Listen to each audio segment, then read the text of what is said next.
queer-coded this movie. How queer? Queers in the Straight Factory? I must report this to my superior at once. Hi. Let me post.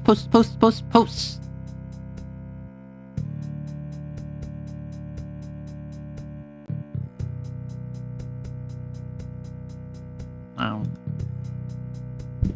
No. Post.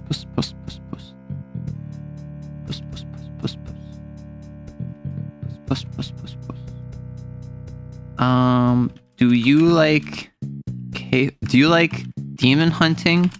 Do you like CAIN? Do you like Kpop? Wait, where are you going?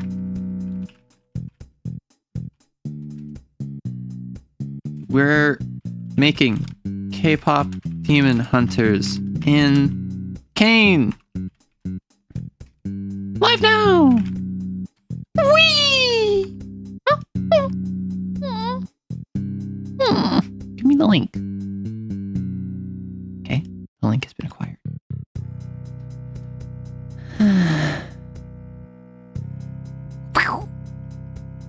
And okay, message has been sent.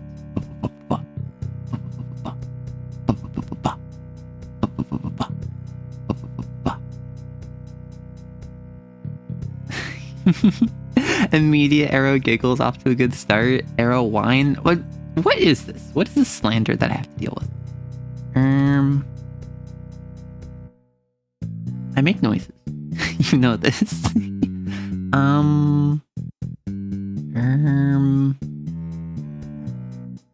Right, I'm looking for CAIN, and I'm looking for edible player sheet, and I'm gonna do that like again, and like again, and I'm going to test something real quick to make sure I don't accidentally dox myself, because that is a concern when dealing with files. Whee!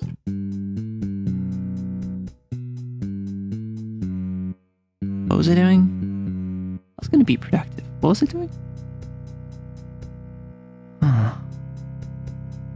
Oh, right. I'm not doxing myself. That's what it is. I'm silly. I'm sorry.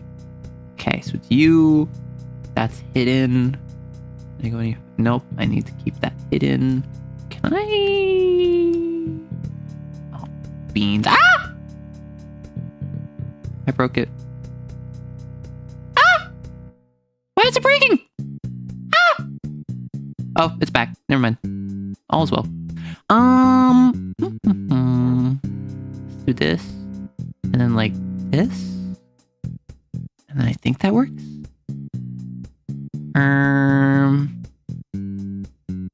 Yes. Okay. We're pogging. Okay, so for today. For today. Hello. I watched Kpop Demon Hunters a couple days ago with my roommate, and I liked it. I thought it was fun. I thought it was creative. I'm not into Kpop. However, I get it now. Based on some of my, based on watching this movie and also kind of associating this culture and like fandom with other cultures and fandoms that I'm more familiar with. For instance, like classic VTubing idol culture. It's very hard overlap. So I really enjoyed Kpop Demon Hunters, and I thought basically about like 2/3 of the way through the movie, this is just a CAIN hunt where it's 3 XOs hunting an idol, and one of them, Rumi, has the doomed agenda. So that prompted me to be like, well, okay, what could I do? Like where can we go with this? So now I want to go through and I want to make all of Hundrix, as someone in chat guessed. I want to make the sin that they are fighting, which, you tell me, is that Jinu or is that Guima? Because, like, obviously it's an idol. However, is it Jinu who is forming a cult around himself? Or is it Guima who ascended Jinu either as a binder or as a host, or not as host, but as a acolyte, like in the idol domains. So that's something I don't know about. But yeah, if you don't know, I'm Arrow. We talk TTRPGs here. This is a TTRPG called CAIN. I'm going to give a brief summary of it before we get into character creation, and then we're going to make some characters for Huntrix. If you are in chat, feel free to say hello. I like to say hi to you if you're in chat with me right now. Because I think it's polite to respond to you if you're giving me your attention. You were just watching a video on the Exorcist chapter. Demon hunting appears to be a theme today. Ah, yes. Can we get a sin for the devil? So I wasn't sure if I wanted to do Grima or if I wanted to do Jinu, you know? Hey, wouldn't the track blasphemy from Games for Freaks be the most fitting for this? I don't know that one. That's a good point. Because I don't know that one. So, like, just my basic thoughts. I was thinking definitely Doomed for Rumi. And I wasn't sure on her I had one of them. Honestly, her blasphemy would probably be Roar from Harpocrates' dossier, because I am willing to dip into Harp Doc, right? I am willing. It is paid. No. So I know it's paid, but what I've done is with Games for Freaks, I don't get them myself. I wait until they go free, and then I review them on stream. So I do a first impressions, I do a first thoughts, I just give my honest opinion when it's released for free. I don't do that when it's behind a paywall, because I feel like that would be disrespectful to Tom Bloom. Because, like, at that point, that's me just, like, taking his work and, like, but that I'm taking work behind a paywall and then putting it not behind a paywall, which feels bad at best and illegal, potentially. So I watched so many of your shorts and I still don't know what CAIN is. Well, don't worry, I'm going to be explaining it today. Hello, Yixris and Zeus and Traden and B and Is This Original and Bees McHoney and Gray and Call Me Fox and Real Robot and everyone else who's either lurking or watching or wanting to chat. So let me pull up what we got here. And let us go over to the main. So this is an EXO character sheet. Let me turn down the music. Music a little bit too loud, at least to me. Sorry. Beep. So who in chat does not know what CAIN is? Who here needs explanation as to what CAIN is? Hello. Forgot to log out.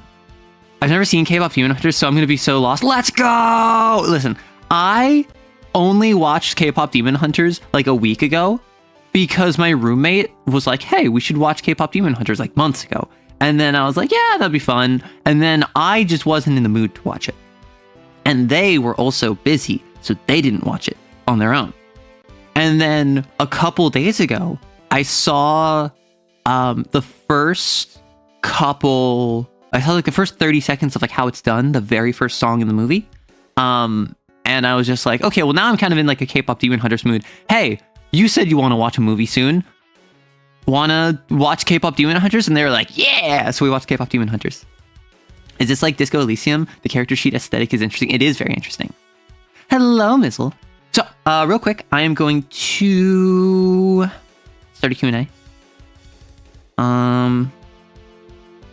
What questions doth thou bringest to the Arrow answers upon this fine day, or night, or evening, or morn, or more? Okay, so if you don't know, on these YouTube live streams, we have a Q&A section where you can ask me about anything. That will be, I will answer at the end of stream. If you ask me about VTubing or TTRPGs, or you want advice on your D&D game, or you want my thoughts on Kpop Demon Hunters, or you want to bring up like a drama that's going on and you want my opinion on it, and then I'll say like, I don't know anything about that, sorry, and then I'll move on. Like, anything you want can go over there, so long as it doesn't breach TOS. Hello, Caffeine. Yeah, how it's done is so good. It's just fun. I feel like this music isn't the mood. We need to go into some CAIN music. I feel like I got to put on my idol theme for this. So, what is CAIN? CAIN is a TTRPG in which you play as an exorcist. You are someone that has grace, which is basically just your measure of psychic potential. And the more grace you have, the more effective magic powers you have. A very quick and dirty comparison. Exos are psychers in the modern day. They're 40k psychers in the 21st century, right? So we made a rather excellent metal cover. Oh, that sounds awesome. Oh, you got accepted in one of the universities you guys applied to. Congratulations. So, grace. That's how much psychic potential you have. The more grace you have, the higher category you are, or cat, and the more powerful your blasphemies. These are what your character uses as psychic powers, right? So this is the idea of the more grace you have, the higher cat you are. The higher cat you are, the more your psychic powers are. Exos, as I will be calling them, because exorcist is really hard for me to say. I don't know what it is.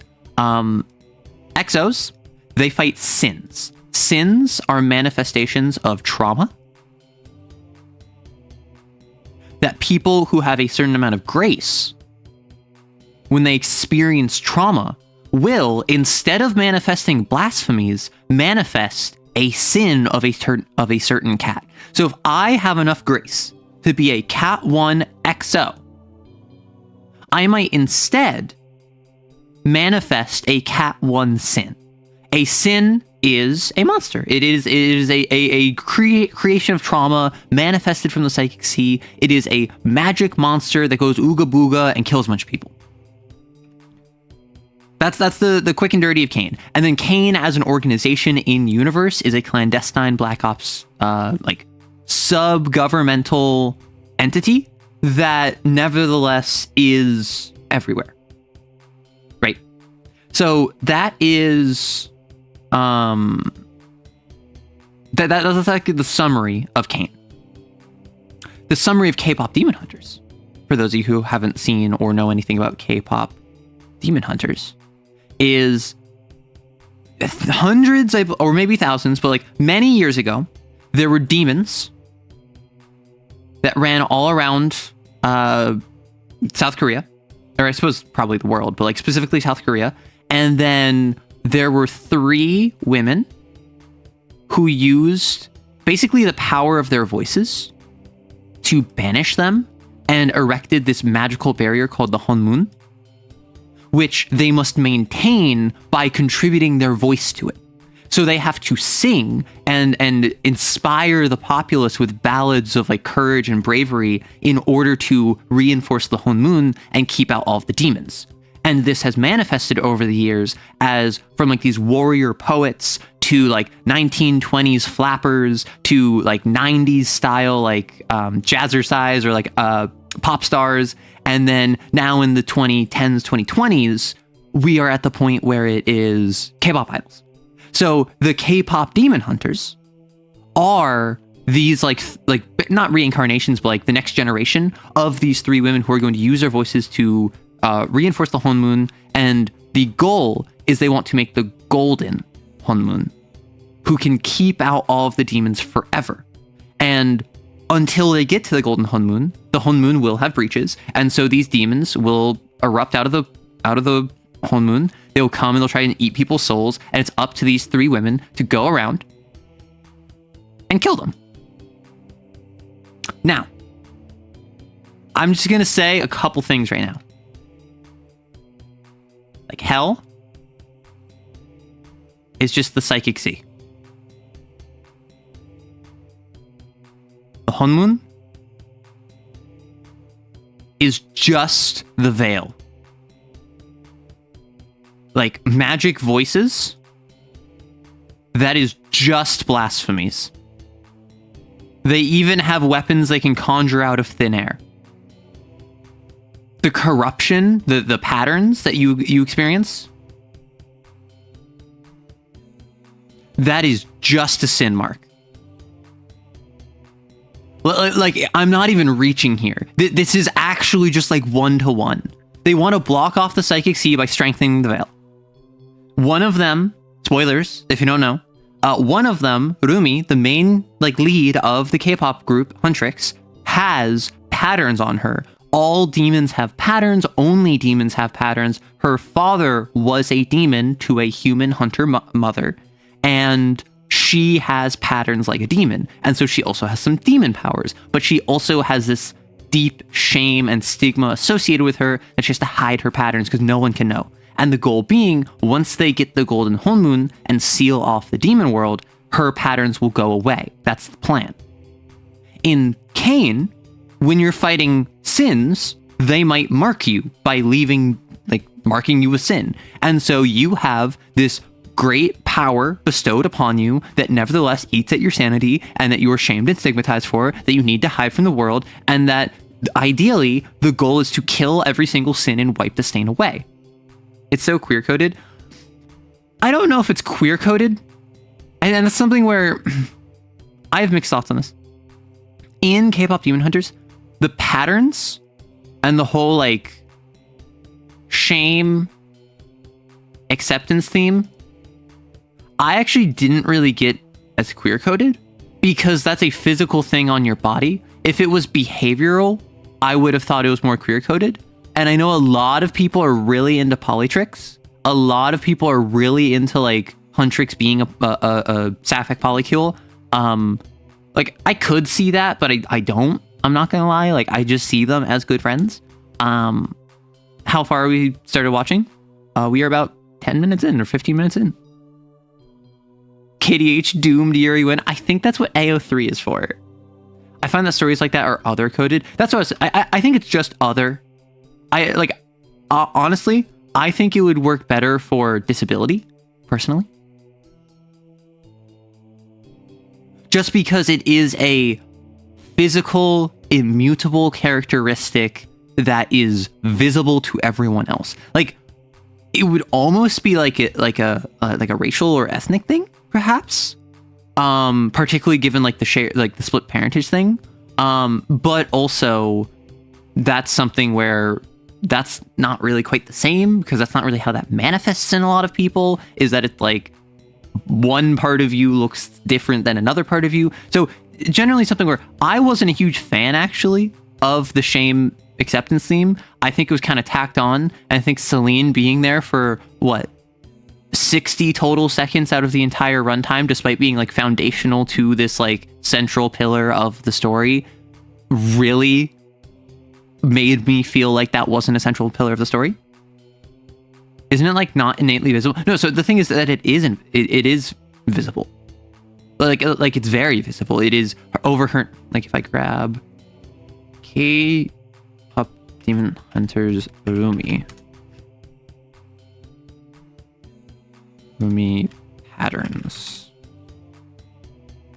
Like this is all over her arms. Right? Like this is not something where it's just like, oh, only after getting to know me, like you learn this about me because I reveal it to you, which would be more like queer coded. This is more like, oh, hey, if I don't actively go out of my way to hide it, everyone will notice. So it's kind of ADHD coded. I wouldn't say ADHD coded. I would say more if she doesn't have ADHD, then she's just like, then she's like a manic pixie dream girl a bit. Because Zoe is like hyperactive. That's like one of her main character traits. She's hyperactive, she's a people pleaser, and she's always optimistic. Just in the same way that Mira is very low energy. She's very stoic. She's very guarded. And like personally, I was a bit disappointed. Yeah, neurodivergent coded. Which I don't think that it's like a poor reading and like media comprehension to say it's queer coded. I just personally didn't really see that. Like I thought about it and I'm like, that doesn't really fit based on how they're handling it. But what I will say is I went into this movie assuming that this was going to be a story of 3 main characters versus a 5-man ensemble. And really what this was one main character versus one main villain with +2 secondary characters and +4 personality-less bodies, which I was disappointed by. I would have preferred a 3-on-5 where even if like all of the Saja boys, they got like a single scene devoted to like who they are and what they do and like what their personality is, and like even if none of them had like defined personalities and Jinu was the only one that like was actually had agency, I think that would have like, I personally am of the opinion, I think Kpop Demon Hunters really would have benefited from being 20 minutes longer and give 10 of those minutes to Mira and Zoe and give 10 of those minutes to the Saja boys. And I personally think that would have made the conflict much more interesting. However, as it stands, I really enjoyed Rumi versus Jinu. And I do think that the connection that they had was very sweet. I'm glad it wasn't explicitly romantic. I think that the implication is that it's romantic, and I think that there's probably someone who's like, oh, if you watched K-pop, you would know this is the most romantic thing you could do. And I'm like, okay, cool. But like, I'm not in K-pop. I'm not a K-pop girly. So I kind of read it just as like a strong platonic bond. And I was worried, and I tweeted about this when I was watching it. I thought Jinu was going to be her father, because it mentions that like her father was a demon and like her mother died very young and he has memories he wants to erase. And then he's like this really like handsome like lead boy band member, and then she's like into him. And I was like, oh no, he's going to be her father and she's going to make it weird, isn't she? And then it's made very clear very quickly that's not what it is.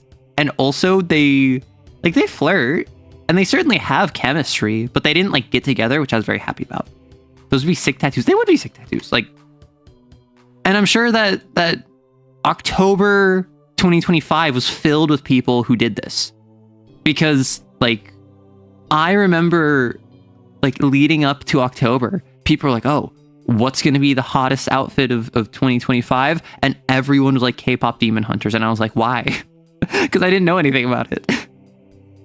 Writing multiple characters is hard, especially with a limited runtime. Exactly. That's why I'm not saying they should have done more with what they had. I genuinely think that for like a 1 hour, 40-minute runtime, it was a very good movie.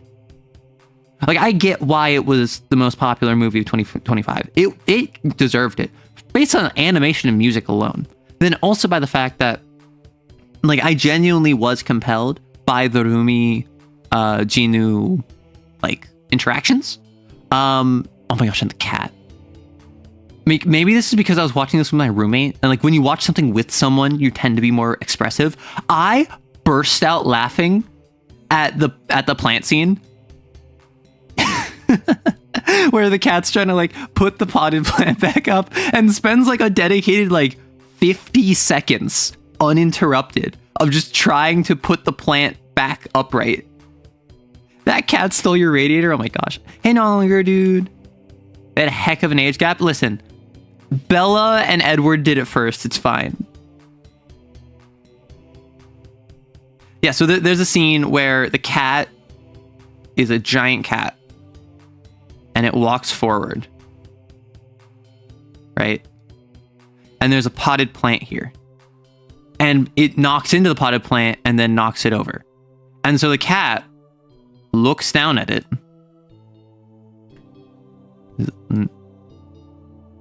Looks down at it.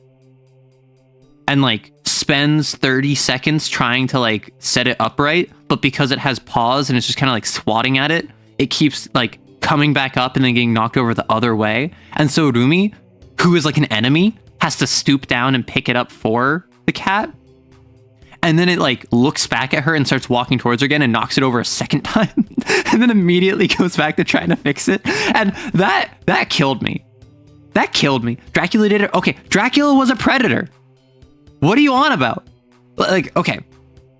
Like, obviously, Bella and Edward was a predator-prey Stockholm situation. We don't need to go into that. However, Dracula did not have a romance with... Is her name Elizabeth? What's her name in Dracula? Like Dracula was not romancing her. Dracula was trying to like forcibly like consume her.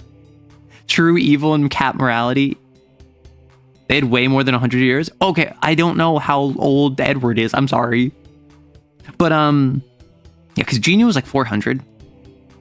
And Rumi, I think all of the K-pop girls are like early 20s. That's what I've heard. But, so I'm glad they didn't go this direction for multiple reasons. I also just think it would have made the story weaker. I think a lot of people are not very normal about Jinu and Rumi. That's my assumption. Not in like a toxic or a bad way, but just kind of like oh my gosh, I love them so much. In the same way, a lot of people are not very normal about Polytrix, where they're like, oh my gosh, I love them so much. They're the fans. They're the fans from in the story. So I appreciate the restraint to not make it oh my gosh, they kiss at the end and they're in love now, because I don't think that's what it was building towards. It was building towards a Darth Vader, like, even evil people can seek redemption. Even if they don't atone, they can still seek redemption. There's a Dracula flow joke to be made here, but I'm too stupid to figure it out. Smoke that top shelf Zaza disrupted my circadian rhythm. I still haven't seen Dracula flow. I'm not gonna lie, I've not seen a single episode of Dracula flow. Everything I know about it is from other memes referencing it. And from what I'm aware, it's one of those things where like Dracula Flow, like 1 was novel, 2 was building off of a novel thing. 3, I think, is like the big one that everyone loves. And then like 4 on were good, but didn't really capture the magic in the same way. Oh no, 100%. Gosh, now I'm trying to remember all of Dracula lore. Anyway, I remember seeing certain schools actually ban the songs from Kpop Demon Hunters because the students kept singing it. That's funny. Which, I'm not gonna lie, going into this, I like only knew about Golden. And I hadn't even listened to Golden. I went in knowing none of the songs. I went in knowing none of the characters. I went in knowing none of the plots. I knew the one gif where Rumi's just like shoveling down an entire Kpop because people have shared that gif. And I knew the premise was K-pop idols who slay demons. And I knew there was a demon boy band, so I assumed the whole thing was going to be, oh, they're going through the K-pop industry and slaying all of these other demons that are posing as boy bands. I didn't realize it was going to be like a one-on-one. So I was very pleasantly surprised by this. Golden was one of my least favorite songs out of all of this. Like, I liked it. I didn't dislike it. It's just when I compare that to like Your Idol or Soda Pop, I do enjoy me some Saja Boys music, but also how it's done. Like, even like this is what it sounds like. Like I feel as though this is what it sounds like kind of suffers from the climax song issue that I feel in something like Epic, where this feels at times like, honestly, the music is still really good. This is what it sounds like, kind of suffers to me of the, we need to make this as big and bombastic and amazing and wonderful as possible because it's the climax. So it feels, even though it's really good music, it feels like inflated almost to me in terms of its grandiosity and importance. So that's something where I'm just like, I don't know about that. The Soda Pop meme where someone just dies always gets me. I don't know that meme. I love Rumi, Zoe, Mira as rom-com style fan art. The Polytrick side is a bit far-fetched. Like, listen, anytime you have any characters that express any amount of positivity towards each other, people are going to ship them. I've experienced this, like, with my friends, even. And the more people you have in a fandom, in a community, the more people are going to do it, right? And so naturally, if you have a strong bond between 3 people, and you have a large enough community, or you have a community that has a lot of poly people in it, then they're going to see a poly relationship in this friend group. And that's not to say that it doesn't fit, because like, yeah, like if the Kpop Demon Hunters crew went like for the sequel or whatever, they went the direction of Polytrix, I would not think it was out of left field and like had no build up and was stupid and is just like appeasing the fans. Like I could see that happening in a world. I don't think that's going to happen. I don't think that's what was intended is the thing. You know, It's something where this is something that I can appreciate the headcanon, even though I don't think it is anywhere near realistic. As opposed to if someone shipped like Rumi and Jinu. That's something where like I think that they had nice chemistry, but also I don't think that was the point. You know? Positivity or hostility. Oh my gosh. So I looked it up and I'm absolutely shocked there was a Christian school tried to ban its students from singing a song about K-pop demon hunters. I actually couldn't hear the sarcasm because I'm reading text. Famously, you can't hear sarcasm in text. That's why so many people have tried making a text font, a sarcasm font. Anyway, CAIN. So let us go to character sheet. So first thing we do the registered EXO stuff. So Rumi, category rating system. We're going to start at 1. And I think that we're probably going to advance them maybe to Cat 2, maybe Cat 3. XID, K-pop demon hunter 1. Agenda. So in CAIN, every character gets an agenda and a blasphemy. The agendas are like, how do you treat and how do you act in hunting? Whereas your blasphemies are your actual powers. So agendas are, hey Elsa, agendas are how you interact with the world. Like, what is your MO when you're left to your own devices? And I think Rumi very clearly is doomed. Because the doomed agenda, remember sin marks that I mentioned earlier? Like kind of like sins leaving their mark on you. You are physically changed by the sins. Her patterns, I think, are a sin mark. And she struggles with demonstrating her humanity and demonstrating your distance from humanity. So we're going to say doomed. And she gets one of these abilities based on her sin mark. Right? So because she is a doomed agenda, she gets to choose one of these 5 abilities to start with. So I'm going to skip these for now. K-pop demon hunters CAIN is such a good / effed up idea. I know, right?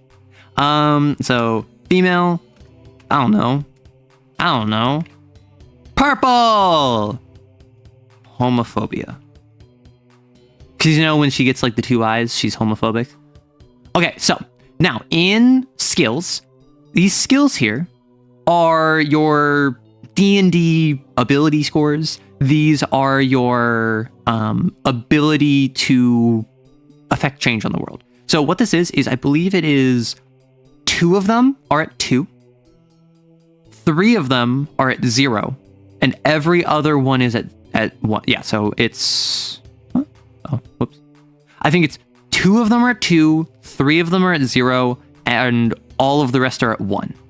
So what do we think she is good at? I think all of them are probably really good at coordination and conditioning, because if you're going to be a K-pop idol, you have to be really good at that. Honestly, she's very good at covert. I didn't really see her do a lot of interfacing. Force, she has a sword. Could be force. Surveillance, she is not the most perceptive. Negotiation, she is not good at negotiating. Authority, pretty authoritative. And connection is all about talking to people. So I could see that. I think, personally, if we go 1 force, 1 covert, investigation, authority, connection, how do we feel about this? How do we feel about this? Where, as Rumi, with the sword, running forward, ///, she is good at conditioning, like athleticism. She is good at coordination, which is like her dexterity. And then she's not so good at interfacing, which is tech, surveillance, which is like perceiving, and negotiation. And so now that we have our skills, we have to figure out her blasphemy. Now, what blasphemy she has, I suppose we can also do her doomed agenda, but let's do this one first, just so when I move off of it. She gets Xenoflesh, ignores 1s for gaining sin. So when you roll to gain sin, you roll a 1d3, which is 1, 2, or 3. If you roll a 1, you just ignore it. Humanity's Last Breath. Pick a sin mark you have, which would be her patterns. Evolve it. It no longer modifies resistance rolls, so she is better at not turning into a demon. That could be good. Quickening. When you gain 2 or more sin as part of an action, your action also gains +1d, which is very good because this is a pool-based dice system When she rolls conditioning, she rolls 2d6. Every 4 or higher is a success, and deals 1 slash to whatever talisman she's attacking. So if you need 4 successes to complete a talisman, she would roll 2 dice. She might get a 2 and a 5. That would be 1 success. She's a quarter of the way there, right? So plus 1d is another 50-50 chance of gaining a success. That's pretty good.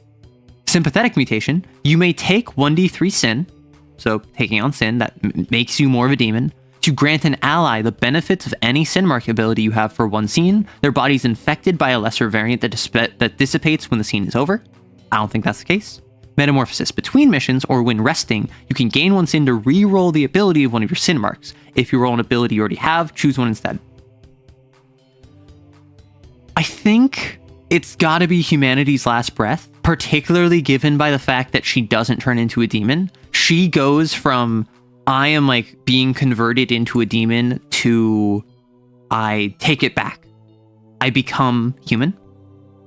So we are going to go down here, and that's afflictions, sin mark, agenda items. So her agenda items are going to be here. And her agenda ability is going to be Humanity's Last Breath. So, blasphemy. What blasphemy are we feeling for her? A lot of people brought up track. I am good to do Harpdoc, which is a homebrew, so this is not official like material, and core. So I'm not doing Games for Freaks 3 because that's not out yet. That's not free and I don't have it. Blasphemy kind of has to be track or roar. I was thinking that, however, I don't know. I had a thought. What was the thought? Like, I had a thought earlier about what her blasphemy would be, because I remember thinking I couldn't place Mira's agenda, and I was struggling with one of them. I felt should be roar. So anyway, let's go to the agendas. So we have hysteria, guilt, guilt. You are used to failure. It is your greatest shame. It is your sharpest blade. Passive. It's all about whenever you fail, you get bonuses. Whenever you try to set someone else up and you fail, you get bonuses. It is making it harder for you to succeed and then benefiting from not succeeding. This would actually kind of fit her to a T. The Hunters would fit really well with Games for Freaks 3 blasphemies, but Games for Freaks 4 isn't out yet. Exactly. So I'm like, we could put this on pause. I could clickbait everyone and I could just shift gears and we could come back to this after Games for Freaks 3, or we could try to work through this now. I do think that no matter what, I want to make the sin now, right?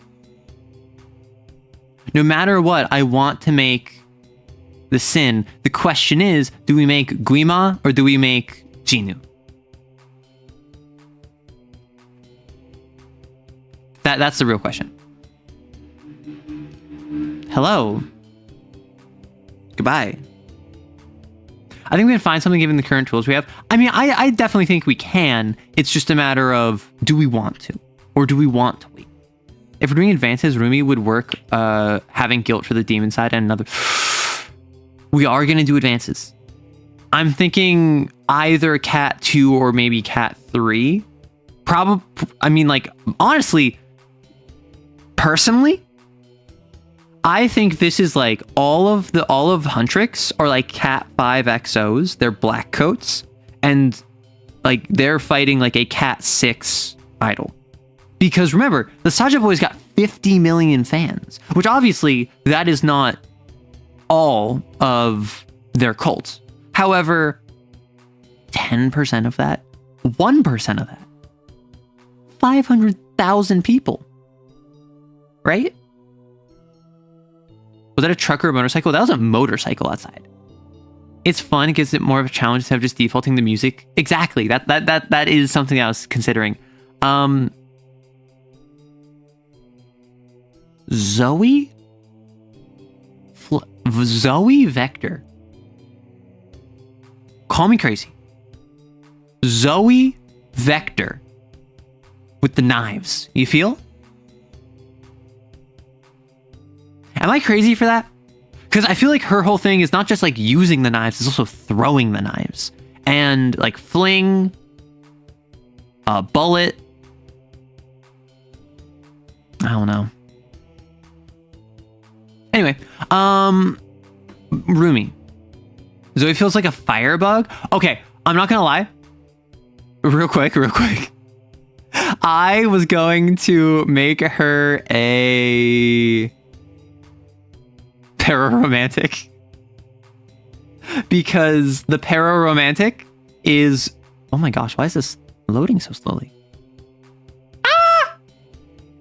The pararomantic is get intimate with the supernatural, turn away a chance to breach the veil, and it's all about you are weirdly obsessed with like intimacy with the supernatural, and with like consistently throughout the entire movie, she is the one who is like simping over all of them. She simps over Abby. She simps over Mystery. She thinks that the others are really cute. She constantly has her eyes turned into popcorn.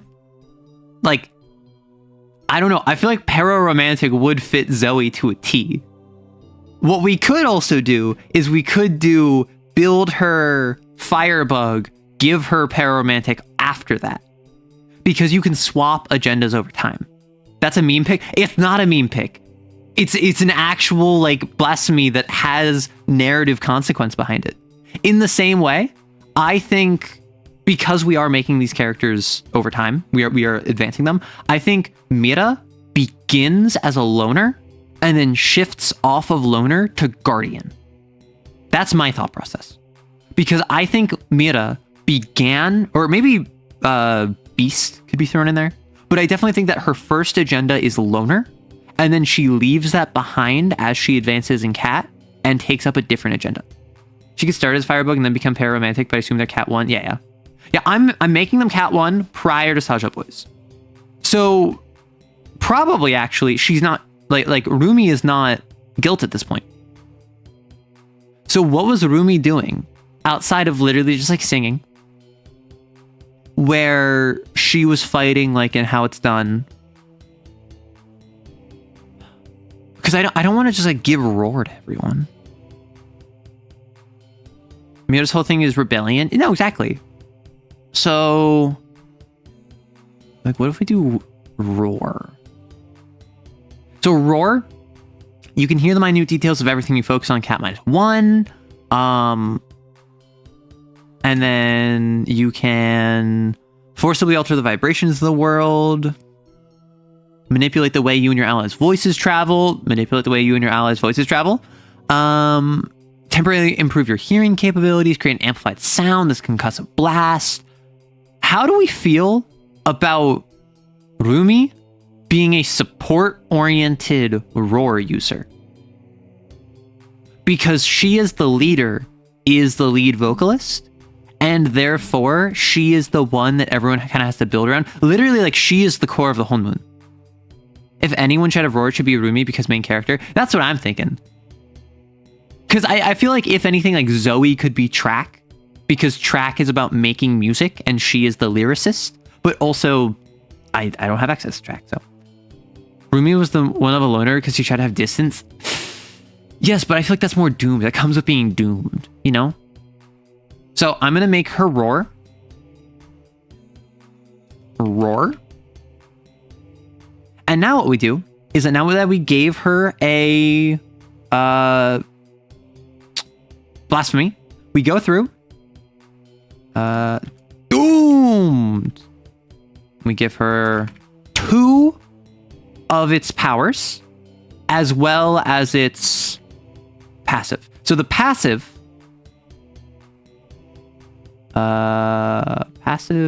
is, what is it? Sensitive? And then observed powers would be, so I think chorus, just by the name alone, change the point of origin of a sound up to cat size away. Harmonize, pick a living being or object within range. A living being loses the ability to speak freely. Instead, whatever you say is projected from their mouth as if they were mimicking you. Swap the sounds. A gun in a window would make. The window would make a gunshot, and the vibrations of the world in a cat area centered on yourself while this area is active. Volume, completely silence. You can also instead increase volume, dissonance, echo.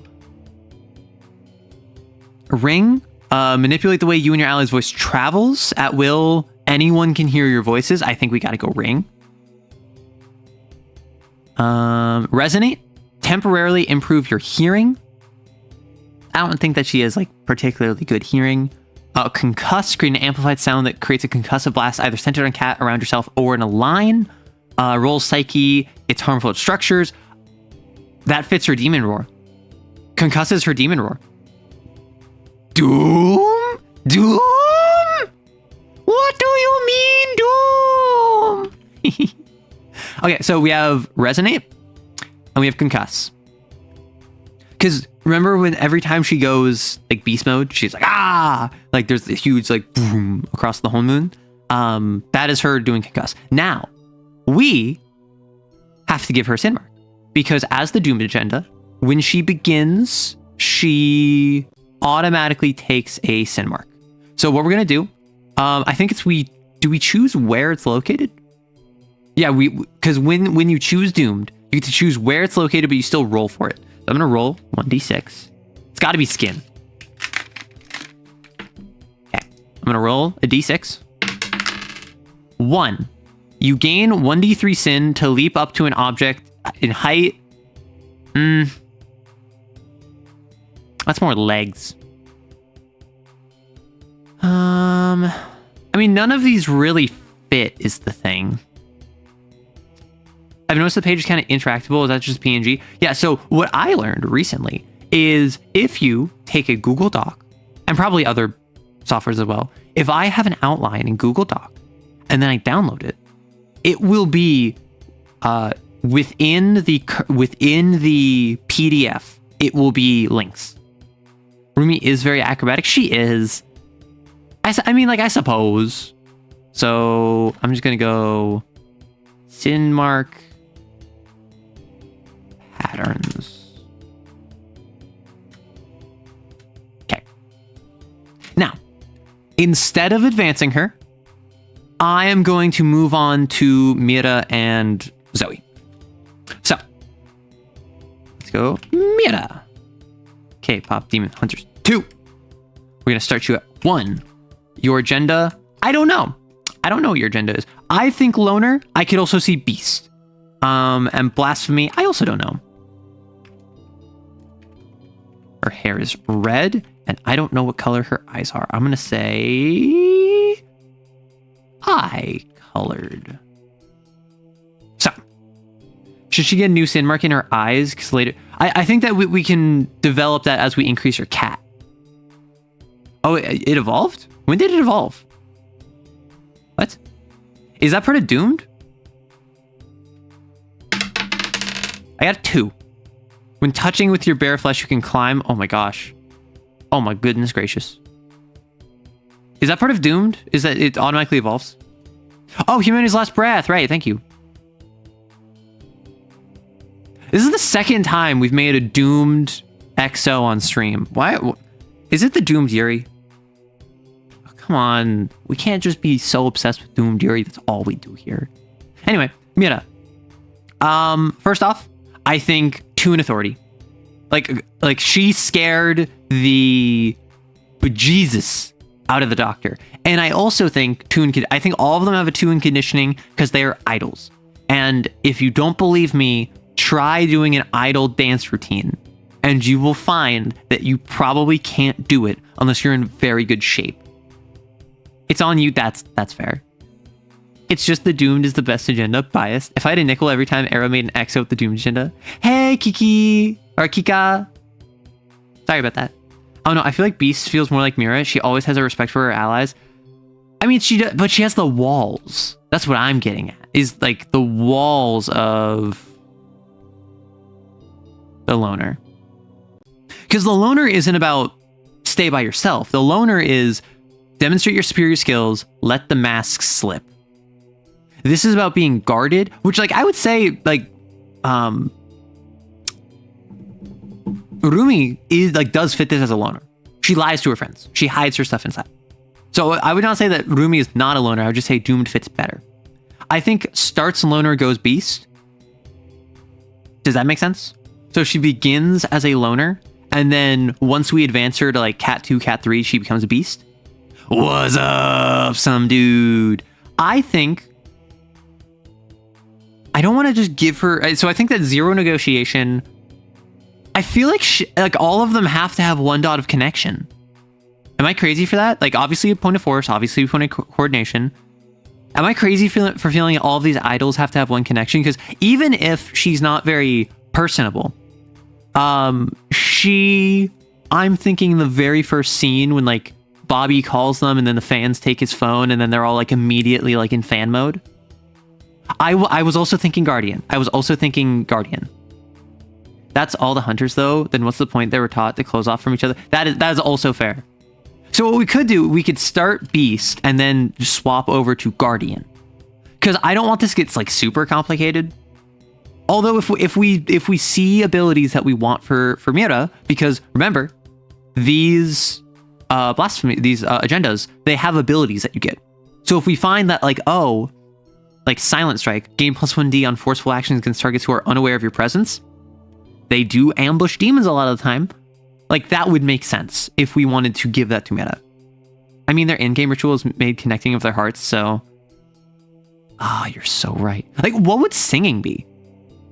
Like, if your characters were going to sing a performance check, so to speak, what would you have your player, or your character, if you were in a game, what would you ask to roll? Because I feel like that's... The obvious answer is connection. You're connecting with music. But I also think it's fair to say, like, no, I'm focused more on the dancing, so I want to do coordination. Or, like, this is just a stamina thing, so I'm doing conditioning. Like, I think that you could interface with the mic, even. So we have two more that we can put one in. I don't think she's very investigative. I think that she has surveillance. All of them have a little bit of covert. I don't want to just tank interfacing for all of them. But I do think that she has authority and conditioning, and her three failing ones are interfacing, investigation, negotiation. What the? I'm out of the loop for a month, and we got CAIN, Pop, Sin Hunters. Exactly, you got it, Johnny No Brain. So, what we're gonna do? I was gonna say, I think Zoe has one dot of interfacing, which I might as well just do her now. Okay, Pop, Demon, Hunters, 3. Cat 1. Agenda. She starts, not the para-romantic, she starts Firebug. I like that. And black curled anime. Scary. Oh my gosh, the doctor scene. I thought the doctor scene was really funny. I'm not gonna lie. I genuinely thought that was really funny. Just like the way his eyes bug out of his head. Like, Okay, so Zoe. Coordination. Conditioning. Connection. Negotiation. Interfacing. Covert. Investigation or surveillance? Because definitely not authority. Definitely not force. She is demure. She is mindful. The question is, can she investigate or can she perceive better? My first thought is she can see better because she's like oh, what's that? But also, like, I could see her investigation being like her lyrics writing.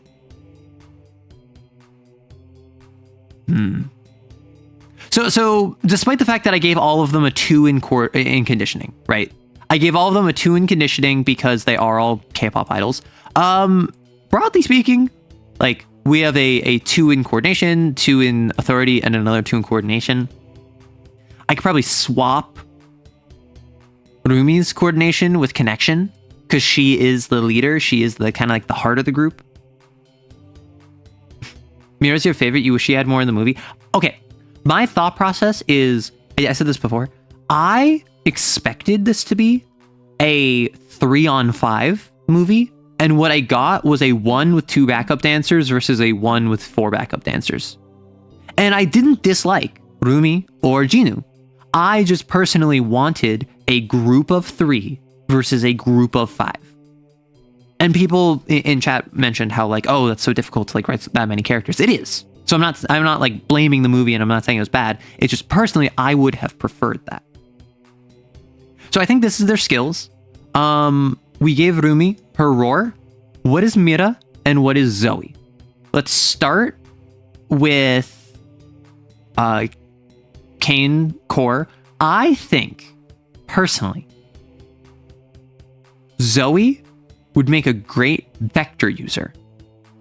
And I keep coming back to it. I keep thinking either tension or ardence for Mira.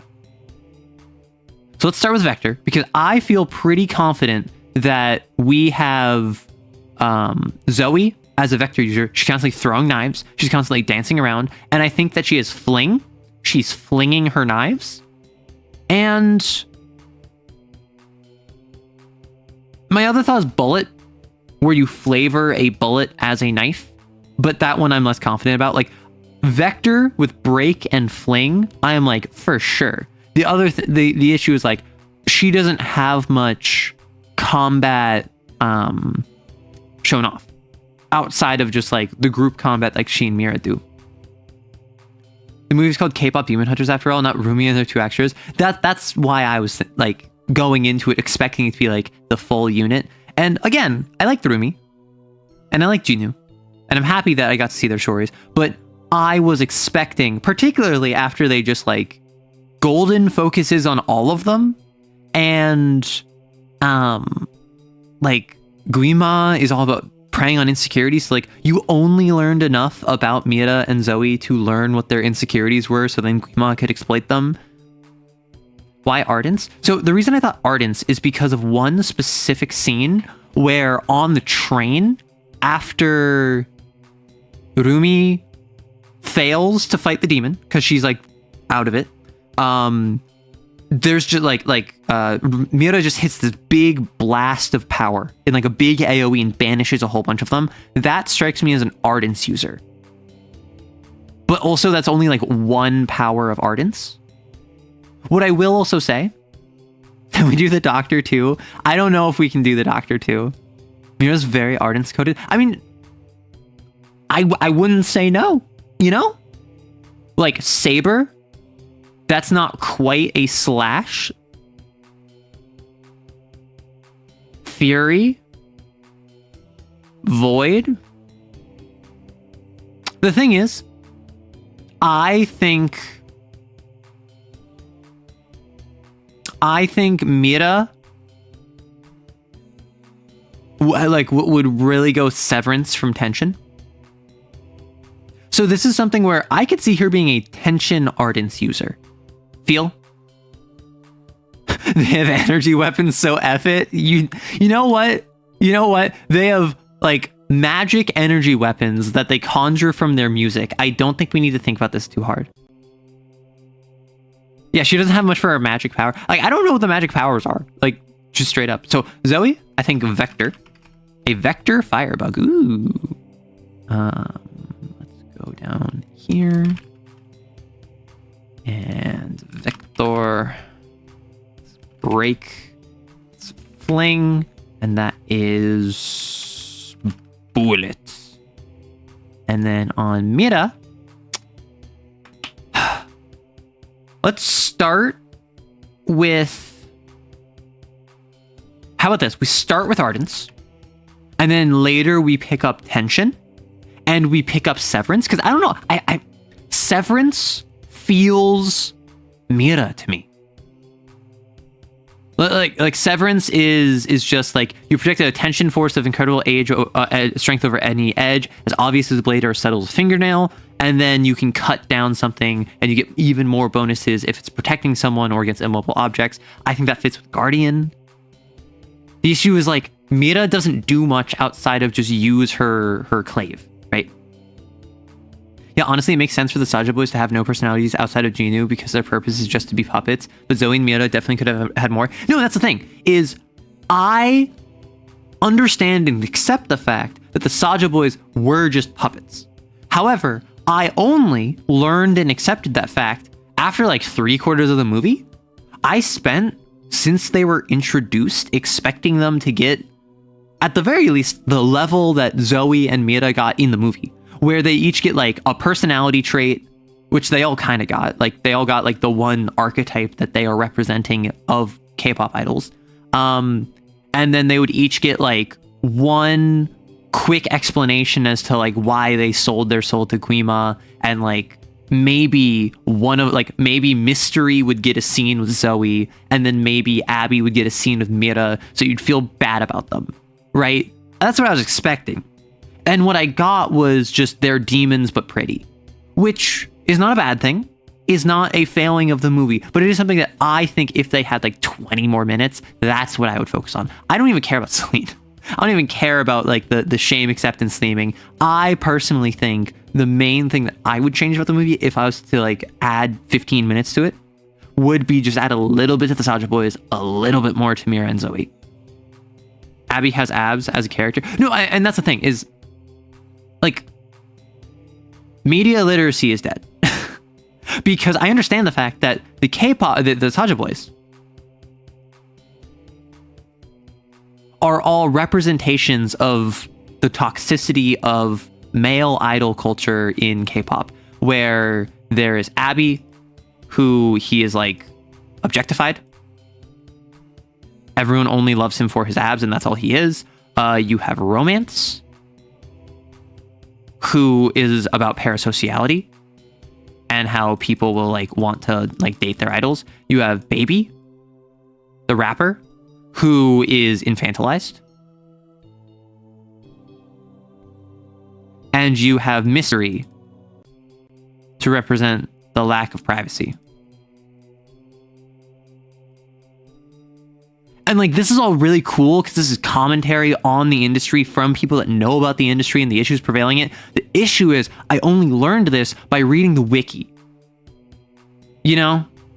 Like, I didn't learn this because the movie even like hints at it. I learned this because the wiki said that as a fun fact when I was looking up the Saja Boys to figure out if they were actually demons or if they used to be people like Jinu. And I learned that like in a Reddit AMA, they used to be like Jinu, but then completely lost their souls and like succumbed to demonhood. Like apparently they were people, according to, I don't know if it was the creator of Kpop Demon Hunters, but at least someone that was involved in the creation who did an AMA and rode a motorcycle by my house and revved their engine so that you could hear it on stream. Hear me out. Zoe was sympathy because of bond with Night. Zoe starts sympathy, picks up one advancement into Vector, gets fling. How do we feel about that? More than anything, I'm surprised on how you remember their names. No, Gato, that's the thing. I don't remember their names. The reason I know these names is because outside of the movie, I looked it up and was like, because I was talking to my roommate and like we were trying to figure out like, were they people? Were they just demons? And on the Wikipedia, we learned their names and we learned what like they represented in the K-pop industry. So like, I didn't remember their names. I had to look up their names. I had to look up their names and like to basically like, settle an argument, like to figure out like what was going on with these characters. I think if they were all just like, I feel like if Jinu, instead of walking up with his squad when he was like proposing the K-pop idea to Guima, if he just like grabbed 4 random demons and said, don't worry, I can show you the moves. And then like they did the whole K-pop transformation thing, which I will say, that scene, very funny. When Guima was like, do you really think that will work? And then like they do the transformation and then all the demons are like, yeah, that'll work 100%. Absolutely. Like that's so silly to me. But like the Saja Boys could have been a lot more. And I respect the fact that because they were tertiary antagonists behind both Jinu and Guima, they did not need to be. But I do think it's a missed opportunity. And I do think that what was there could have been expanded with like 3 to 5 more minutes. And that's why I want to devote like 15 more minutes of like 8 minutes is devoted to the Saja Boys, like 7 minutes to Mira and Zoe.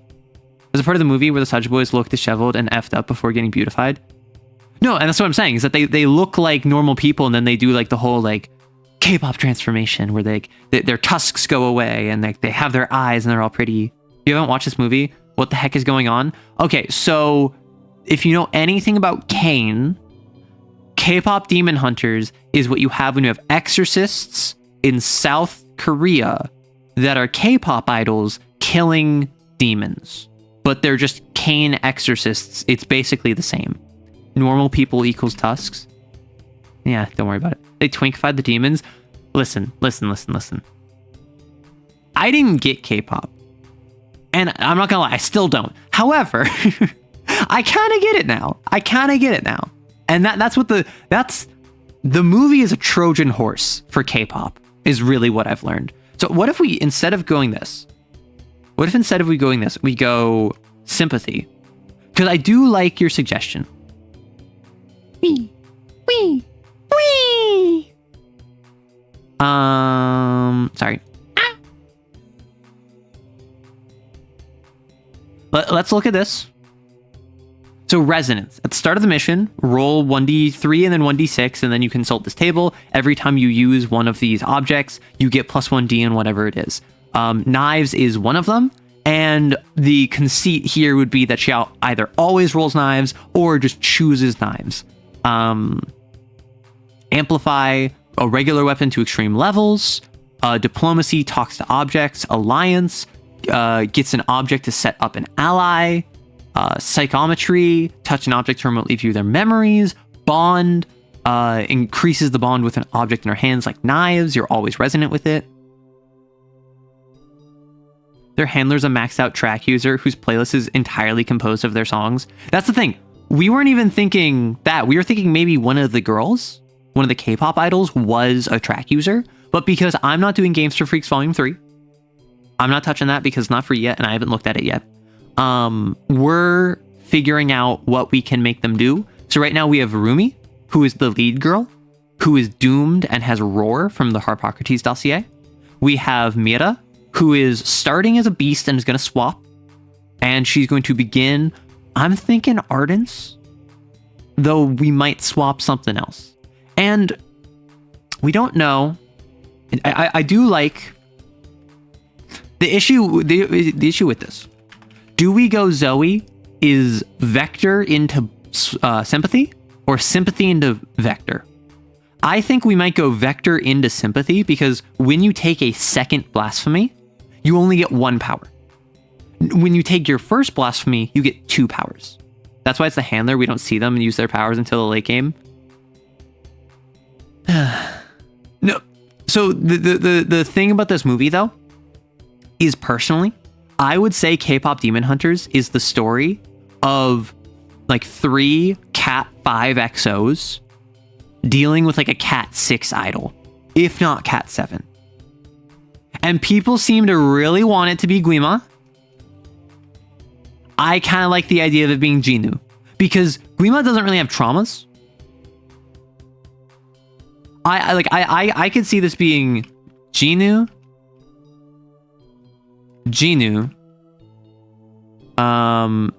type 2, because he is part of it. And it's not even type 3, because like Guima is still in control. Or maybe is it Guima is the sin? Maybe. Aidoru. Guima doesn't really do anything that we see. Guima's more like... Guima would probably be closer to Mother, actually. Now that I think about it, because like, again, I don't know Games for Freaks Volume 3. I think Guima would be closest to Mother. So I'm just going to say Genu... I'm going to say Saja Boys. Now Cat 4 versus Cat 6. Guima helps with SFX. Guima's a good boss. Guima saw that they were putting on a performance and was like, don't worry, I can help out. So they have their stats, they have their skills. Let's go down to Blasphemy. Ardence.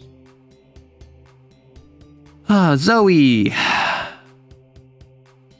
I'm gonna go fling bullet, and then your second one is going to be sympathy, and your second one is going to be resonance and bond.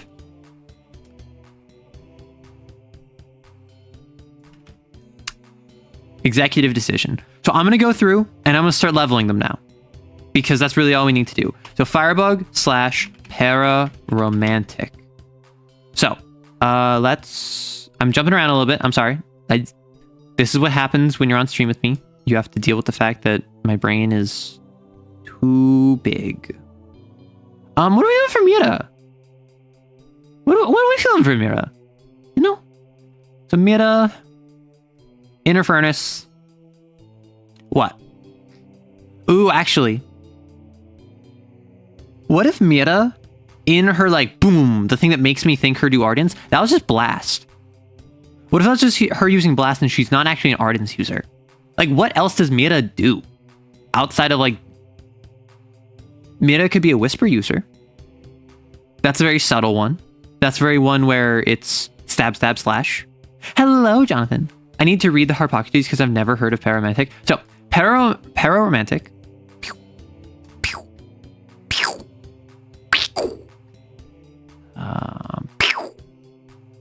Pararomantic is this one right here, where it is all about the idea of you are obsessed with getting intimate with the supernatural.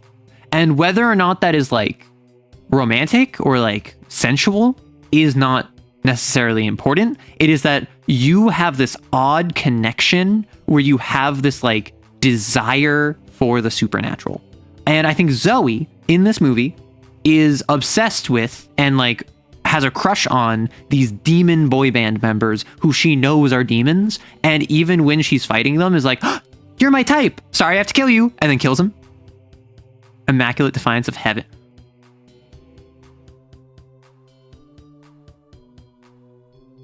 I don't hate that. Goated SFX, yeah. Like in your idol when like the fire fooms are the base. It could be Pugile. But use a polearm. I'd let my player use a polearm for their Pugile. Hello, what have you missed? We're making Kpop Demon Hunters in CAIN. Okay, I'm so sorry if you're not used to this. I am all over the place. My apologies. I think we drop Ardence. Personally. And like genuinely, I kind of like the null suggestion. I don't know about Immaculate Defiance against Heaven.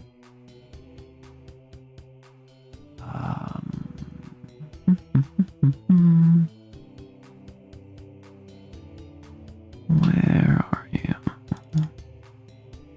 Here we go. Okay.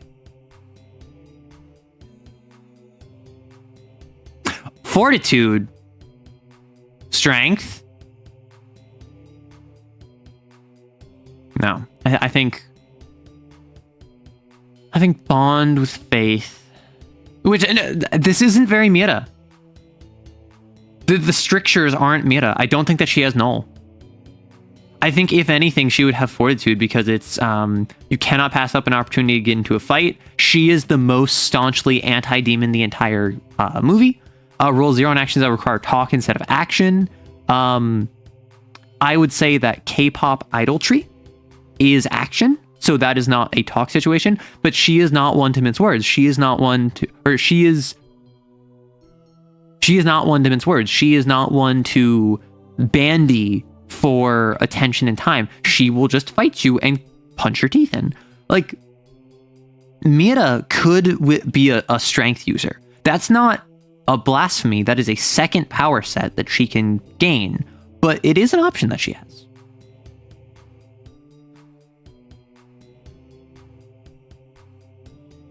Off-pick Palace, they do love relaxing. That's why I was kind of thinking Whisper. Also, my voice is going already. It's only been an hour. I'm so sorry about that. Let's look at Palace.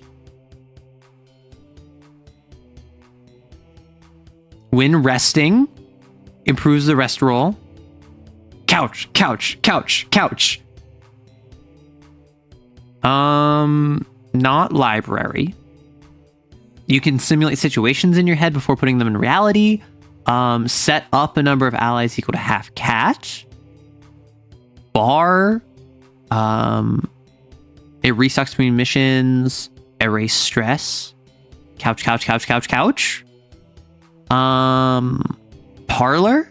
Choose one person and bring a copy of them in. No. Foyer. What if we do Mira?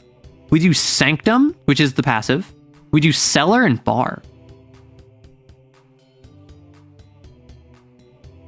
Yeah, it's the whole preparation music.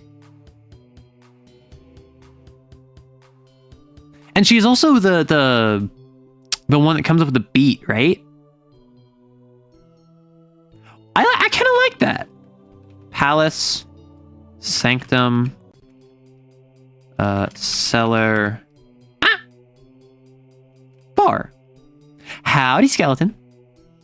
So, Palace. A Palace Beast user. Interesting. Okay.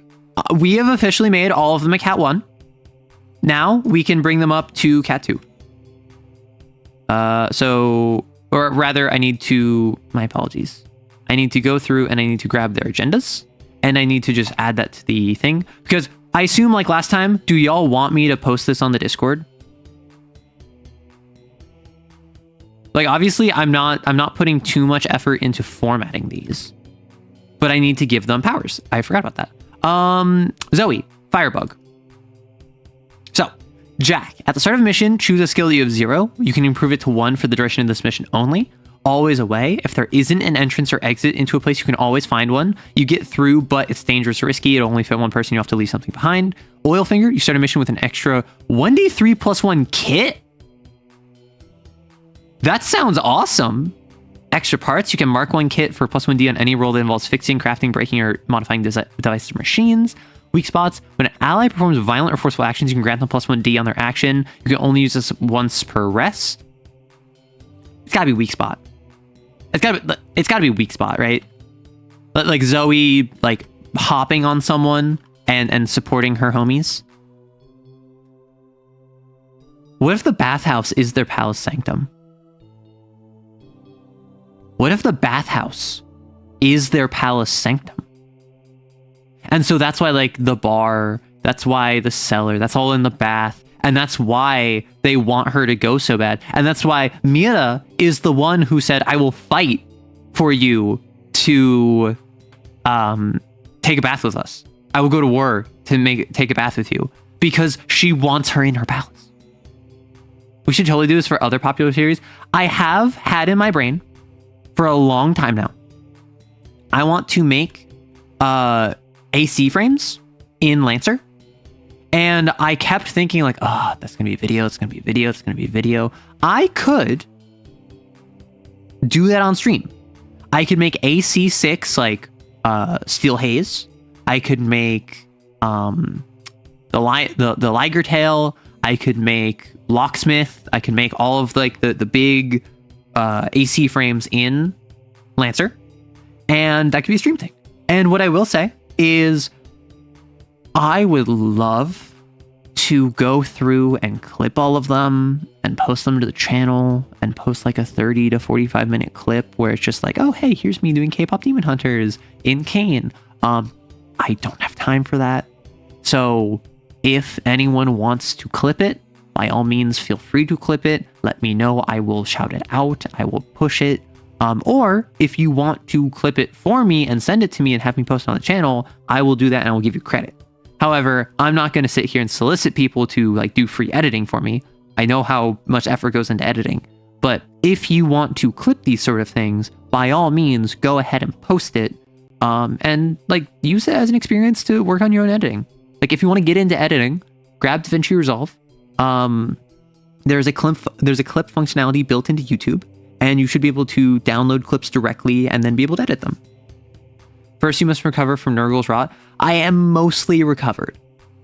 I have been mostly recovered for days now. The issue is I've had a lingering cough, and my throat has been pretty hit or miss, mostly because I haven't been drinking enough water while talking. Which, speaking of,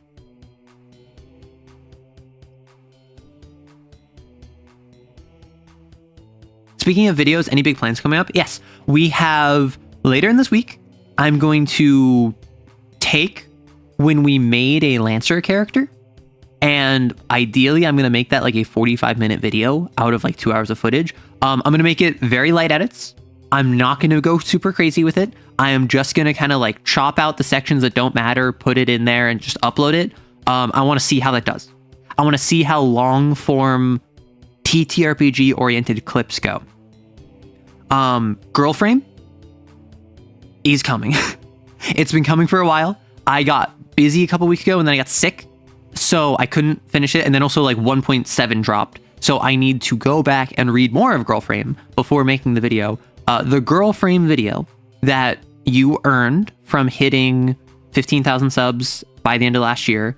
And then I think it was 1750 it was 15,000 by the end of last year. I'm going to do a Girl Frame video in a maid dress, which I've already recorded my reaction to it. I just need to go through that footage and grab clips from it to add together to a review. And then post that, I have a couple TTRPGs and systems I want to talk about. Malagast is something that I'm behind the scenes trying to set something up with. There is a interesting TTRPG where I'm talking to the dev and I'm trying to set up a session to play test that I'm probably gonna make a video about in like 2-3 months. So like I have stuff on the docket. It's just a lot. We love unethical Yuri. Oh, then you're gonna love the CAIN summaries. My player, because I run a CAIN game, it's a one-on-one game, and my player has been saying like, ugh, I feel like my character's been a terrible partner to her girlfriend. And I'm just like, really? And they're like, yeah, but like it fits their character, so I'm gonna play a terrible person. Oh, speaking of, I'm also sometime in the next couple of weeks, I'm going to make a video. I may not make a video about the TTRPG, but I'm going to drop on itch a original TTRPG. It's a Neolithic, the Stone Age TTRPG. It's gonna be an Ashcan. It's going to be a playtest state. It is going to explicitly be, I'm not going to worry too much about the formatting. I'm not going to worry too much about the art. I'm not going to worry too much about it being presentable. I'm going to worry about mechanics. I'm going to worry about playability. And I'm going to ask like a concerted effort by the community to playtest it and give me feedback. And for me to roll that into a 1.1. Yeah, new TTRPG. So I've been working on stream on a Stone Age TTRPG where the whole thing about it is that it is in a world that magic is fading, and you create an entire species where you have to catch up with evolution. So you are a little blob that magic handles all of your reproduction and all of your consumption, all of your temperature regulation. And so with magic fading, you gotta evolve eyes real quick. You gotta evolve like fur or teeth or mouths real quick. And so you play an entire species in this world where magic is fading. And I've been working on it on stream, making some biomes for it over the past couple of weeks, like a field where there are fingers growing like blades of grass. There is an entire subterranean cavern system that is all within the many mouths of one giant creature. There is bone mountains that are carved out by buffeting winds. Can you play a monkey? Yeah, sure. Like, if you want to build a monkey, you could make a monkey. We've been doing collective biome world building on Fridays. It's been fun. And we're going to do that this Friday. And we're also going to do that on Saturday. Hot? Yeah, the Phalangefeld is what the finger field is. Speaking of, has there been another CAIN session? There has. We had a CAIN session yesterday. So that's going to be after we finish Kpop Demon Hunters in CAIN. We are going to move on to the CAIN session. You love the Saladin vid? It was so cool. Better Call Sal. Yeah, I will say I'm very mad. For those who don't know, Zaktak, another TTRPG creator, actually the one that got me into both Lancer and CAIN. So thank you very much for that. He made a big Sal video, and he made a Better Call Sal joke. And literally watching that video, I was kicking myself because I'm like, it's right there. The joke, It writes itself. This is why I leave the long form to you. Zack Tack Arrow writes crossover win. I mean, it would be very funny to get the Tom Bloom creators together. You almost laughed in class with the joke. It's very funny.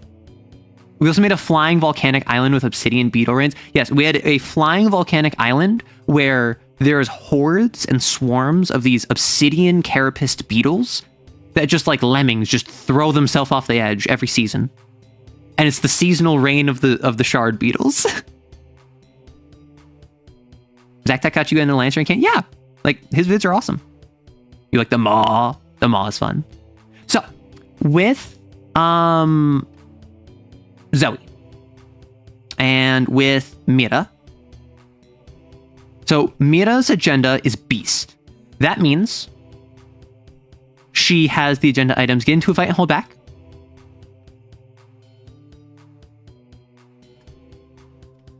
But what is Mira? What is Mira's agenda ability? So the Beast abilities are all about fighting. They're all about aggression. They're all about combat. Insects, you have +1d when inflicting harm against human opponents. I don't think so. I'll take you down with me. Regain 1 Psyche Burst whenever you take an injury, fail to hook, or take an affliction. I could see that.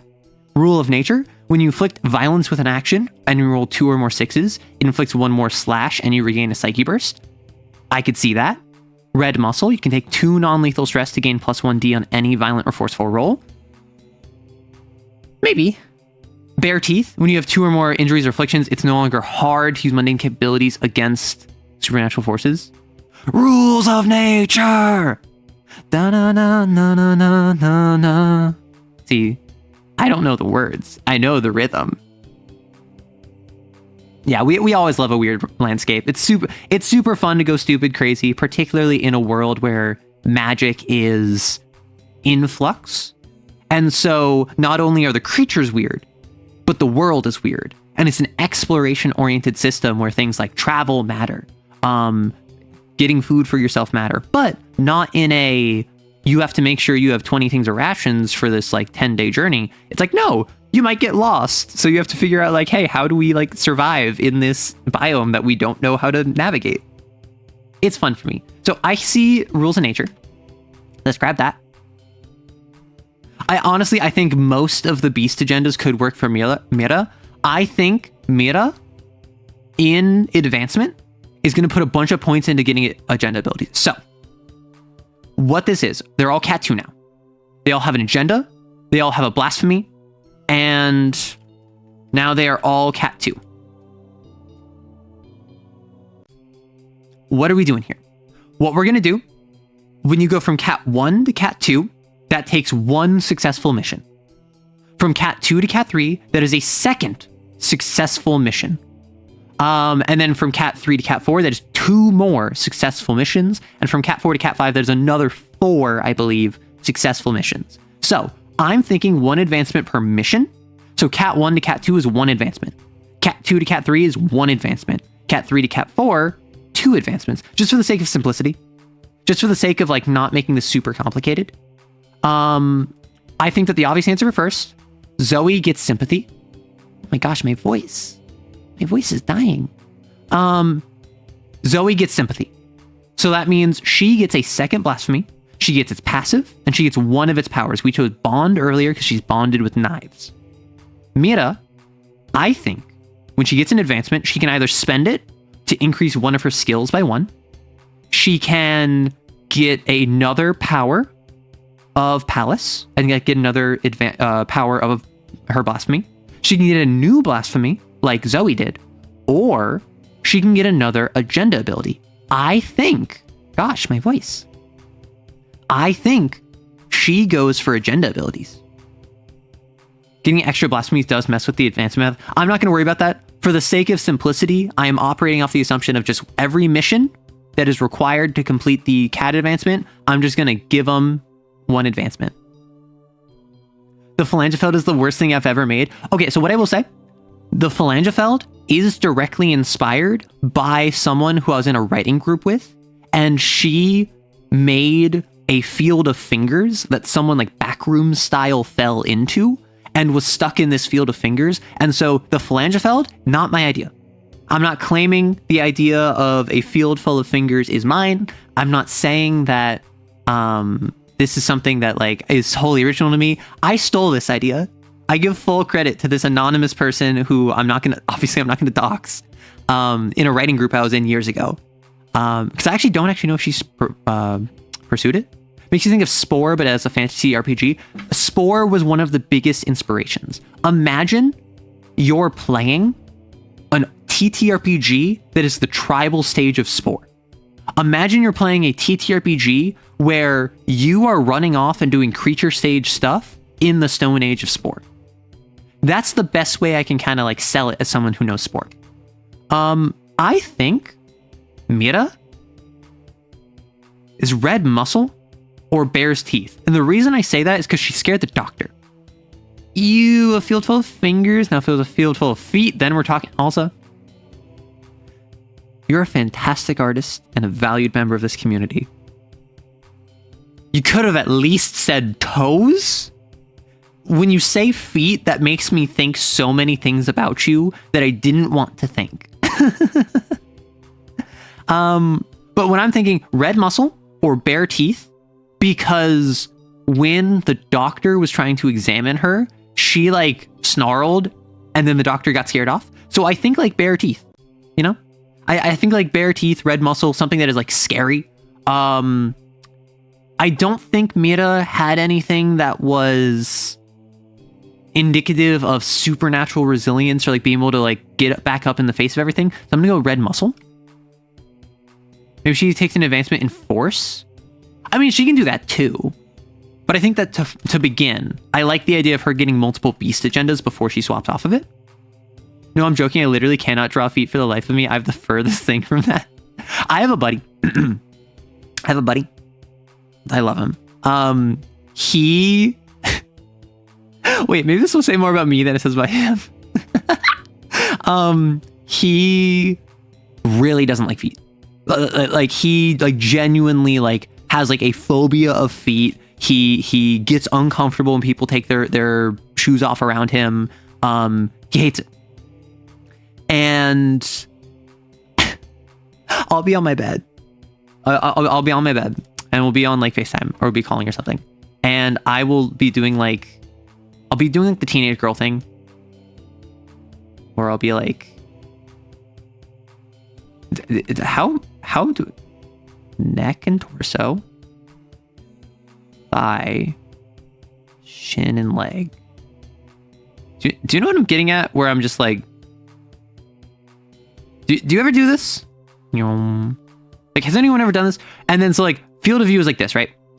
And he'll see in the corner of the screen, he'll see my feet and he'll be like, Arrow, put that away. And then I'm just like, what, these? Oh, these? And I'll just like put them in the middle of the screen to screw with him. Kicking your feet. Yeah, I've done it. So like, I'll just be like hanging out chatting with him and my feet will be visible off in the corner in the very few. He's like, no, Arrow, put that away. That's gross. And then I'm like, oh, these, my doggies. And I'll just whip out the doggers. Although I think that might be, I think that's harassment on my part. So, whoops. Yeah, so I will show feet pics, but only if it causes distress to my friends. What the dog's doing? My buddy's a Ninja Turtle, sworn enemy of the Foot Clan. I will say, never got into Ninja Turtles.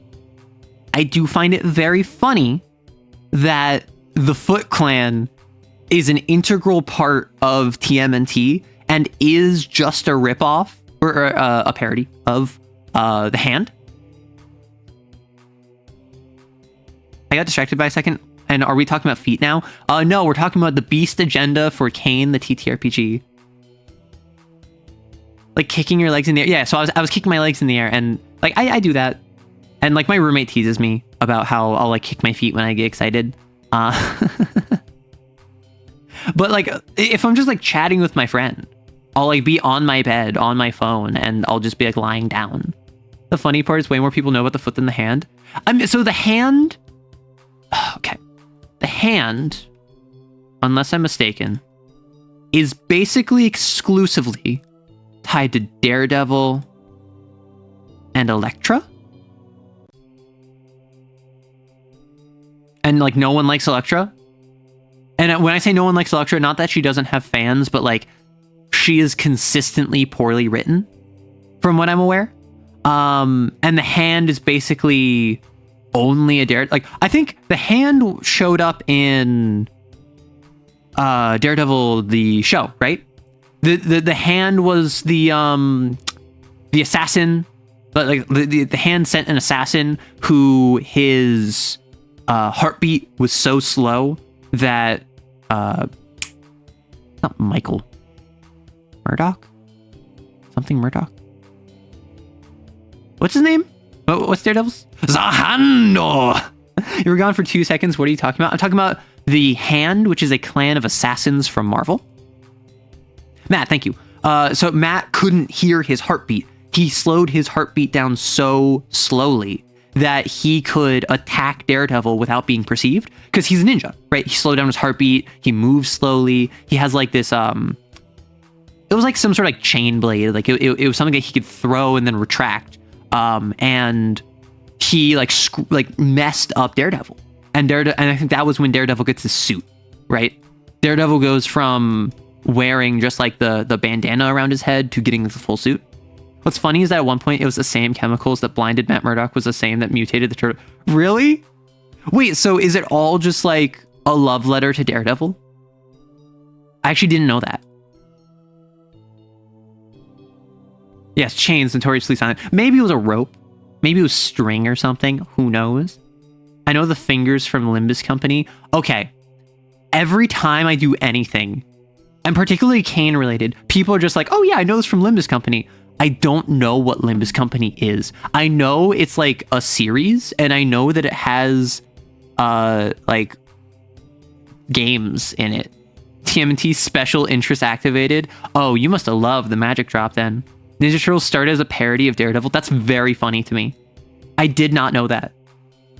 Because like I'm someone who I'm open about the fact that I consider myself to be more into Marvel than the average person, but I don't consider myself like a comics nerd, right?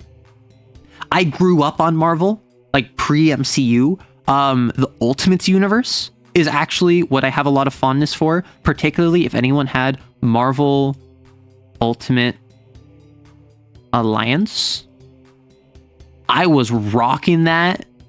Back in like, what, 2005 to 2007? Oh gosh. Limbus is the gacha game, and a large amount of floors involves monsters called distortions. Why are they called distortions? Why did I release the homebrew that was named Limbus Company? Also, lots of suits. Yes. Okay, Limbus Company pulled from multiple classic literature, The Stranger, Moby Dick. Okay. I read Faust on stream. Awful literature, by the way. Do not read Faust. It is not good. Particularly once it gets to part 2, it drops in quality. The moral of Faust is not don't make a deal with the devil. The moral of Faust is make a deal with the devil because God is good and will save your soul no matter what you do. That is actually genuinely how Faust ends. I'm sorry to spoil this. However, I was reading Faust and immediately I got so many people being like, oh, Limbus Company. Is this a Limbus Company reference? And I'm like, no. It's the archetypal devil deal. If it makes you feel better, I think they were aiming more at referencing SCP. I mean, so the reason I went with distortions is because initially I was doing a Persona 4 reference. So like I made the distortions doc for CAIN. It is about a little mini boss that is formed from the Exos. It is a larger than a trace or drifter, smaller than a proper sin. It is effectively a nascent sin, like almost detached, decoupled imago that you have to fight, and it knows information about you that it will try to reveal. And if you answer all of its questions and you spare it, then you like make peace with yourself, right? And so initially, these were called shadows because this was all one big Persona 4 reference. And then people brought up the very reasonable argument there are already multiple other things in CAIN that are shadows, like the shadow blasphemy, as well as the shadow agenda. And someone brought up distortions. And so I said, oh, that's a good idea. I can just call them distortions. That's not going to be a reference to anything. The fool. I am a fool for thinking that someone in chat saying something was not just a reference to their favorite media property. I have had dozens of videos that I will say something and people will say, oh, that's a Limbus Company reference. It's like FGO. It's Fate Grand Order of the modern day. Yeah, one of the characters is called Foss, but unfortunately she's like a connected hive mind. It's bad. Is that bad? I don't know. Like, from what I know about Limbus Company, I don't even know. The only good gacha game is the Battle Cats. Limbus is legit the only gacha game I've ever played that I call a good game. In Limbus Company, they're called distortions because they're like horribly mutated humans. I just do it for the bit, dog. It's all about the Mets, baby. Come on, baby. Get a home run, baby. Okay. Question. This is about Kpop Demon Hunters, remember. What does Rumi do? Does she just keep evolving her sin mark? Or does she get more points? I think, honestly, brings her connection up to 3. As Cat 2. Is that crazy of me? You personally enjoy Limbus, but it's really weird. I've heard it's really weird. It was about Kpop Demon Hunters until you activated the Project Moon sleeper engines. What can I do to that? If everything activates the Project Moon sleeper agents, is it not victim blaming to say it's my fault for activating them? If I live in a world where Project Moon sleeper agents are simply everywhere and respond to anything, can I be blamed for setting them off? It's the same way of like, if I reference something and someone says, OMG, it Migu, and like, that's not my fault. Miku has done everything because she is queen of the world. Just because I don't follow Miku does not mean I do not respect her authority as my lord and liege. To be honest, most Project Moon fans hate them. Oh my gosh. Just play Limbus. I could play Limbus. What I will say, I'm not spending money on it. And like, unironically, we hate most of our fan base. That's really funny. I did unironically consider like trying out Uma Musume until I realized that like the only reason anyone gets any success with it is because they spend hundreds of dollars. Next stream, Vocaloid theme sins. We already talked about Miku. Like for the longest time, like since I first started talking about CAIN, I have had the genuine idea that Miku is like a Cat 7 lord, and people have been like, what? No, not Cat 7. No, or not Lord. I don't. Like, Miku, unironically, would be like a Cat 7 Lord. Because if you look in the book, if I go to the cat chart, this is Harpocrates dossier. That's the wrong document. Sorry. Let me grab it. If we look at this chart, this is category. Normal mundane humans are at 0. Your average XO starts at Cat 1, advances all the way to Cat 5, and cannot progress past Cat 5. In CAIN canon, in the book, in lore, there has never been a sin of Cat 7. However, like, people, many thousands of people, size, skyscraper, area, a whole town, distance over the horizon, speed, jet fighter, magnitude, cataclysmic. Like, the Saja boys probably had thousands of people in their big concert where they're like trying to take everyone's soul with Guima. So I think that like they're pretty confident like Cat 6 because they had like 50 million fans in the Pride. Miku? I could see her being Cat 7, if not Cat 8. Think about how many people not just know of Miku, but are obsessed with Miku. I don't think it's many thousands of people. I think it is genuinely, in terms of like fans that stan her and are kind of crazy about it. Hundreds of thousands. No. Many millions of Mikus? I think that's too much. I think that millions of people know and love and consume Miku media and music and merchandise. I think there are hundreds of thousands of Miku people who are like genuinely kind of weird about it, which I think indicates she's a Cat 7 or higher. Kind of like the Spindle Fulcrum at this point. Like, Miku is one of the anchors of the world, and I think that that's cool. Like, I say this as someone that doesn't know much about Miku. I don't really listen to that much Vocaloid. However, I think that how did Miku get this popular if she is not a Cat 7 idol? And I think, like Zach said, I do think she may be a CAIN, an extension of a CAIN's like monitored sin as a means. Miku is just what is it? Miku is just veil. Miku is to hope virtue as the spindle is to the flux blasphemy. Miku is the power of the veil. Because whenever they need someone to forget something, they just go, Miku Miku beam! Teto better? Oh. I don't disagree, but oh. Tech watches Arrow. Am I the only one freaking out? I don't think he watches me, but he's come into stream a few times. Although, like, every time he drops a video, we go crazy in the Discord. Miku is Hope confirmed. Well, is Miku Hope? Or is Miku, like, an extension of Veil, which is part of Hope? That's my question. My thought process is Miku is the manifestation of Veil, and there is something going on, like, in the music sphere that needs a constant battle against it.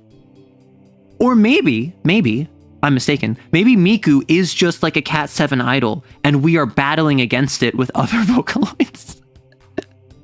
Like, I don't know enough about Vocaloid culture and the ecosystem of Vocaloids to know how accurate that is, but like, Miku has been in power for like 25 years. And I say in power as in like a global phenomena for probably 20 of those years. Miku's unclassified. How can you classify something? Is Miku mother? Like, not mother, but like mother? Because everyone knows someone that's like weirdly into Miku. And don't mother sin? Like, doesn't mother basically pretend to be a centipede or a idol? Miku's mother made the same comparison. You and me, Dynamite, we're on the same wavelength. Miku doesn't erase your memories, she just replaces it with Miku. You're thinking Miku, Miku, ooh. See, that's the thing. She replaces your memories because she lives inside your Wi-Fi. Dude, Miku is like infecting you and your psyche. Do you think you're safe simply because your memories are being replaced, not that they're being erased? Miku claims all. Oh, Mother takes Ogre Centipede. Thank you. Miku is Mother. So does that mean that like Teto is an anti-cognito hazard? Like an anti-mimetic? So we have Miku, who is Mother and is taking over the world. And then Teto, who, as far as I'm aware, is like the biggest competition, like rising star in recent years, and is often paired with in an antagonistic role to Miku, is like the one that's going to take her down. Miku is Cat 10, the world is hers. Listen, this is Miku's world and we are living in it. I, for one, welcome our Miku overlords. Teto is Mother's favorite. I really need to... Tom Bloom, please release Games for Freaks Volume 4 so I can read Volume 3 on stream. Hugs and kisses. Love your work. Thank you. Send. Okay. Sorry, I just sent Tom Bloom my private DMs of where I message him daily about releasing Games for Freaks Volume 4 so I can mooch off of Games for Freaks Volume 3 for free. Is Girlframe just ADG for sci-fi fans. You're fine with that, honestly? I mean, listen. Miku doesn't impact my life. What's so bad about it? GFF 4 is supposed to come out mid-year. I mean, I assumed it was going to be June, October, June, October, June, October. Because, like, that's what it was for 1 and 2 and 3.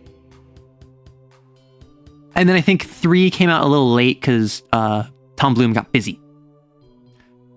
Folks, are we doing K-pop Demon Hunters or are we doing Miku? Come on. Gotta pick up. So, they're now Cat 3. I can't do a third one. I guess I gotta do that. Not Cat 23. 3 and 3. I think Mira, Force. I think, or that's Rumi. I think Mira takes a point of Force. I think Rumi. Does she get another roar? Or maybe at this point, this is where we give Rumi guilt, right? Because we were thinking give her guilt as a blasphemy in development later. So we could give roar/guilt and come down here. So she gets pessimist. And in addition to that, martyr. You redirect a harmful around action to yourself instead. Blame, when something goes wrong, you may take fault. That's very Rumi. Fizzle, you cause any action you see within range to fail. No. Collapse, you cause everything to fall apart. That's kind of like with the roar, but we kind of got that with concuss from roar. We temporarily increase the weight of an object. I think we give her blame. Right?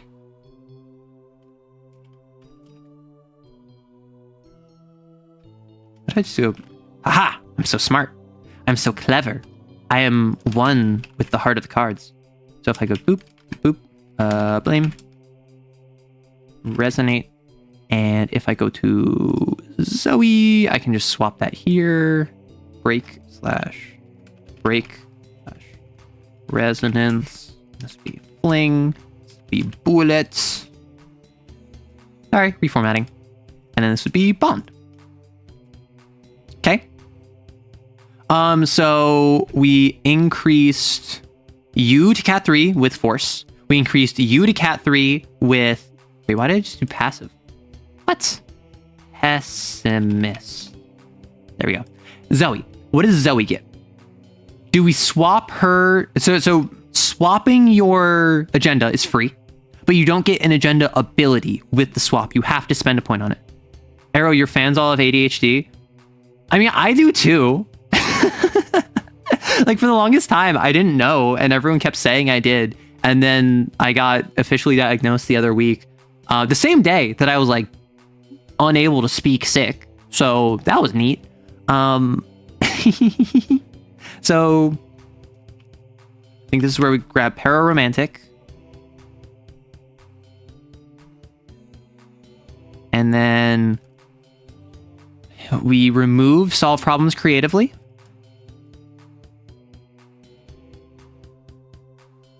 And we add Pararomantic.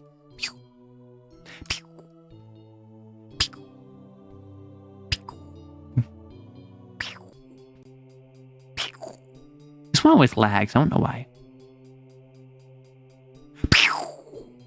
Okay, Pararomantic. Get intimate with the supernatural. That's definitely one of Zoe's goals. Turn away a chance to breach the veil. I mean, she does that, so like it fits. I make noises. I'm sorry. I just joined. Do all the K-pop Demon Hunters have roar? No. So what we did is I don't have access to track because I don't have Games for Freaks Volume 3. Games for Freaks Volume 3. I review it live on stream, and so I'm waiting until it's free to do that. And roar we gave to Rumi because that kind of fits with her ability as the central point of Huntrix. We gave Mira Palace because of the bathhouse and of couch, And then we gave Zoe Vector, and then she took up Sympathy because she's all about flinging her knives, throwing her weapons, and being resonant with the knives in particular. So what do we want to give Zoe an ability from Pararomantic? Sixth Sense, you always know when someone or something is observing you. When alerted to the admin of this, you may roll Psyche to determine whether or not it's supernatural. You always deal -1 slash and always take -1 slash. Once per rest, after you have encountered the Sinner or Drifter, a power used that targets objects may be used on a human. Understood. Supernatural beings that can perceive you will never target you in the first round of the conflict scene. When you have 2 or more injuries and are in the same scene as the Sin, you may ask the admin one of the trauma questions. They can connect the dots of information, but cannot conjure information you don't know. I think Oddity, because she's kind of like the rogue. Zoe's like the rogue of the party. So I think it would make sense if we go like that. And also, I don't think that if she's ever targeted first. I think that she is never targeted first. You could bond with a random fan and yeet them at such a point. Okay, so they're all Cat 3. Do we want to make them Cat 4 and have them be black coats? Or do you want to leave them Cat 3 and kind of leave it a little underpowered? Because right now, we hit everything we wanted. We have Rumi, who is doomed. She's roaring guilt, which is the music as well as the shame. We have Mira, who is a beast palace user. Maybe she swaps her agenda to like Guardian at this point after taking some beast points. And we have Firebug, Pararomantic, Vector, Sympathy, which it makes sense for Zoe of all characters to be all over the place like that.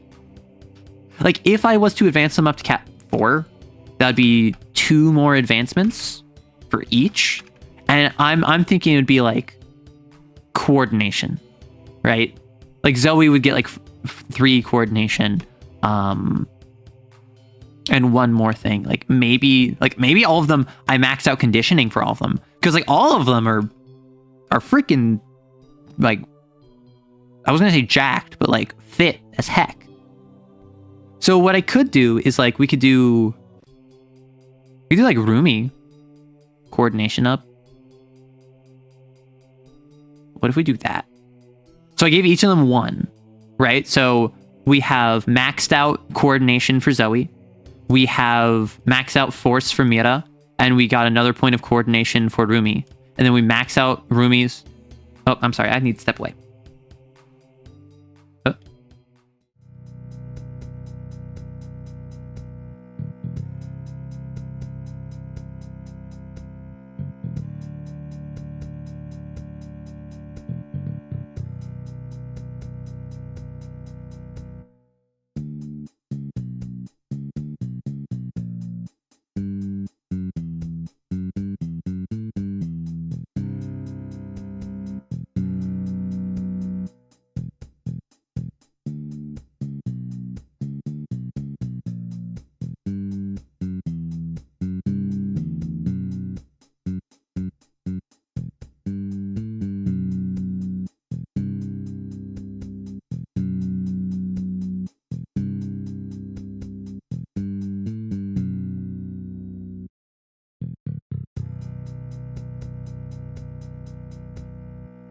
Sorry about that. I had someone dropping a package off at the door for one of my roommates. So, gosh.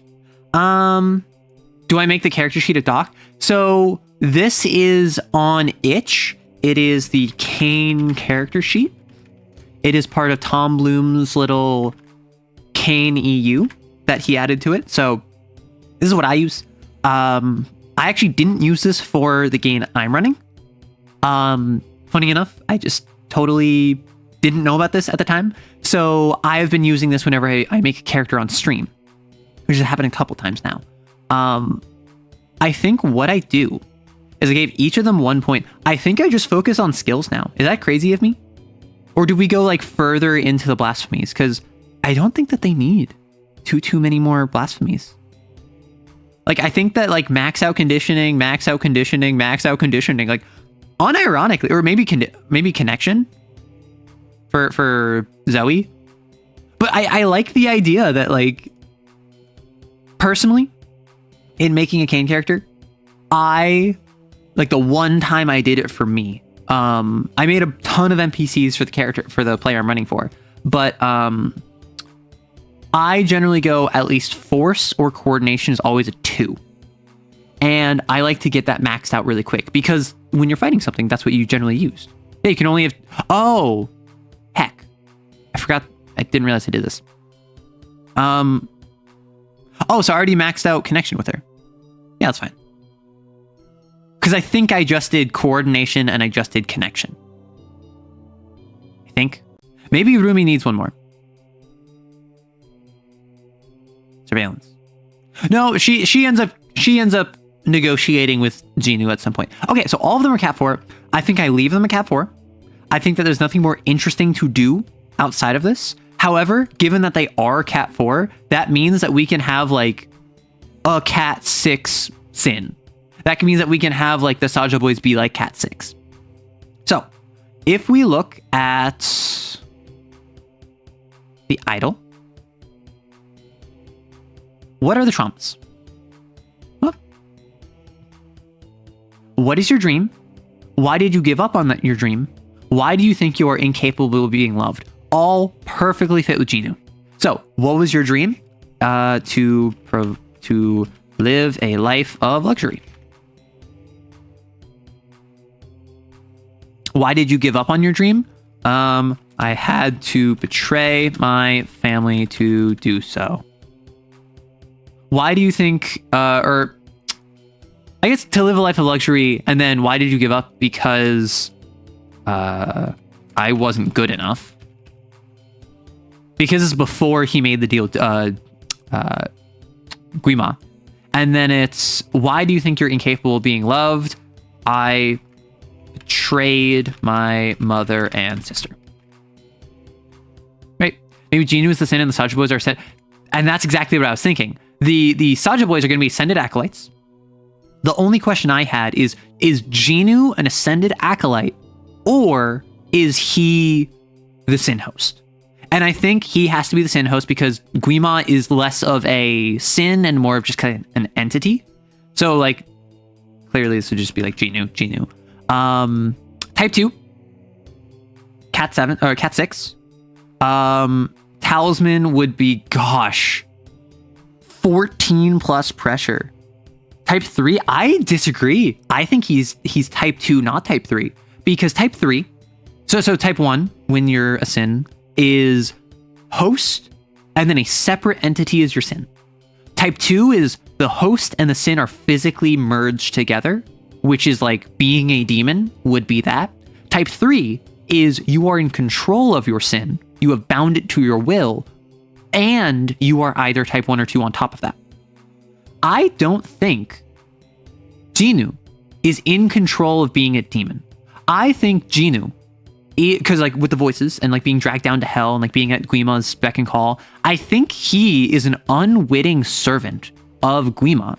And despite the fact that Guima is a psychic entity beyond the veil, that is a circumstance where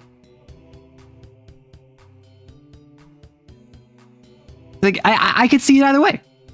It obviously doesn't matter, but I personally think it's less so that he's in control of himself and more so he is kind of like at the control of Guima.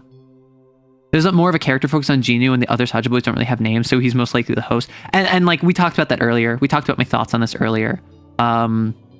Attacks with pelvic thrust. Do you remember in Soda Pop when like the old grandma is like running up to him and he just like pelvic thrusts her? Shoulder check or shoulder bump where he brushes up against her. I think there's claws, music. That's all stress. And then domains, the fun part of every sin. So, marriage. So, one of the first things I thought, like the two things that made me think, oh, this is a game of CAIN. Doomed agenda on Rumi, elevation of the innumerable mass on Genu. Like, I don't even know if I mentioned that and people are already talking about it. So the idol gains the ability to elevate members of its cult into a sin. One of these can appear a scene when is fighting. We'll just say instead of one, it is a collective execution talisman for all of the apostles. And they are just like person plus plus, right? I had to leave earlier, but thank you, Era, for the link, of course. So, apostle. Obviously, the Saja boys are more powerful than just normal cultists. They are apostles. They are ascended alongside the idol. Toys for men. Play with the flesh of others like marionettes. Don't know about that. I think that I'm just going to skip ahead, actually, to taking the ears. And the glory and the strong-scented lips of a whispering god. I think these three are all very reasonable because their voice and psychic presence is overwhelming like an ocean battering down a rickety door. It can speak to a group of humans. If successful, they add it to the cult. That's what they do in the entire movie. As a threat, they can speak an unspeakable word. If they hear it, they're deafened, which kinda, but I think that's more the first part. The glory, a glorious form. I was thinking demon. Oh my gosh. Give me a moment.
As I mentioned, I am mostly recovered, but I am not fully recovered yet. I suddenly could not breathe because my nose was so stuffy. So apologies for that if I sounded weird. So the glory, I was thinking activate demon form. But I don't know. I'm thinking the glory may be what happens like with your idol and where everyone is like transfixed, but that could just be parts of the cult, you know? The strong-scented lips of a whispering god, just everyone loves them. I think that's a very strong contender. I think that what we go for, because the other options, Toys for Men, it can physically control its cultists like marionettes. It can see through and speak through members of its own cult, and it can rapidly change its own form as well as the form of others. And when the exos rest, it can force them to rest. And then also it can screw with their resting. So I think obviously elevation of the innumerable mass. Clearly the Saja boys are all apostles. What are we feeling? 2 of the 3 taking the ears, the glory, strong-scented lips. Era, what's the best song in Kpop Demon Hunter in my opinion? That's a better question for the Q&A section. So heads up on that. But what's the best song? I mean, the best song is probably Golden, based on how it performed. right? And how popular it was. My favorite, I kind of went through it earlier. I really like Your Idol and Soda Pop. I really like the Saja Boy songs, and I don't know why. And I enjoyed How It's Done. How It's Done is one where I was fine on it. I didn't particularly like it. And then after listening to some of the other music, I kind of like had the heels, nails, blades, mascara, fit check from my napalm era. Like that got in my head. So then I listened to it. I'm like, this actually goes so hard, particularly for an opening song.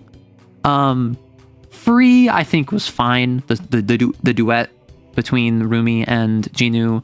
Oh my gosh, Takedown. I really enjoyed Takedown. This Is What It Sounds Like. I enjoyed, as I mentioned earlier. I think it focuses more on being a set piece moment than it does on being a good song. And I think it suffers from that, but I think it suffers from being like a 9 out of 10 down to like an 8 out of 10, right? Like I think that it's like a point off, but it doesn't make it a bad song. I'd definitely say that my favorite is probably Your Idol. And I know a lot, and I think Your Idol, I thought Golden was the most popular. Apparently Your Idol like top charts, which like, wow. You would fall for the Saja Boys plan? That's the thing though. I didn't fall for their plan because I'm not simping for them. I can just appreciate catchy music. Like, I don't know what it is. I just like it.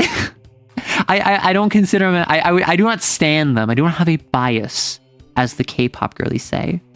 They absolutely control the will of their fans. I know they do. It's just a matter of, that's what the cult is. The cult, for those of you who don't know, all idols get a cult. They gather a cult around them, steadily adding over time. They vary from mundane admirers of the idol to people pulled totally under their spell. While the idol still lives, cultists are completely and unflinchingly loyal to them and their host, i.e. fans. They're able to secretly add NPCs. And as pressure increases, as the hunt progresses, more and more people get added to their cult. I.e., they start out with no one knowing them, and then they get to the point where they're popular, and then they're a rival, and then they're crushing Huntrix, and then they have 50 million people, which apparently is the like population of South Korea. Your Idol and Golden both top charts, yeah. So honestly, I enjoyed Golden. I thought it was fine. I really liked Takedown. I'm sad that Takedown was weird for me because I liked the lyrics and the music and how it was going, but I feel like because of plot reasons, it never got a chance to just be performed. The closest you get is the end credits with Twice, which is technically speaking a cover, and like I don't think it's bad. It's just I would have preferred if in the movie we got to hear the full thing of Takedown. But I think that's why they did the end credits, right? I think that the reason they did it is so that you could get you get all of it. And technically speaking, with the demons on stage, that was performing Takedown, but it's kind of more of a plot beat than anything. So it's almost scary how the success of the songs in the show correlate to their success IRL. No, that's very funny to me. And the issue that I see, the scary thing I see, is a lot of people not understanding that the Saja Boys were like the bad guys. And a lot of people are pointing out like, oh yeah, with Soda Pop, they're singing about how like, oh, you're their Soda Pop, you fill them up, they need you and like they need to drink you up.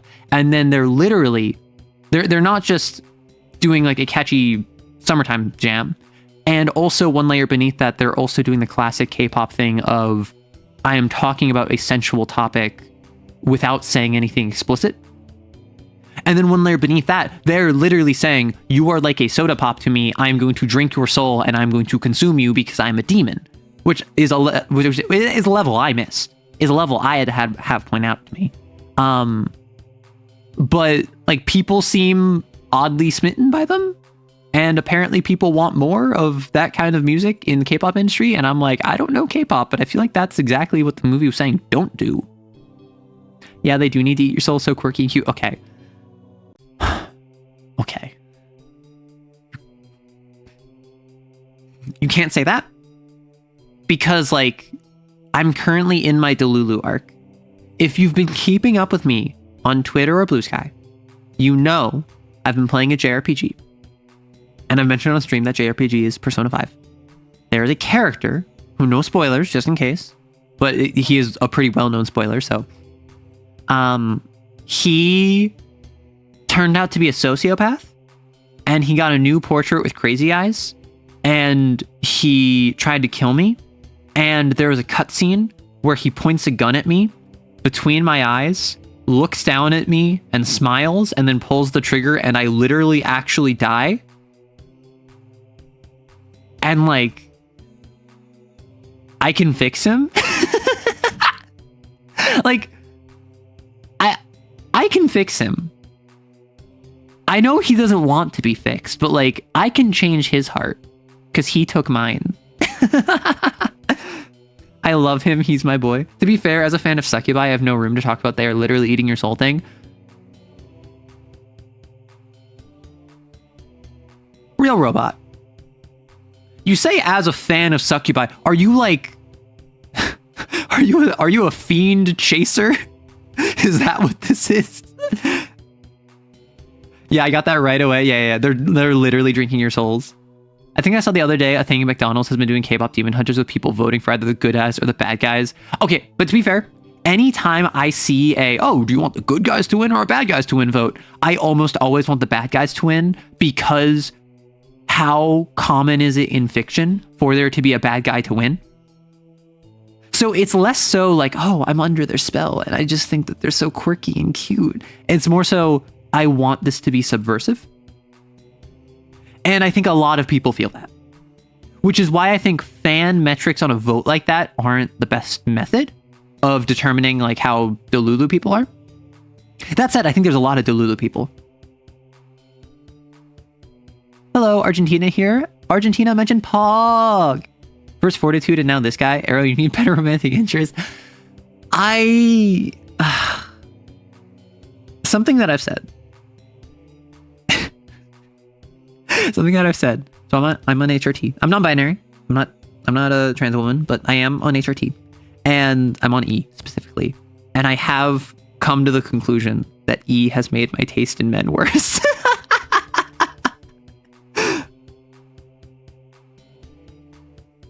That for you is like the woman standing over a man, sword touching your chin. Okay, like, but you don't understand. When it comes to this character in Persona 5, it's more so me like Fujoshiing out. I'm not gonna lie. It's less so like I want to be with him, and it's more so like the tension with the main character, much in the same way that like I am very normal about Miles Edgeworth from Ace Attorney. But however, I don't want to like get with Miles Edgeworth. I want Miles Edgeworth and Phoenix Wright to kiss. You vote by buying a specific combo meal? Oh, got it. I literally bought the first 2 volumes of the Monster Girl Encyclopedia. Ah, you're a monster lover. Yeah, but like it really is like the Princess Mononoke thing, where like knife pointed at my throat and it's like, you're beautiful. No, Arrow, I get it because I was in the series, both Persona and Ace Attorney, so don't worry. Trade.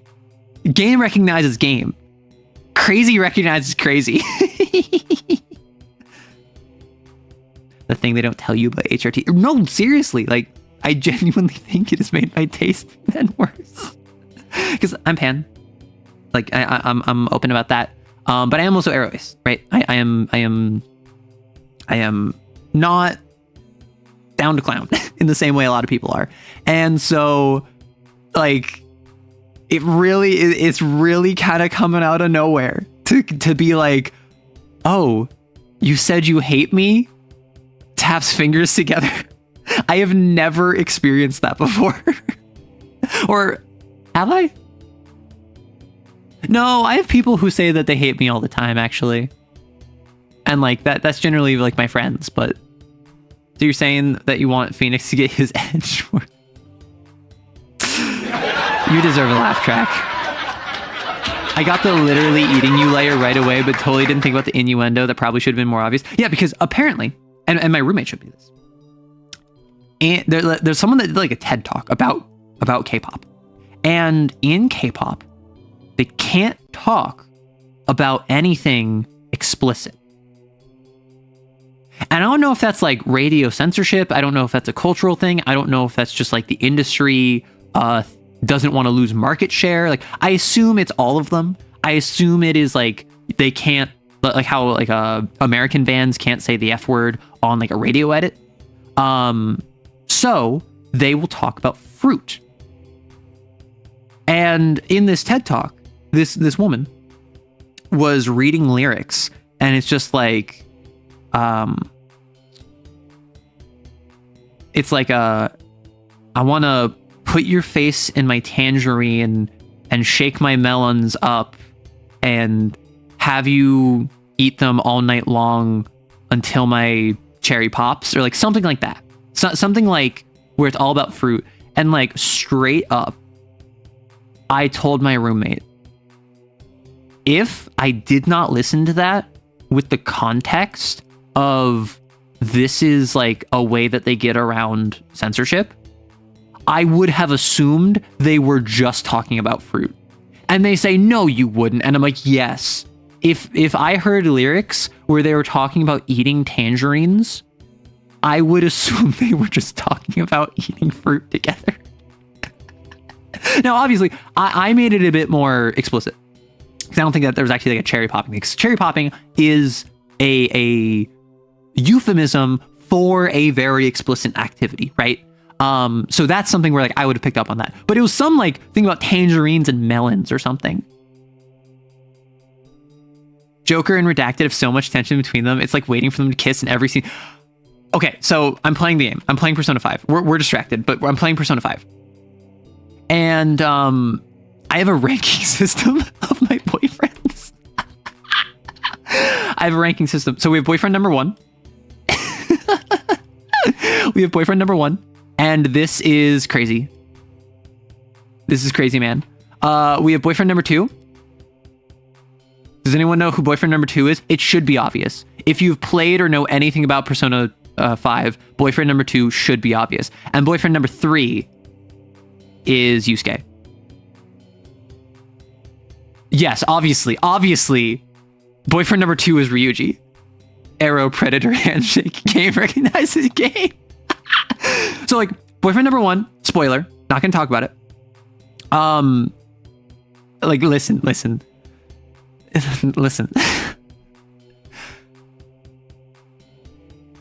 He said that I can leave my friends and join him.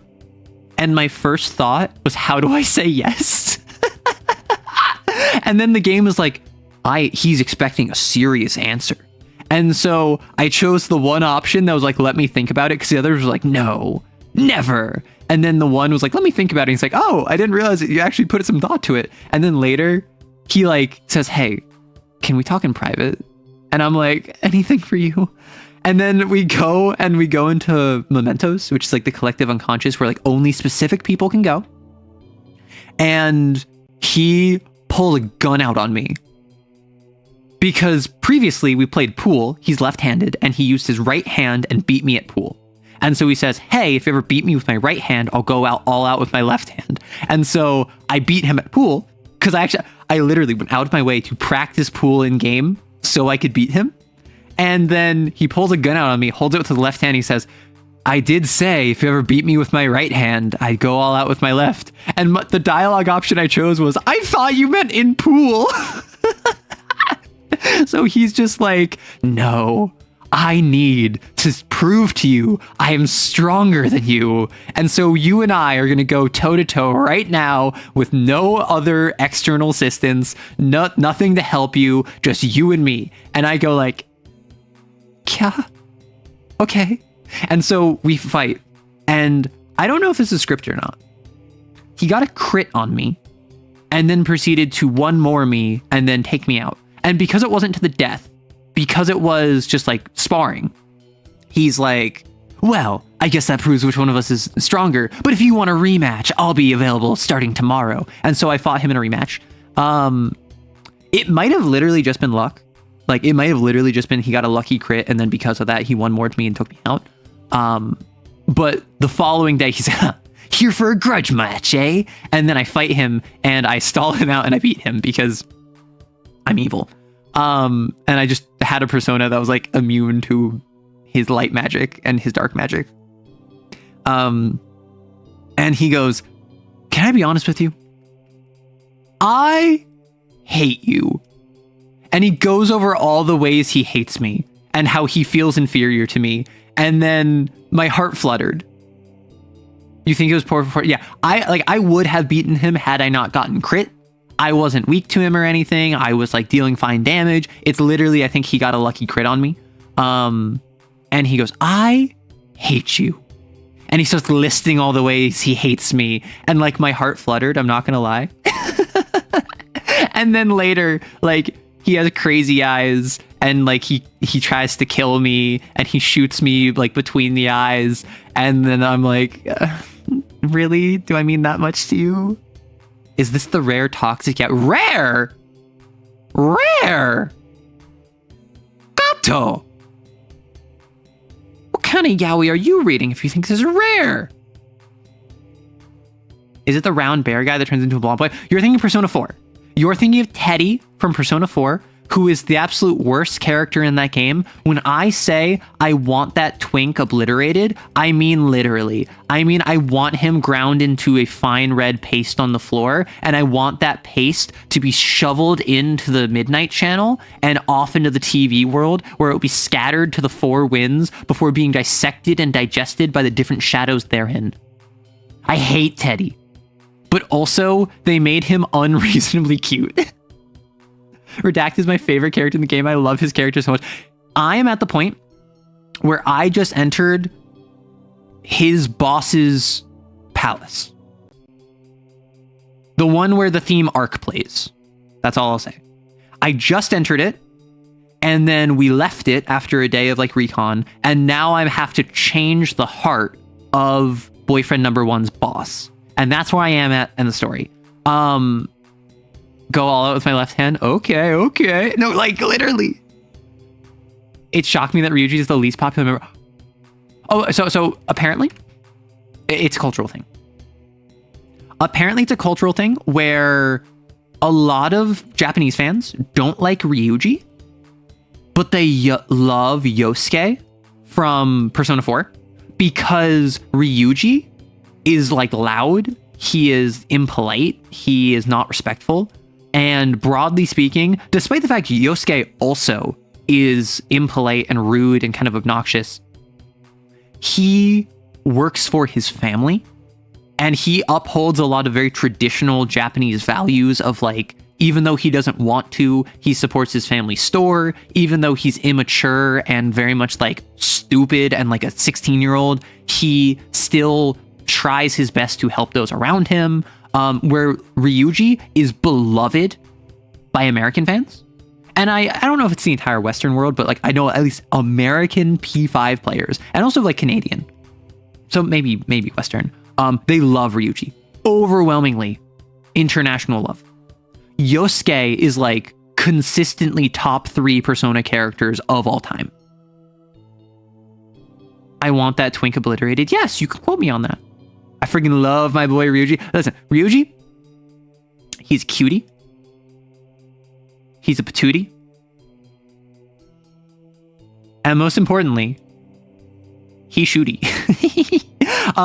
Ryuji has been on my team and has not left my team this entire game. This entire game, Ryuji has not left my squad because I love him. That's it. That's all you need. My team, when Ryuji, and then we get, and Mona, and On, and then once we got Yusuke, I swapped out, I think it was Mona, and then once we got, do we care about spoilers? Do we care about Persona 5 spoilers here? Because like obviously I don't want to spoil anyone. However, like the more we talk about it, the more spoiler rated. I'll say the next person we got, who is also an M, I swapped out On. And then once we got to the point where boyfriend number one joined, I was like, I actually like Ryuji. I like Yusuke. I like this character. I guess I'm swapping out Yusuke. And so boyfriend number one joined. And then he left because he said explicitly, I'm going to leave after this. So then Yusuke's back in. And now I'm power grinding Yusuke. I had him on like rank 2. I was playing through this game. So if you don't know, in Persona, these are confidants. These are people that you have like a bond with. And the more time you spend with them, not only does it advance their personal story, but also they get special powers and you get special abilities with them. And most commonly, this is every other level of advancing their confidant, they get something to do in combat. So like, for instance, at rank 3, they can do a follow-up attack. If I attack an enemy and I don't knock them down, Ryuji might be like, yo, Joker, I got this. And then I can let Ryuji take a second swing at them. And he's guaranteed to knock them over. At rank 5, when I'm like negotiating with someone and I fail my negotiation with them, each of them has their own specialty in what they focus on. So for instance, like anytime I'm negotiating with a female shadow, if On is in my party and I fail the negotiation, she has girl talk. So she can get us a second chance talking to them because women be shopping, I guess.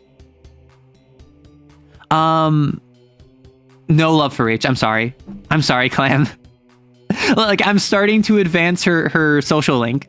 I'm starting to advance a bit, but like, I have not used her in my party once. I did not know what her all out was. Because I only used her in the fight against the palace ruler where I got her because he had minions that were weak to her, and that's it. So like, this is like negotiation, and then if you hit like 7, then you can like snap an ally out of an affliction. So like, if I'm dizzy, like Yusuke might run up to me and like slap me across the face if I'm at rank 7, and then like at rank 9 they can take a hit with that, or like they can dodge, like they can take a hit for you. They can jump in the way of abilities as you progress their confidant. Ryuji, I maxed out. M, I maxed out. Yusuke, I was like 2, and boyfriend number 1, I maxed out as soon as I could. However, I only got to like rank 6, and then it's like plot oriented. With no spoilers. With no spoilers. So anyone who knows who boyfriend number 1 is, no spoilers. Could I have maxed out his rank before I got to this point? I'm currently on the palace that is the boat. I just started that. What was I able to max out his confidant prior to that point? Because I'm at like 8 with him, or I'm at like 9 with him. The last thing I did with him is I beat him in the fight. And I don't know if I could have maxed him out, and I assume that would have led me to a bad end, but like, wow. Like, I would have taken that. Are the Huntrix done? I left for a bit. So Huntrix is done. Now we're currently making Genu. And so we have Elevation of the Innumerable Masses. I think we go Taking of the Ears. And I think we go Strong Scented Lips of a Whispering God. And if anything, that's all we need for Genu. Like mechanically, he is a Cat 6 idol. What are his traumas? He wanted to live a life of luxury. Why did he give up on his dream? He wasn't good enough. What is his like biggest regret? Or what do you think you're incapable of being loved? Because he gave up his sister and mother. So what affliction would he give? Where does it say affliction? What the hecky?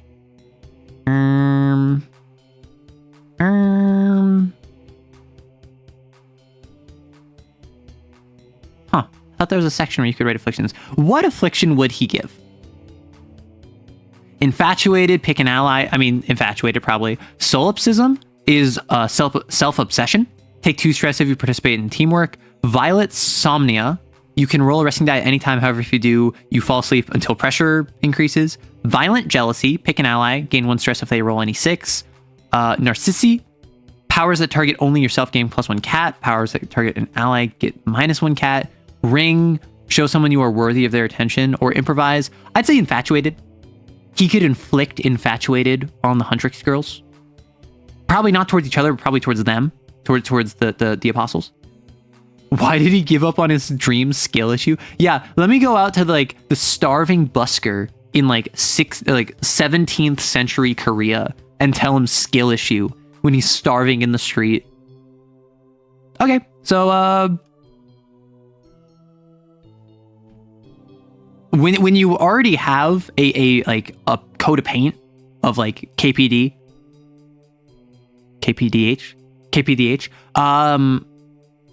like it's so easy to make a sin. All you need to do is like know the domains. That's really it. So, if y'all want, we have 3 Cat 4 XOs and we have 1 Cat 6 sin. I could upload these on the Discord if you want. It wasn't as easy as Elmo. Elmo was really easy. Elmo was so easy. To be fair, I did get distracted for like 40 minutes talking about Persona or something. Yeah, Arrow and Persona Strikers, Ryuji drops an F-bomb and it feels so good. Listen. How good is Persona Strikers? Because like, I don't know how close I am to the end. I'm at like 105 hours of Persona 5. I played Persona 4 for like just about 100. I played Persona 3 for just about like 100, like 15, 120. And that's because I took longer because I played P3P where you could not choose skill distribution. So I spent a lot of time just re-rolling skills for fusion. And Persona 5 I expected would take like 100, but I feel like I'm only at like the 80% mark.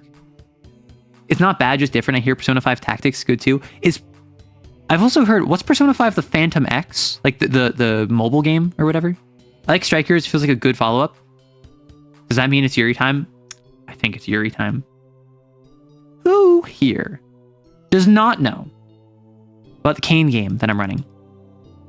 Who here has no information about the Valentines?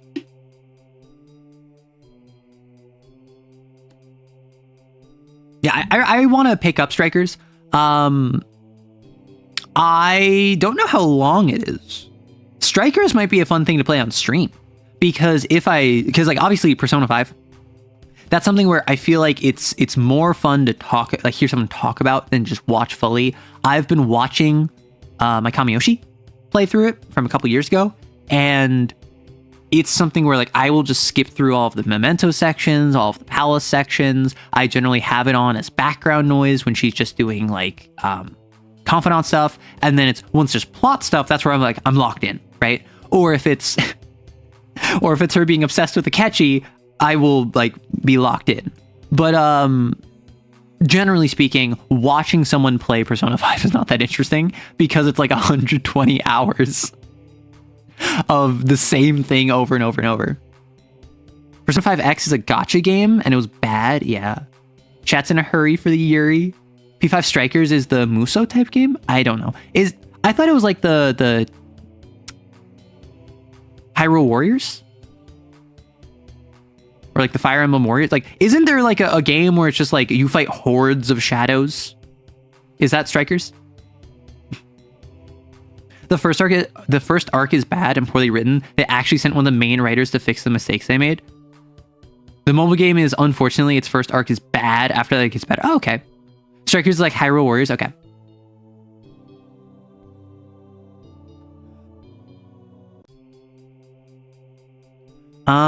Also, side note, Ryuji gets to drop an actual F-bomb in Strikers and feels so vindicating. No, I've heard that, and I don't know why they were so resistant to give him an F-bomb, because someone else says an F-bomb. And unless I'm mistaken, Persona 5 is already rated R. Like, it's already rated M. It's already not teen. And, like, at least for movies, a PG-13 rating can only have one non-sensual use of F, right?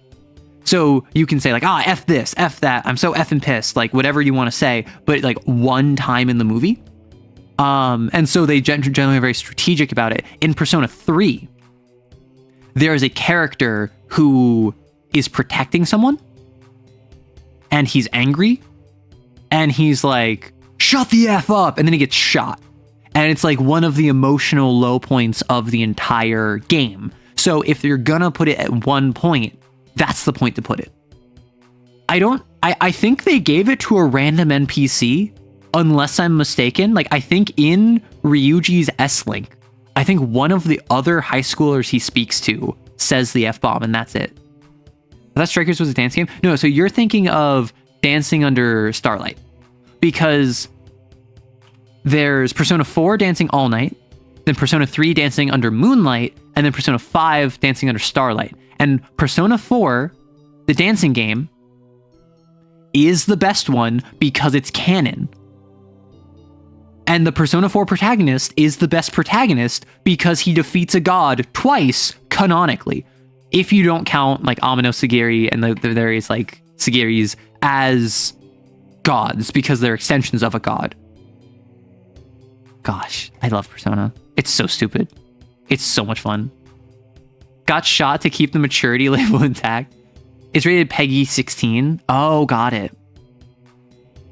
I thought, because at least Persona 4 is rated M. Yo, what's up, Linchester? So, I thought Strikers was Mario Soccer. I had Mario Strikers growing up, and then we lost the disc.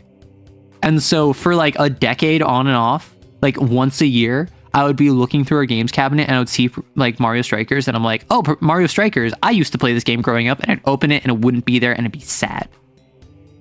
Are you going to play Persona? You're gonna playing Persona 5. I'm currently playing Persona 5 Royal.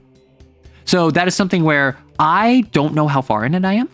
And I went into the game knowing the pancake scene and that boyfriend number 1 was actually a bad guy. I knew that for some reason the pancake scene was really important and boyfriend number 1 was actually a bad guy. And that's all I knew going in. Like, I also knew about like the Phantom Thieves, and I knew about Joker, and I knew about like I could recognize the faces of the various Phantom Thieves. I knew that there was like a car, and I knew about like mementos was a thing. I actually didn't know much about the game itself. I am now completely blind, and I gotta say, when boyfriend number 1 does his thing, where he like shoots you in between the eyes, that is where Persona 5 jumped the shark. Persona 5 had a palace that was literal actual outer space, and you have to chase after a igniting and taking off spaceship. And this is where it jumped the shark. It jumped the shark after the point it ran out of ideas and went into space. So like, I am completely blind from here on out, and I'm so happy. Because with Persona 4, I went in totally blind. I knew a little bit about like, I actually didn't know kanji was in that game. I'd heard about like kanji being gay or whatever. But I was just playing Persona 4 to play Persona 5 because I wanted to play the as much of the series as I could that was on Steam. And then I learned who the killer was via spoilers because I was listening to the game's music and I saw on a comment someone referenced the killer by name. And this was like halfway, 2/3 of the way through the game. And so I had just enough ambiguity that I could like gaslight myself into not hyper focusing it, but I knew who the killer was like after halfway. So I had a weird thing where I both played the game blind and didn't.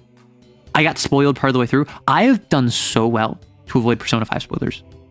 I have done so well to avoid getting spoiled for Persona 5. Speaking of the classic question for you, PG-13. Okay, cool. I can't talk about this till you finish it. Understood. Thank you. My goal, I don't know how much game I have left. And I don't know if I want to know. I don't know if I want to know how much is left. Because this strikes me. But like, Persona 3 did this. Persona 3 did this. And I think Persona 4 also did this. Where Persona games really like saying, this is the final battle. Watch out. Whoa. You're not going to be able to do anything after this. Whoa. And so the previous palace was the final battle because the Phantom Thieves were going to dissolve after it. And then now this is the final palace and this is the final battle. And after this, it'll all be over. I expect, and this is what this is a crackpot theory of mine. Because all of the palaces are related to different sins. However, they include vanity as one of the sins. I assume there's 8 palaces. No one confirm or deny this. I'm just kind of spitballing. And the first one was lust. The second one was vanity. The third one was gluttony, despite I think it really should have been greed. Then it was wrath and sloth. The weird thing about this one, it was the will seeds gave me the crystal of wrath, but the calling card referenced sloth, so I don't know which one this is. After that, it was greed. Now we are currently in what I can only assume is pride. Because what's left? Pride. Oh no, sorry, we just did envy. And we just did envy. And then now we're in what I can only assume is pride. So it's lust, vanity, sus, pride, gluttony, wrath, sloth, greed, envy, pride. Gotta be pride. So maybe there's a sloth theft, or unless like this is gonna be sloth and this one's gonna be pride. I don't see. That's the thing. I don't know, because I'm operating off the assumption there are 8 palaces, and I guessed who envy was gonna be beforehand. I made that guess and I was right. And then I assume, so like I guessed right here, we have 4 more palaces. I think it's going to be this person. I think it's going to be this person. I think it's going to be this person. And I think it's going to be this person. And this person, I was right. This person, I was right. I don't know if this is going to be a thing. I was wrong about one of them. One of them got murked. One of the villains I expected to change their heart just died. Just straight up got killed. And I was like, oh, I was not expecting that. For me, it's fly, you effing fools. I've been in the denial of spoiler state before. Yeah. Spoiler, it's a part of a car. I haven't played any Persona games. Oh my gosh. Yeah, so I am someone who, like, I don't care a lot about spoilers, personally. Like, I am someone where a lot of times media, if I don't plan on consuming it, I'm like, I don't care about spoilers, go for it. And even if I do plan on consuming it, I'm usually not like, oh, I need to go in perfectly blind. I have been loving going in media blind. I'm not gonna lie. Like Pyre by Supergiant Games, I picked up the Supergiant bundle and played Pyre, and it's now my favorite game. I knew nothing about it going in. Disco Elysium, I knew very little about. I went in basically blind. Dispatch, I went in basically blind. A lot of stream games, I go in basically blind. Persona, going in basically blind. Like Persona 3 also, I went in basically blind. I've been trying to go into more media basically blind, and it is such a fun experience. PG-13s are allowed one singular F-bomb. The Lord of the Rings are allowed PG-13. Where do you insert? I think what I would do is, so each movie is its own film. Even though it's one book, they're each their own film, so they each get one. I think for Fellowship, if each Lord of the Rings movie, being PG-13, gets one non-sensual use of the F-bomb, I think in Fellowship, it's gotta be when Boromir is dying and he's talking to Aragorn, and he goes, "My liege, my king, I effed up." That would be so funny to me if he's just like, "I think I effed up." Mom, I flowed up. It's actually 3 books, but no, it's not. It began as one book. It was supposed to be one book. It was one giant monolithic book, and it was broken up into 3 by publishers, because the publishers were like, it should not be one book. No one is going to want to read this. But like the definitive edition that Tolkien intended people to read is one book. And that's why I am comfortable saying it is one book, even if it is often published as 3. I have, like, not in my nightstand. My nightstand, this is how you know I moved within the last year. My nightstand is a box that still has stuff in it that I never took out from moving. And in that crate by my bed, right over there, I'm pointing at it, I have the full Lord of the Rings trilogy in a single book. Supergiant Pog, Hades character writing basically changed your brain chemistry for a bit, and you still have to go back and restart your run. Yeah, so I played all of Hades. I played Hades 2 in early access up until the first Eris on the beach. I was playing it at the point where Eris was the final boss, and then I beat her a bunch of times and I stopped playing. And I have not picked it up since, and it's been like a year, and I just haven't picked up Hades 2 again, and I really want to, and I really want to see that game to fruition. I just haven't. Well, darn, I didn't know that. You got me there. Haha! Nerd. I think I care about trying to go in blind because I almost never actually gotten to do it. That's where I'm at, Strawberry. Like, I'm someone who I'm not going to throw a fit if I get spoiled on something. Most of the time. I'll just kind of be like, oh, okay, cool.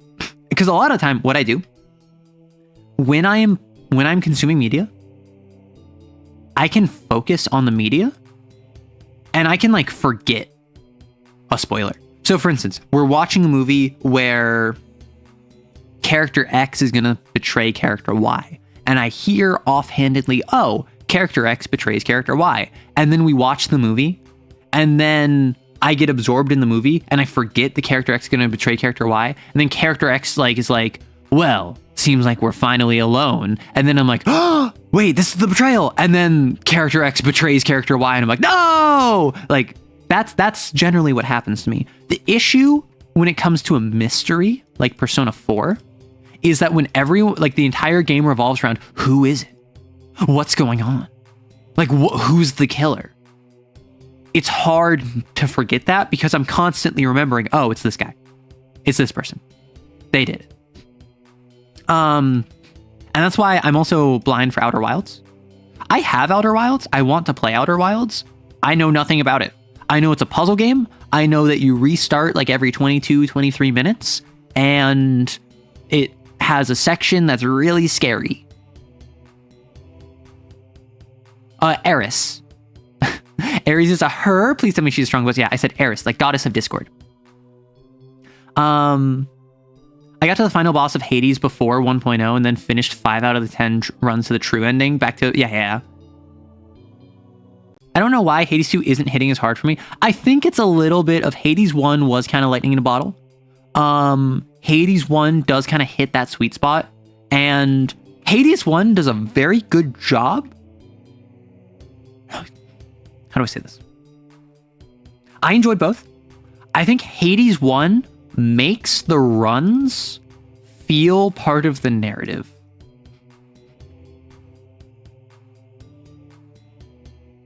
Whereas in Hades 2, it feels like the runs have a narrative built on top of them. Crazy, I know. Stupid, I know. But there's just something about trying to reach a goal that you cannot achieve and reaching it and then losing that goal. Particularly for an emotionally resonant moment like Zagreus does. That just makes it all feel like it has purpose. Whereas in Hades 2, it very much feels like I'm descending down into the underworld to kill Kronos. Cool. I killed Kronos, run over. I'm going up onto Olympus to, I don't even know what. Like, right? Cool. I got up to Olympus, now I'm back in the underworld. Now I'm back at the crossroads, whatever. It feels less unified. It feels more gameplay diverse, which I appreciate. It feels like it has more variety to it, because it does. But I think that takes away from the narrative backing that it has. Because with Hades 1, you can't get around the fact that like Meg is gonna be waiting for you, or Tisiphone, or Electo, but like you can't get around that fact. And so if you romance Meg, then you get to talk to your girlfriend who wants to kill you. When you are like going up to fight your father on the surface. It's always like some sort of dramatic confrontation. I feel like it's smaller scale and more personal. It's within the family. It is within the social circle. And that makes it all feel more intimate. Even if it is just the same run wrote over and over and over. Whereas Hades 2, given that you have an enemy you are fighting, feels more like it is a backdrop you are playing out. The only spoiler I know from Hades 2 is Kronos not letting you pause, and that's a funny narrative. And then you can get a spell. A minor spoiler, but it's like a joke, effectively. You can make a spell, an incantation, to allow you to pause, and then you pause, and then he gives you dialogue where he's just like, what? Ah, blast. It's very silly. What I like is how the first game, they went hard into the main Greek things, and in the second goes into obscure Greek things like witches. I mean, the first game went weird too. Like, Zagreus is a fairly opaque deity. Like, Zagreus as an entity is like part of the Orphic tradition, thought to be one and the same as Dionysus, which is why they made the there's a little quest line that you have where Dionysus and you come up with a plan to basically like prank everyone, and they're like fooling Orpheus into convincing him that they're actually the same person, which is a mythological explanation as to why they are thought to be the same deity. Like I love both, but it is also just like it gets up to some silliness. Hades, you didn't do the dishes, Zag dies. Father, while I was ransacking your realm, I came across a peculiar shade called Bophides. I do not know of this shade. Who is this Bophides? Bophides nuts, you miserable old man. Huh, such disrespect from my own kin. I've not seen the like of which since Updog. Updog? What's Updog? Dun dun dun dun. Like that. It's such a silly meme. I love that meme so much. Your peace out. Enjoy. Poor Orpheus, I'm glad we got to help him. He was kind of like a kick puppy dog. He was a sad little, like, sea urchin head. Speaking of sad little sea urchin head, CAIN. In my CAIN game, I'm running a one-on-one game for one of my players. They're at Site Epsilon. And they call themselves the Valentines. The big important thing to know is that Hattie, the main character, is a Valentine. But there's this other site called Site Gamma, where if you are Cat 4 and you don't have a sin mark and you are recommended, you are allowed to join and go Gamma. Now that some dude left, it's Yuri time. Exactly. So, we're currently in Epsilon. Hattie, the main character, the player character, wants to go Gamma, but is also loyal to the Valentines. This has been the driving stressor the entire game. Do I stay with the Valentines? Do I support the Valentines? Or do I go Gamma? And now, what we hit into, Hattie is Cat 3. One hunt away from Cat 4. Already, a former Gamma who took his pieces of silver and joined CAIN admin is at Site Epsilon, is like, hey, I think you have what it takes to go Gamma. Don't get a sin mark. Go on one more hunt, and you're gonna go Gamma. Like, I can basically promise that. However, the other Valentines are currently planning to escape. And so, Hattie is in an awkward spot where she is perfectly primed to go Gamma, which would mean leaving behind the Valentines, joining Site Gamma, but all of the other Valentines are, or at least some of them, are planning to leave. The last session, we left off where Hattie is talking to her girlfriend, Raphael, one of the other XOs. And they're like, Hattie's like, hey, if you want to go, like, I'm not going to stop you. And Raphael's like, no, I mean, I want to go with them. Obviously, I want to help them, but I also want to go Gamma with you. I know how important going Gamma is to you. I will manage. And so they're talking, and then Raphael brought up the idea, you know, something that would basically secure us a spot in Gamma is if we brought up to CAIN admin their plan and stopped them from leaving and sold them out to CAIN admin. And Hattie is like, no. And we left, and my player had a week to think about it, and my player did not think about it all week. So, where we pick up. Hattie had just gone on a pickup, which is a minor mission, effectively, where she had to do 72-hour surveillance, ended up fighting a binder briefly, got a pump of sin in her from a grace grenade, and now got patched up by the doctor on site, reporting back to Sigma 1. Sigma 1 is that former Gamma, is that kind of mentor figure for her, is the one who is like, hey, don't get a sin mark, and I can almost guarantee you a spot in Gamma. He has been looking out for her. He is the one that he got the pickup and was told, okay, assign it to one of the members of Epsilon. And he said, hey, Hattie, in Gamma, you call this admin work, we call it pickups, because Gammas are offered the ability to pick up missions of their choice. Do you want to pick this up and practice being a Gamma? And she said yes. So if she had said no, he would have just assigned it to someone else. But because she is he's basically training her to be a Gamma, he is getting her into the mindset, and she's very happy about that. And so she took this pickup, and he wants to hey, how'd it go?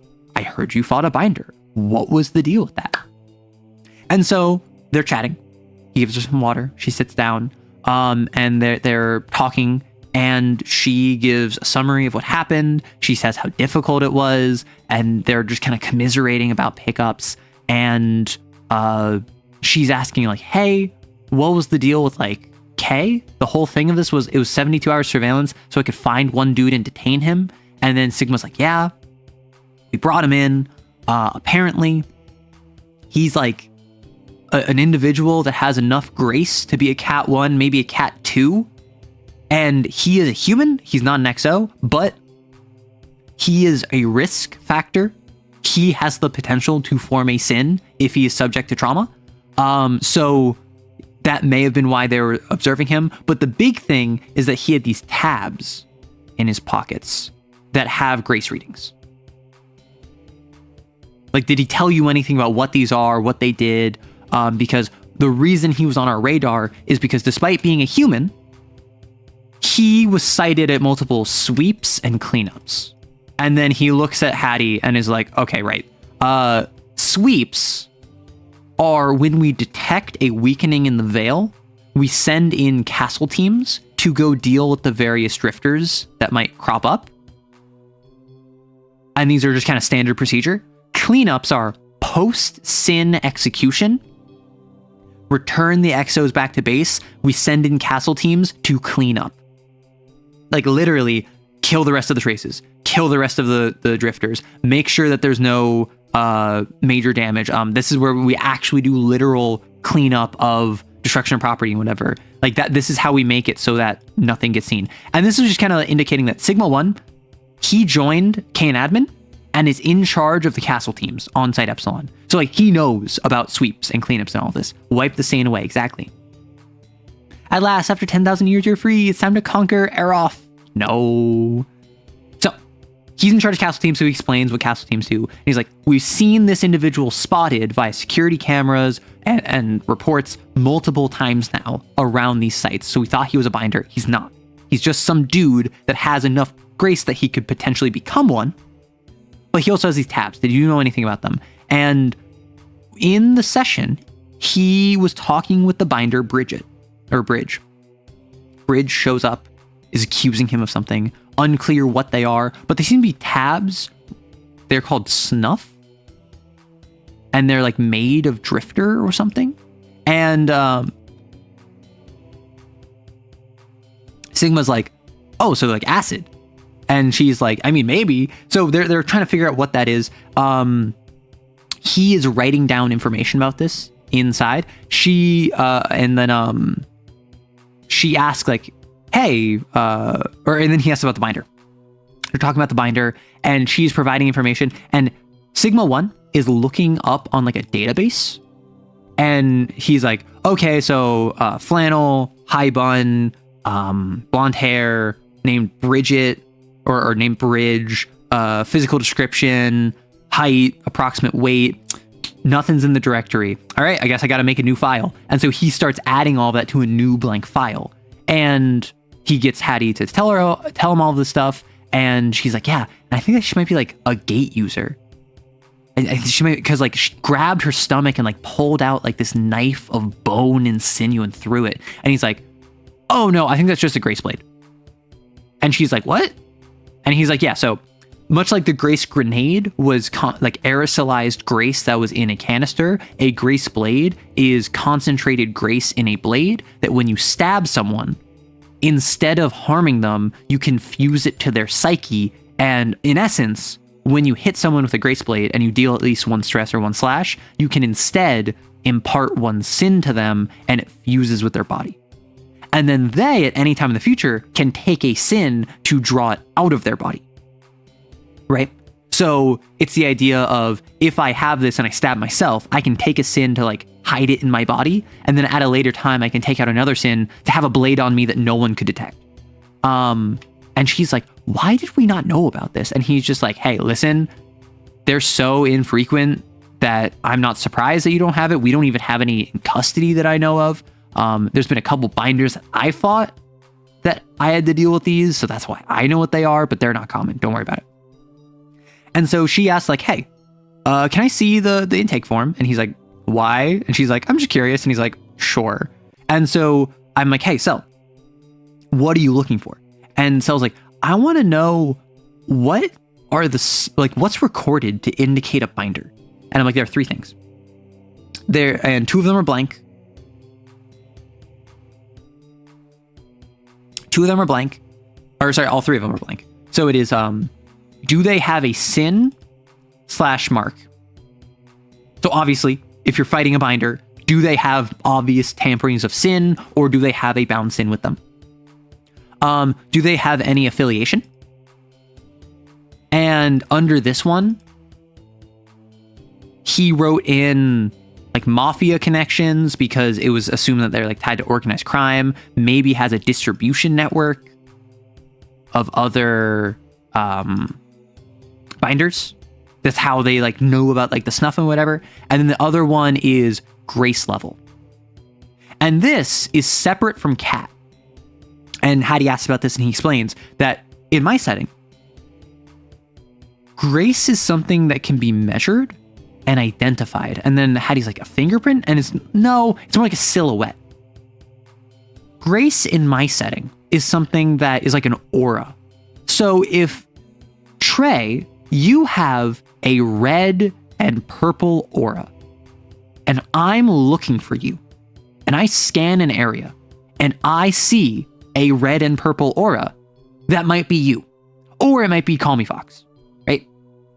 But if I'm looking for Trey, and Trey is a red and purple aura, and I scan a room, and I see a green aura, and I see a blue and orange aura, and I see a black and white striped aura, sure, I don't know who those people are, but I know they're not Trey, right? So it's the idea of grace isn't a science and it's not a fingerprint, but it is I'm squinting at you and I can see that like you're roughly the same shape. Now I investigate. Okay, this was actually Call Me Fox. This was not Trey. Understood. Sorry to bother you, Fox. I'll be on my way. Oh, over there is red and purple. Let's go check that one out. This one is Trey. Let's detain them and execute them for being a rogue binder. I'm sorry. We can't call Maroon 5 for you. Right? And I use the example of in the Toad hunt I ran, not as a part of this game, but as just like a one shot for Cell and someone else. There was two toads that were tied together and they had the same aura. They had the same imprint because they were both toads. They were both toads of the same cat tied to the same host. So they was like, I'm getting the same reading in two different spots. So like that's how grace tracking works in my game. And also, it has been established that CAIN uses grace tracking and can differentiate between XO grace tracking and SYN grace tracking. So in Sigma 1's office, there is XO grace tracking. And so that means if you use a blasphemy, they can tell. They can probably detect who is in there based on like the silhouette that you have. But they won't know, like, they won't be able to like identify you per se if you have a similar aura. Arrow saying Fox woke me up out of nowhere. You got it.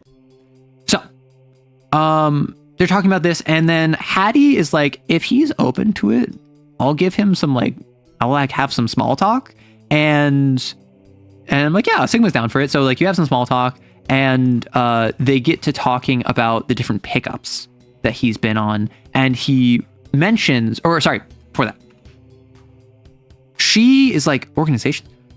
Do you think she was part of like Under Heaven? And he closes the laptop, and he has said on multiple occasions, like, hey, I have no camera, I have no bug in my room. And he has a little symbol with the CAIN can't behind him, which is this symbol means, this empty circle means there's no visual, no audio surveillance. This being empty means that there's no sin tracking, and this having an X in it indicates that it is, there is exo tracking.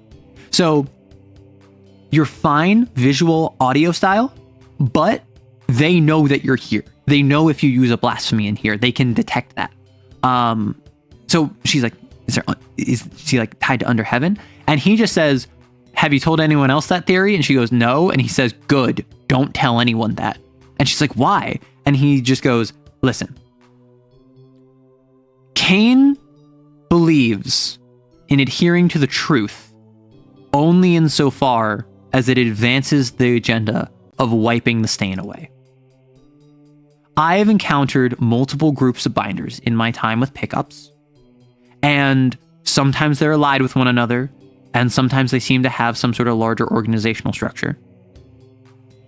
And Hattie's like, yeah, how do you think that she got like the grace blades and the grenades and whatever? And he's just like, listen, that might be true. We can't prove that. And in the official documentation, I'm just going to say suspected ties to organized crime and potentially a distribution network of other binders. Our hands are tied, effectively. Like, it might be true, but we can't do anything about that. And she's just like, seriously? And he's like, yeah. And so then they get talking, and she's like, hey, can I make small talk with him? And then he's like, sure.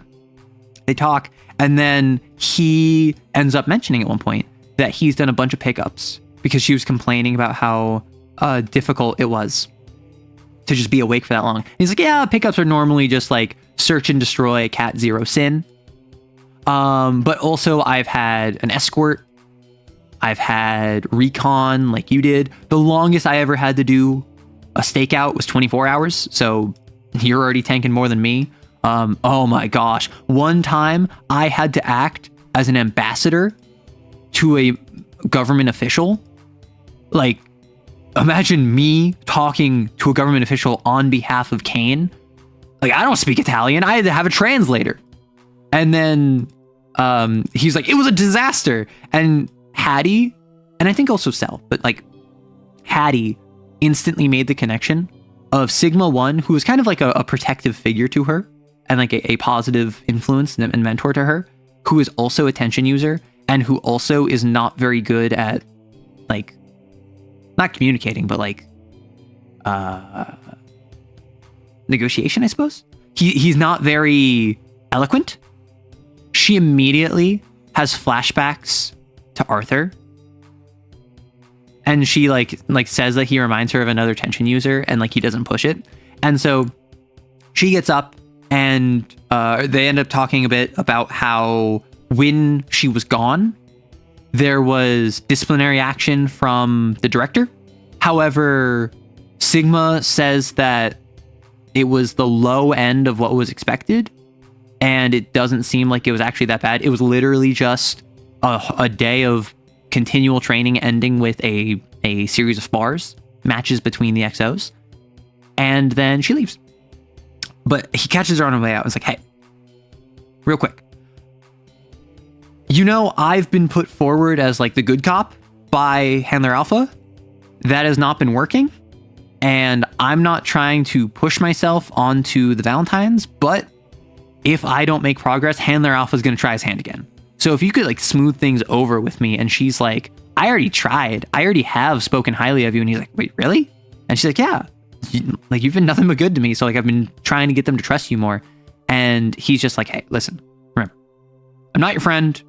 I'm part of CAIN admin, but I am another EXO. So I want to support you as best I can. Help me help you.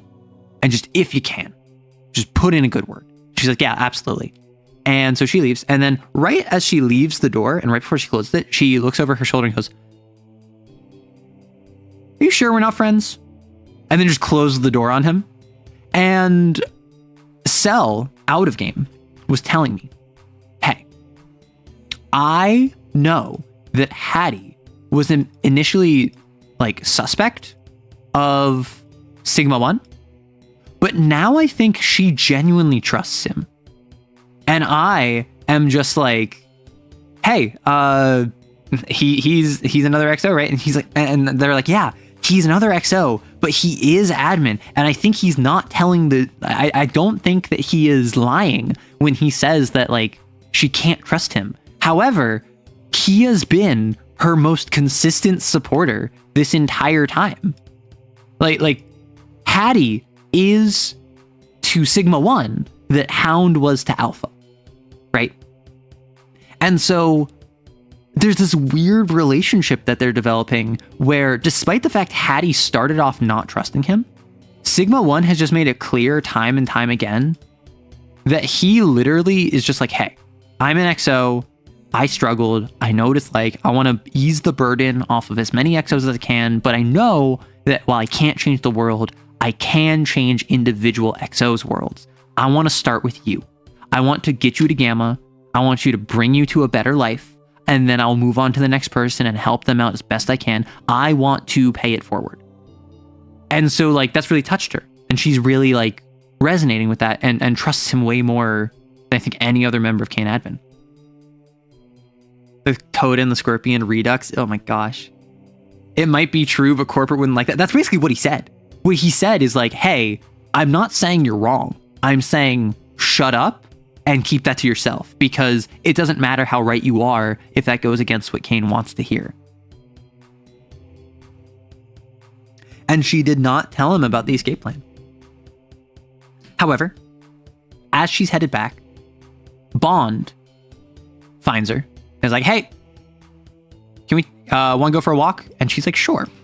And they go on a walk and they end up heading out. And the way that this is set up is that they just had mess, which is why after mess, she went out over to talk with Sigma, and then Bond caught her before they have lessons for the day. And they go on a walk. They're walking through the hallways. Eventually they hit the courtyard area of outside, which they're actually not supposed to be outside of dedicated like training and R&R time. And they're just like going out for a walk out here. And they're talking, and Bond, who has had a not great relationship with Hattie, says, so, Clapback's a bit too intense and Sister's too young. Want to have girl talk? And Hattie's like, sure. And Bond explains that back when Mix was around, she would have girl talk with Bond, where Bond, it was a very like normalizing, grounding process for her to just kind of like chat with someone her age, or at least like similar to her age. And that gave Mix a great opportunity to vent about Arthur and anything he did that bothered her. Like she could tell to Bond, and Bond could like have this like quasi normal relationship with someone else her age. And that's like part of why losing Mix hurts so much, is because Mix made Bond feel more normal, like having a peer of the same age. And so Bond is basically like after fairly good relationship recovery with Hattie, is like, hey, like, do you want to talk about Raph? Because listen, I did this with Mix all the time. I'm not gonna like spread gossip or nothing, but it makes me feel more normal to be able to have like hear someone complain about like relationship issues instead of the fact that we're all dying. And so Hattie is just like, hey, have you ever heard the phrase, Like, one fell first, one fell harder. And Bond is like, no, but I can pick up what you're putting down.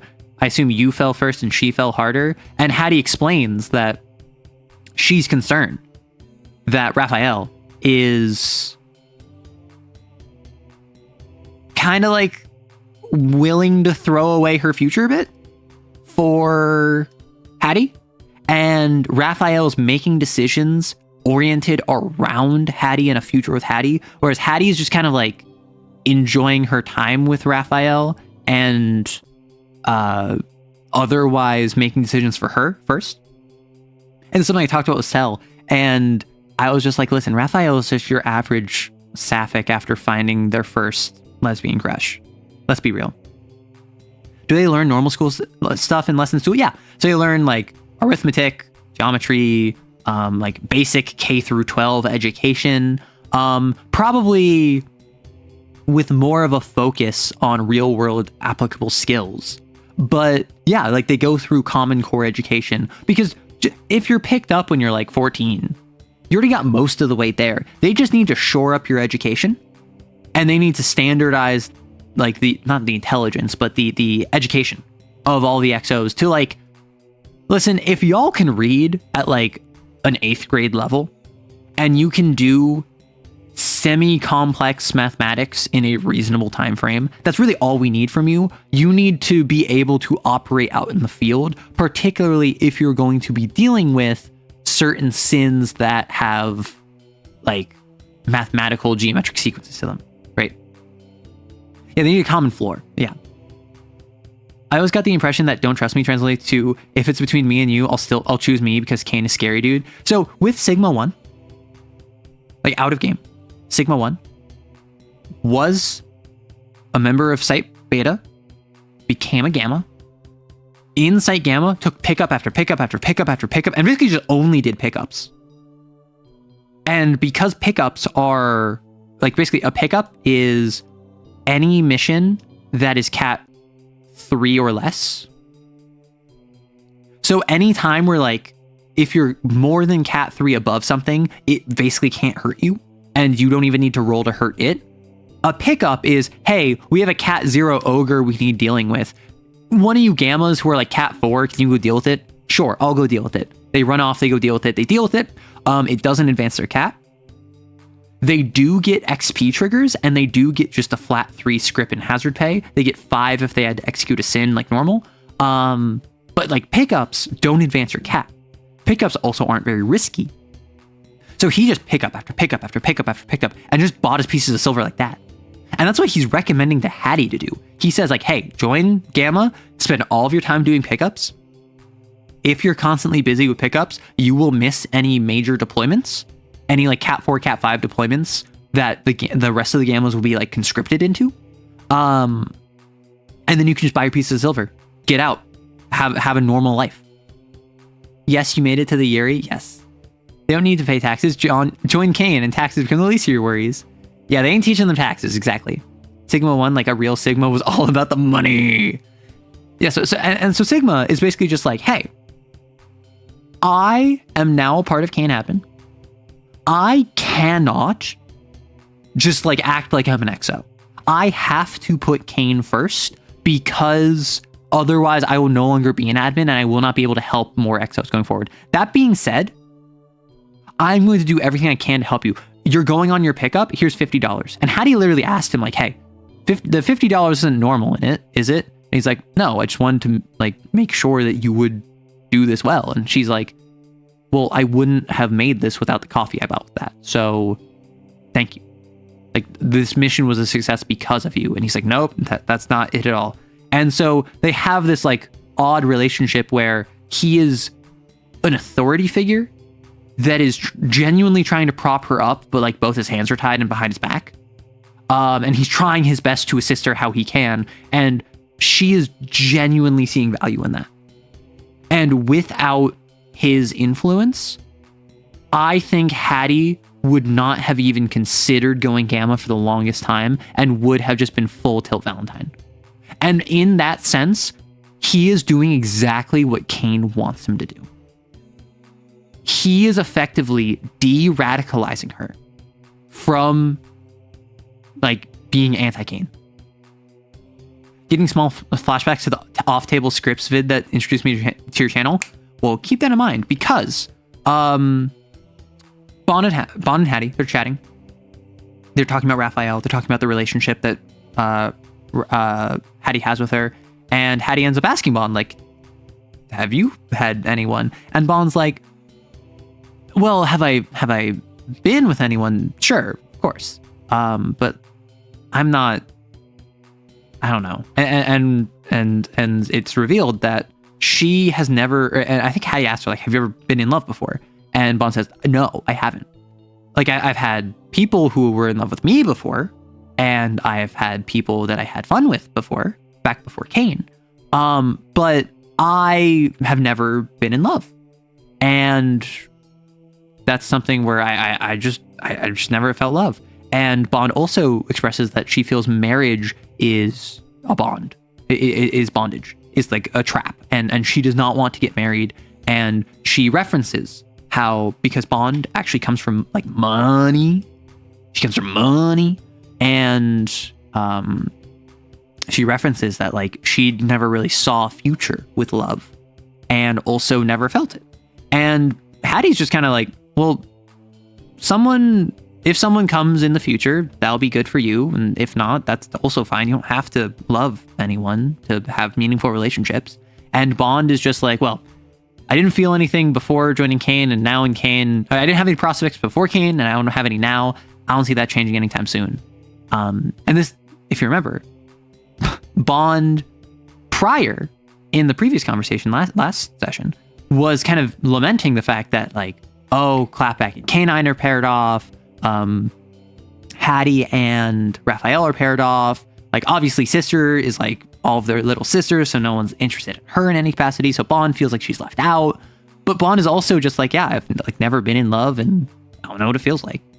So Bond is someone who is Bond is someone that I have probably discovered the most about as I played them. Bond has changed the most from my initial conception of her, and she has developed into a much different person than I ever expected. I started her, when I first made her, as a edit Songbird user who was kind of like, I mean, Bond, like James Bond. She could talk to anyone. She could figure out what anyone wanted. She's like good at schmoozing. She's good at figuring out exactly what like the pressure points need to be pushed on. And over time, she ended up getting a sin mark. She got an affliction from a hound. She got the beast agenda because of that. She is now a bit more aggressive. She is now a bit less manipulative and a bit more like, I'm just going to tell you how I feel because I know how you're going to react. But she's also bonded with faith. She has a point of bond of faith. And so she's at odds with herself, where she started out kind of like a manipulative social character, shifted more towards an aggressive, like, violent character, and then immediately got scared of herself and backed off and tried like seeking company and faith and meditates alongside Hattie as she prays. And then now is trying to be like, well, something that was grounding for me before was girl talk with Mix. So what if this helps now? I like that. If you find something great, if not, it's not the end of the world. Yeah. And so they're chatting about that. And Hattie's like, well, so what kind of girl talk stuff did you want to talk about? I don't really know what to talk about. And it's a bit of an awkward pause, and they're not really sure what to talk about. And Bond goes, well, I mean, there's one thing I can ask you about with Raph. And then they notice, as they're in the courtyard, I described that the facility has this outer wall that's like this 8-foot tall, like just concrete wall. It's like a foot thick. It is like a prison wall. And then outside of that, there's this fence, right? That has barbed wire up top, like 3 rows of barbed wire on top. For whatever reason, unclear why, the gymnasium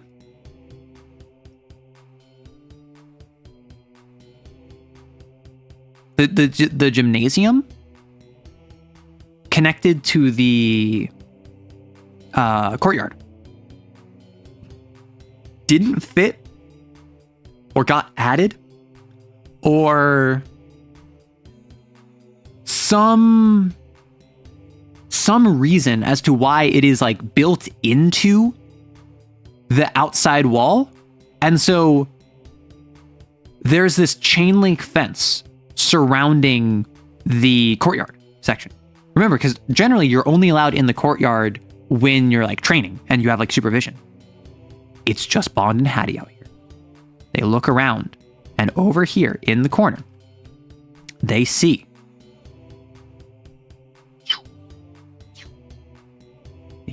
over here a tree on the outside, and right here is a little section of the fence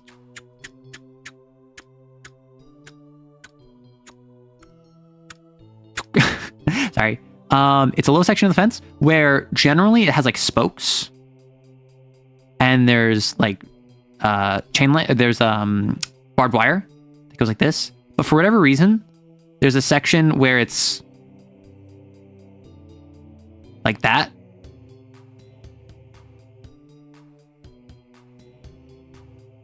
And a tree is on the other side. Maybe a branch hit it. And they both realize this is the hole Clapback was talking about. If they wanted, literally right now, they could just put a jacket on top of this and just climb out and leave. That's how easy it would be. And so, like, Bond is like, well, I can think of one thing to ask about you and Raph. And then they see this. And then Bond is like, so, talked to Clapback recently. And then they kind of ease into the conversation about, like, are we doing this?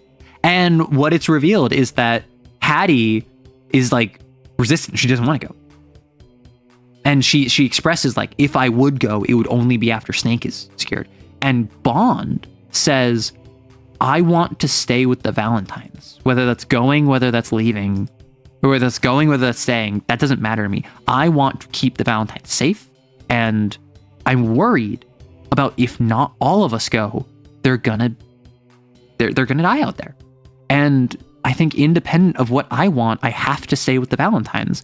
And Hattie is basically like talking to Bond. It's like, you don't have to go. You can just stay. Like, we can talk them down. And there's this conversation about, it's the same conversation as before, where from the previous session, do I take on stress myself to lighten the burden of everyone else when they're making a decision I don't agree with, but I want to support them? Or do I keep myself safe and stay out of their business and let them do their thing without interfering? And Bond is like, I mean, we're Valentines, right? We stick together. That's what we do. We have to support them even if we think they're being stupid. And Hattie's like, or we can just change their mind. We don't have to do this. And then as they're arguing, the door opens, and shouting from outside, a recurring side character has been the guard that acts like a cop, who tried tackling Clapback and Hattie that one time they went to the director's office, was watching over Hattie when she was in the infirmary and Sister was reading next to each other. This same guard is like, get the F back in here. What do you think you're doing? And they're like, oh, whoops, sorry, our bad. And then the guard's just like, they've been looking for you in the lessons. And they're like, oh, we stayed out way too long. So they go to the lessons, and Handler Beta is running them. And Handler Beta famously doesn't really care. And so he's just like, were you trying to kill each other? Were you trying to blow anything up? No? Fine. Just sit down and shut up. And Raphael's like, so what are you two up to? And Hattie's just like, we'll tell you later. I'll tell you in the bunk. And then they talk about it later. So, Bond would also become a sin if she runs away? Yes, because in my setting, sin marks continue to grow and literally need to be like managed and medicated, which is what Sigma 1 is for. So currently, the big contenders for leaving are Clapback, there's K9, who has a sin mark, Bond seems really on the fence and has a sin mark, Sister doesn't know about the plan, unclear if she's going to go, but she is a binder. She has a sin. Raphael has expressed interest in going and wanted to go, but seems like she is willing to sacrifice that to stay with Hattie. And Hattie pretty consistently is like, I don't think I'm going. I gotta go Gamma. So if just these three go, that's not going to work out well for him. Sigma 2. Yeah, so what we're dealing with here is not a good decision in any stretch of the word. However, after the bond conversation, it was... Let me double check my notes, because my notes are on my phone, which also tracks me. Okay, so we had Sigma conversation, bond conversation, dorm inspection. Oh my gosh. Okay. This is where we get silly. This is a comedy scene, but also like a Valentine scene. So over the next couple days, they had heard previously that Faust, one of the other XOs, this is not the scene, this is a different scene. The scene I was hoping for didn't happen because we were approaching it, and then it was like, this is going to take like an hour and we don't have an hour, so we're going to wrap up now, and then we're going to start next session with it. So Faust, former XO, currently MIA. He had a contact with one of the requisitions officers that he knew how to get black market goods in. Somehow, this dude, who was a sympathy user, but he was also a demon, he figured out one of the requisitions officers allowed them to spend their script on basically anything, so long as it could get smuggled in. So, the rest of the Valentines are like, we have no idea who this guy was. We have to find this out so we can spend it, we can get access to the black market. And so, Clapback gets Raphael to help. And Raphael, using Whisper, using her shadow, basically goes to the rec office and goes like, hey, which of these people would be most fortuitous? Like, who should I talk to? And the shadow points it out and they talk to them. And so they have confirmation on the black market. They have confirmation on the rec officer for the black market that Faust was using. Now, it's a dorm inspection. And I described how back when Acme was here, another one of the XOs who is now also MIA was a gate user. Anytime there was a dorm inspection, everyone would take whatever contraband, whatever stuff they were trying to hide, whatever stuff they didn't want found, they'd put it all in one big bag that's called the stash. It's just like a duffel bag. And Acme would hide the stash in his pocket, like in his gate pocket. Acme is no longer here. So they don't have a gate user. What they've decided is that Sister's sister, one of the XOs, her sin Rancor, is going to pick up the stash and just hide with it, because he can be where no one else is looking, and also he is invisible to graceless humans, right? So he is not noticeable to humans that can't see sins. So he's just going to take the stash and hide with it. And I asked my player, how do the Valentines come together to stop Alpha, who is running the dorm inspection, from finding a piece of contraband that didn't make its way into the stash? And the contraband is a pair of pink, fuzzy handcuffs from Clapback's section. And so there was a bit of confusion on what I was asking my player for, but what it ended up being is that it was Clapback in her dorm section had a pair of pink fuzzy handcuffs that did not make it into the stash.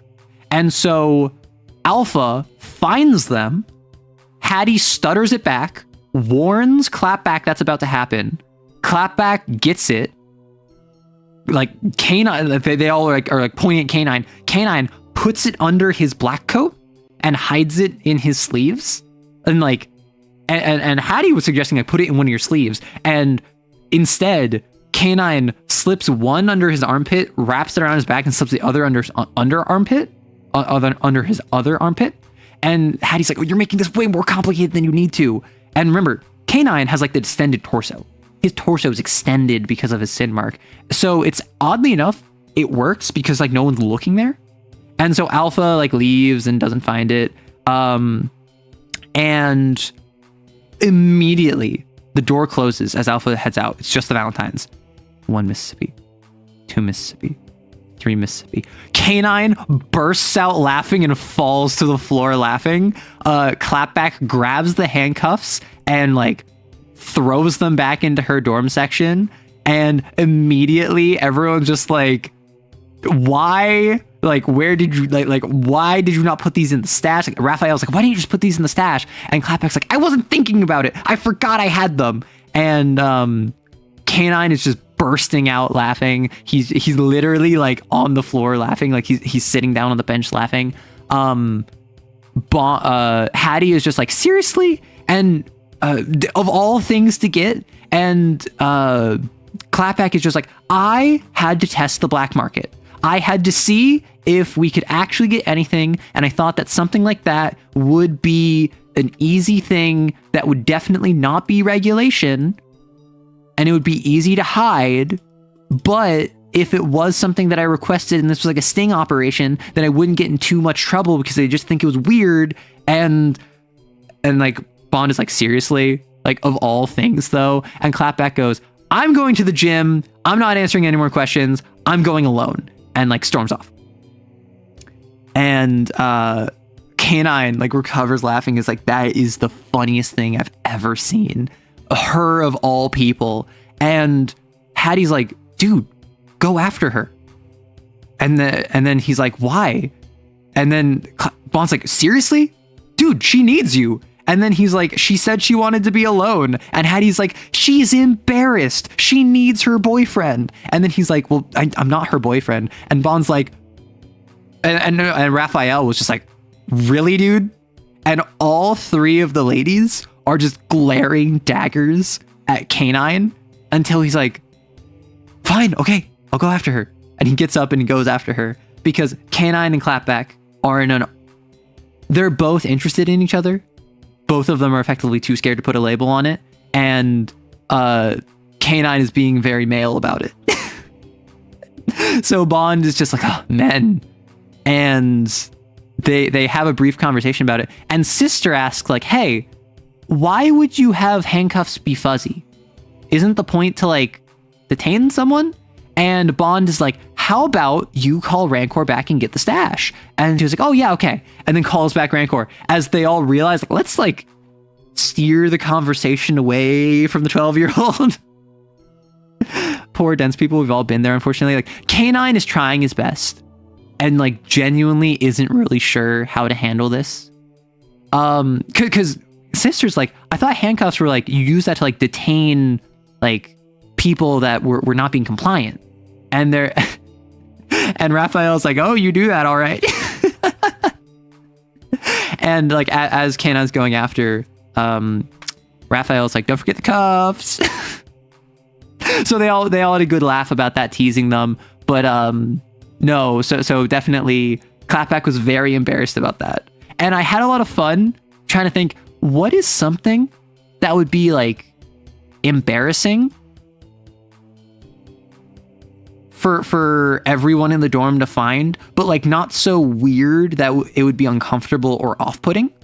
And I think like big novelty pink fuzzy handcuffs is the perfect line of like, this is clearly silly, but also like it's very clear what it is implying.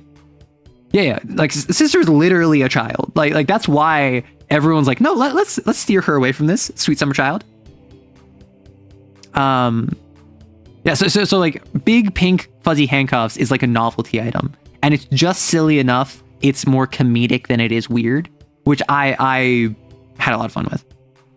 Gosh, you hope they all make it out of this. Oh, why? Because of interactions like that. And that's what I say. This little interaction, as well as the last week's conversation about Kat, and about how like Bond feels really weird if she was to date someone that's Cat 1, because like even if they're older than her, she feels like she's more experienced than them, and that like adds a weird thing. And K9's like, I mean, it's not that weird. Mix and Arthur weren't that weird. And then Bond is like, yeah, but it wasn't weird to us because they were here before we were here. They were always dating. And so they had like a fun little conversation about that. I've been trying very, very, very, very hard to make it so the Valentines feel like friends. Because this entire time, it's felt a bit like a cult, a bit like a fraternity, a bit like a group that you kind of like pledge yourself to. But I don't know if I felt like friends. And so I've been trying to add in just drip feed. Sister is sat by Hattie when she's unconscious in the infirmary reading. Bond is scared of the affliction that she has from the Hound and of the fact that she now has a sin mark and is looking for comfort and faith. And while she's not going to pray or anything, okay, like she'll learn some meditation and some grounding practices from faith. And like Hattie prays consistently. So Bond is like, hey, can I meditate while you pray? And then like, sure. So like they get some time together. Obviously like K9 and Clapback are in a relationship, but also like there's different bonds between the various members is what I'm trying to go for. Because when this all inevitably falls apart and no, they're not going to make it out, it's going to hurt that much more. It's the glow for the doom. Yeah. I assume that's a fanfic reference, but yeah. Problematic cat differences, yeah. Yes, but I also want the child to live because this is not an environment Sister should be in, poor girl. Like, all of them need to make it out somehow. Yeah, Sister already kind of went through her trauma. Sister's thing was going on a mission with 4 other XOs where she was the only one to make it back because she was literally taken over by an idol's like control. And the fact that she had a bound sin that physically like dragged her out of it was the only reason she escaped. And now she has the agenda survivor because she has massive survivor's guilt and she feels like she can only rely on her bound sin, and she wants to get like stronger and prove herself to everyone else while at the same time recognizing she is not a frontline fighter. She is not like physically strong, but she can help in other ways, and that's what she's trying. And she's trying really hard. Like, she picked up on the fact that everyone in the Valentines loves her and that she is kind of like a proton that all of the electrons surrounding her are like orbiting. And she's trying to leverage that in her own way to keep the peace. And she's done that a couple times now. And I don't know if my players picked up on that, because I only picked up on that like talking about it right now. But Sister is someone who a couple times now has gone out of her way to try and be like leverage the fact that everyone loves her to keep peace. And let me just double check what happened next.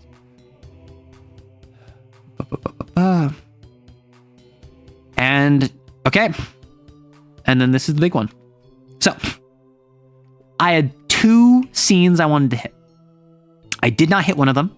That'll be next week. That is the scene that I've talked about before. This one, after another week, everyone is set up to do a 2v2v2.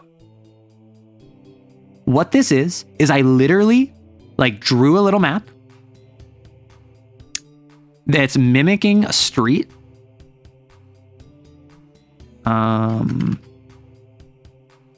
It's mimicking a street. There are some buildings off to the side that have doorways. There is a pole here, or there's a pole here. Actually, I think it was the other way around. It was a pole there. It was a pole there. There's a big car there, big car there, big car there. Not literal cars, but like reconstructions of cars, like in plywood. And it was a 2v2v2. They would all fight each other. They had rubber pellets in their firearms. They had padding on all of their weapons. And in all sparring, those are both standard. Also, you keep going until they tap out, until they are knocked unconscious. And it kind of informally, it's accepted if they cry uncle. And so you keep going until all of that. But if you kill someone, or if you induce sin overflow, you are going to be subject to disciplinary action. So the way this works is that they're not trying to like have you go all out. They're trying to have you have basically a live combat exercise in as safe a manner as possible, while at the same time not really respecting the safety of exos. So what I did is I said, there's 6 of you. You're going to roll me 1d6, and it's going to correspond to the XID of every other XO. That's going to be your partner. And if you roll 6, I'll let you choose. They rolled. They got a 4, which ended up being sister. Which at first we thought it was bond, and then Cell was just like, yo, the Hattie bond shippers are going to go crazy. But so pairs with sister. I then say, okay, I'm going to choose K9 because K9 is 01. I'm going to roll 1d3 for clapback, and then bond, and then Raphael. And I rolled a 1, so it's K9 and it's clapback. Power couple. And then that means it's bond and Raphael. And what this is that it's everyone is just like, listen, do we even need to go hard? Like, why don't we just kind of take it easy this fight? Like, I don't plan on hurting any of you. And everyone's like, yeah, like, there's no incentive here. And then they see that coming into the side of the gymnasium, because in the gymnasium, it has like the street set up. These are all like open archways that are doorways. This is all like a walls and plywood, and like it's not durable. It is meant to be busted. Sitting on like bleachers is handlers Alpha and Beta, and there's Sigma 1, and there's Director Mayhew alongside multiple low exposure suits standing on the perimeter. And everyone realizes, oh, this isn't just a training exercise. This is an opportunity to show off. And so everyone kind of like, they start conniving, really, all of the teams, because they're all talking to each other before they set up. And what they do, yes, 2v2v2, aka everyone versus K9 and Clapback. You'd be surprised. If that proton goes away, all electrons will repel each other. I wonder. So they're all talking, and I think it's Hattie is the one who's just like, we need to make this as flashy as possible. We need to like have an opportunity to show off. And everyone's like, I mean, like what? Just do really flashy displays of power? It's like, yeah, we're not going to hurt each other, or we're not going to try and like take each other out, but we need to show off to the director in particular.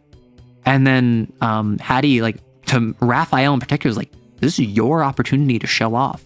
And so they're all talking about that, and they're all like hyped up.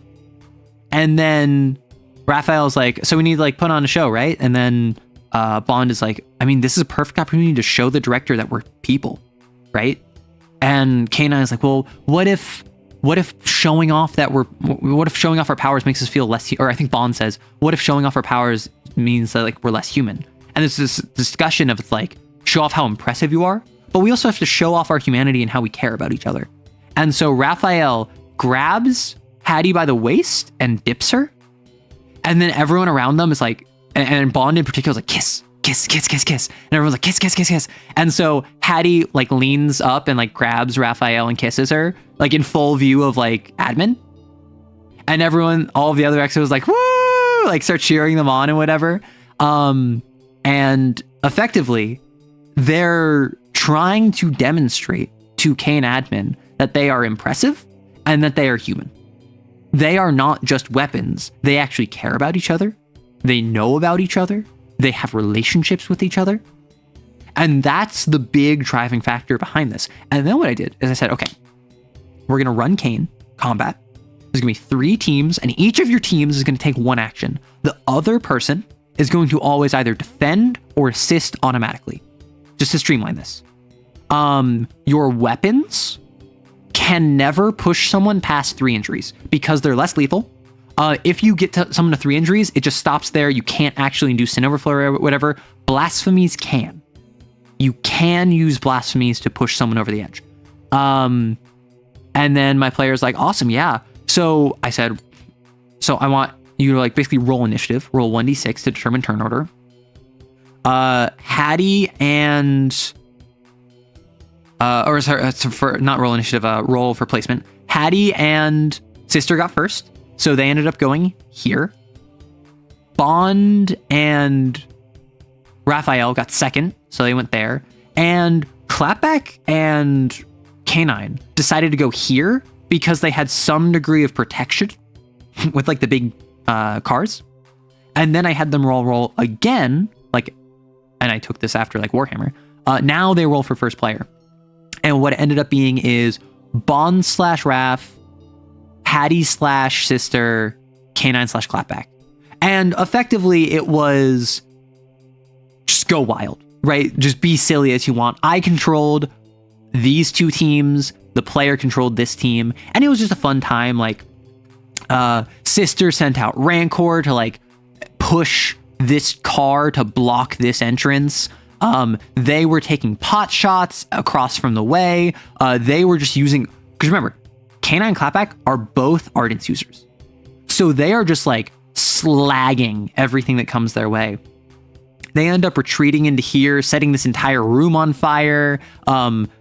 They end up sending Rancor into this room to attack them. At one point, Hattie goes in the center and like stands on a car, and then Clapback burns the car underneath her, so she falls into like this hollow like cube, because these aren't real cars, these are like plywood. So now she's stuck in this cube, and then Bond shoots at her with her lever action rifle, or like with her hunting rifle, which breaks apart the wood and like hits her with debris, but doesn't actually connect with her bullet wise. And so she can just climb out. At one point over here, the fire goes in there, and it's revealed that what's it called? It's revealed that Bond, who's an edit user, made a clone of Raphael, and Raphael used omniscience to like just show up right behind sister. And I just say that you hear from behind you, "Sorry, sister." And so Raphael sneaks up behind sister and does like one stress to her because she rolled terribly. What's up, Arrow? We talking about Bond's names, the James? Call a Bondulance, Bond's James having a strong. So it was just a bunch of different stuff, creative uses of blasphemies. Hattie is going out of her way to use very loud and visual forms of stutter. CAIN and Clapback are using Ardence to have big flashes of fire. One of the first things they do is they make the entire area cold. And so they end up chilling the admin and director and whatever. And what ends up happening is in this like bottom left room,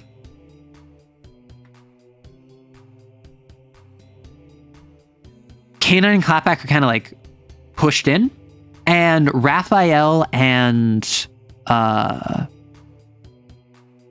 first what happens before that? At this point, at least didn't say nothing personnel, kid. So at one point, Raph is here. Sister flees and kind of goes there with Rancor coming from over here. Bond comes out to attack. They basically like swap sides. We're now sister's over here and Bond is over here. And CAIN throws a flashbang over here as like Hattie's in the center. And so Hattie makes a roll, gets the coordination roll, picks up the flashbang and throws it into here, where Raphael sees this coming with Whisper, runs out as Bond is turning back to basically get cover from the flashbang and get in here. And what happens is that Raphael comes here, grabs Bond, pins her to the wall, pushes her face flush against it, facing away from it, so that it goes off in here and doesn't actually impact them.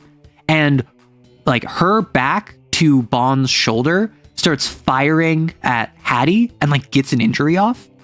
And this is a callback to back when they were on a hunt together, where a hound was coming, and Raphael takes out a Myrmidon. Bond catches the Myrmidon. Excuse me, my nose is getting all stuffy.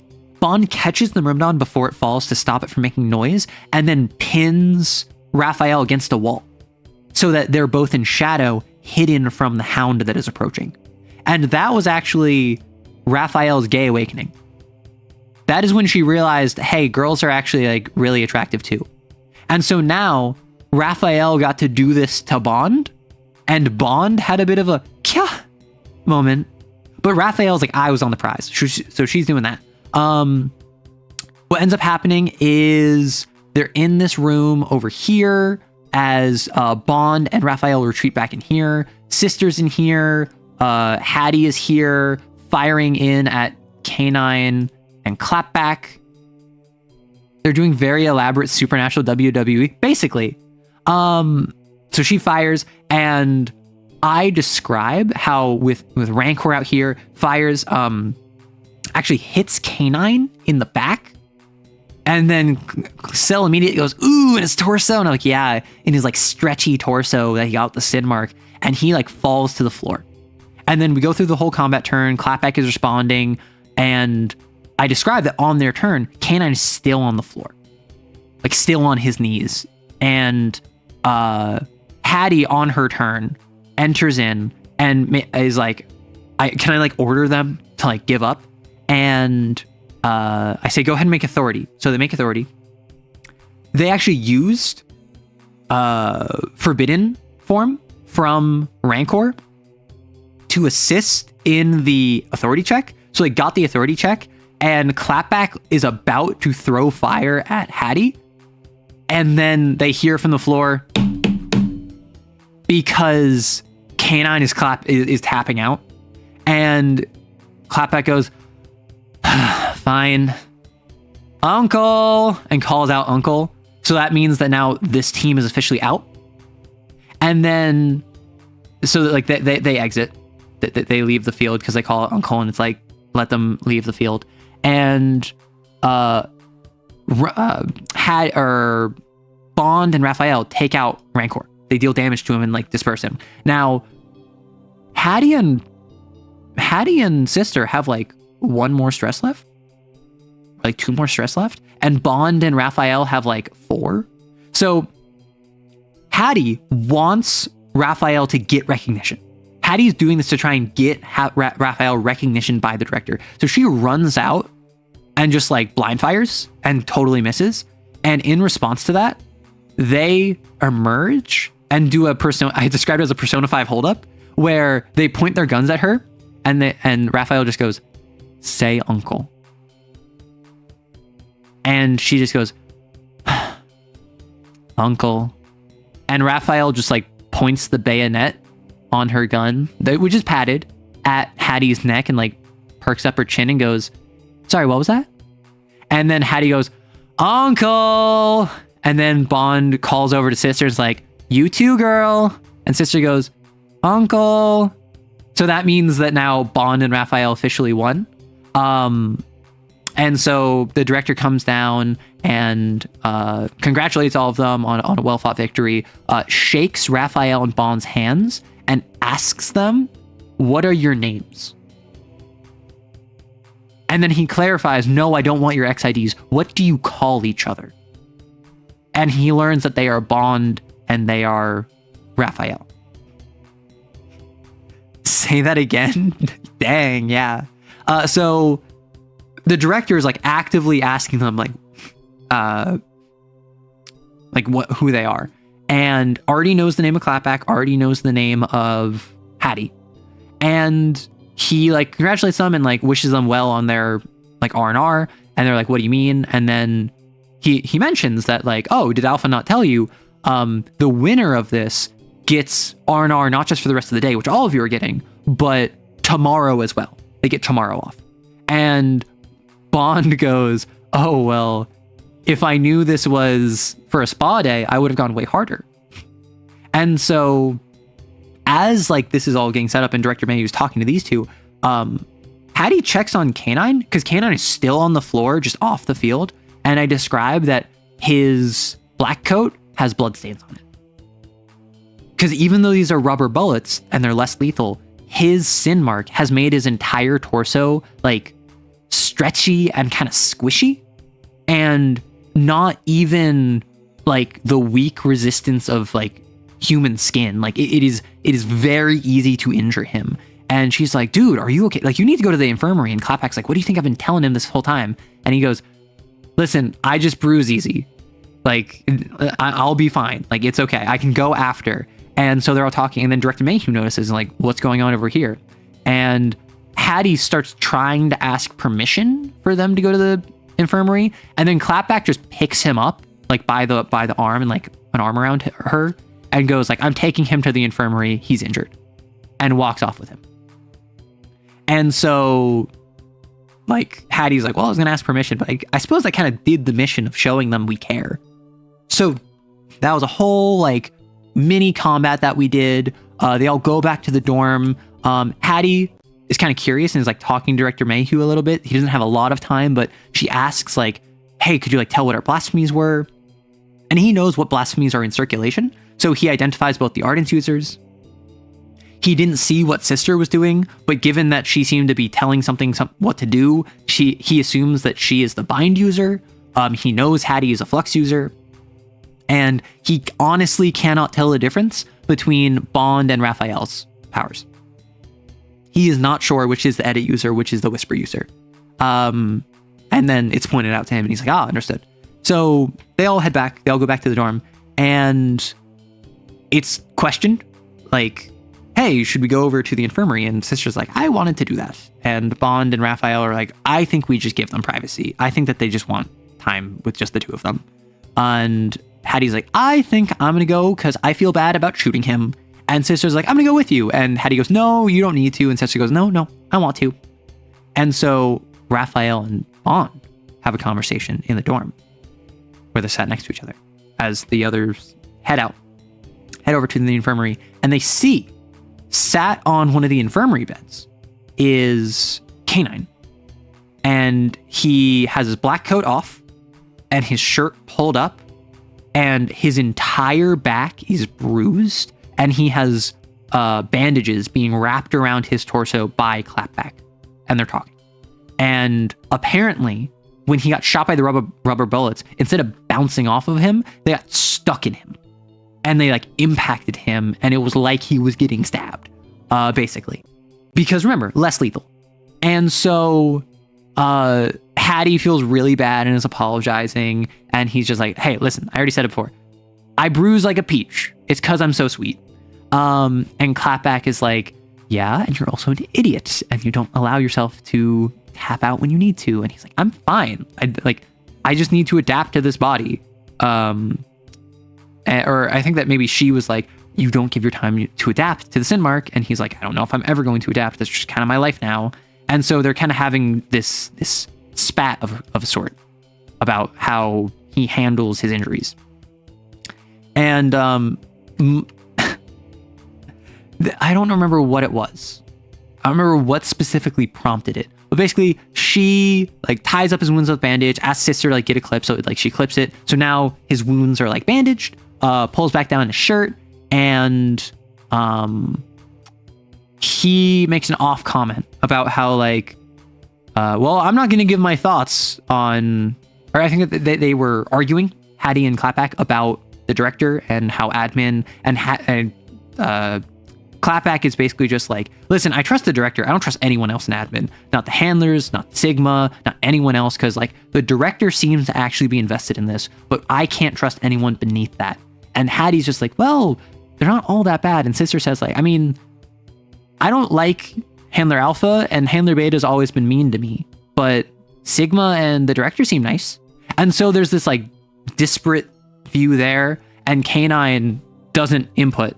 And when asked, he's just like, listen, I'm not going to give my input because if I say something this one doesn't like, she might screw up my healing. And she might screw up the bandages. And Hattie's like, she wouldn't actually do that, right?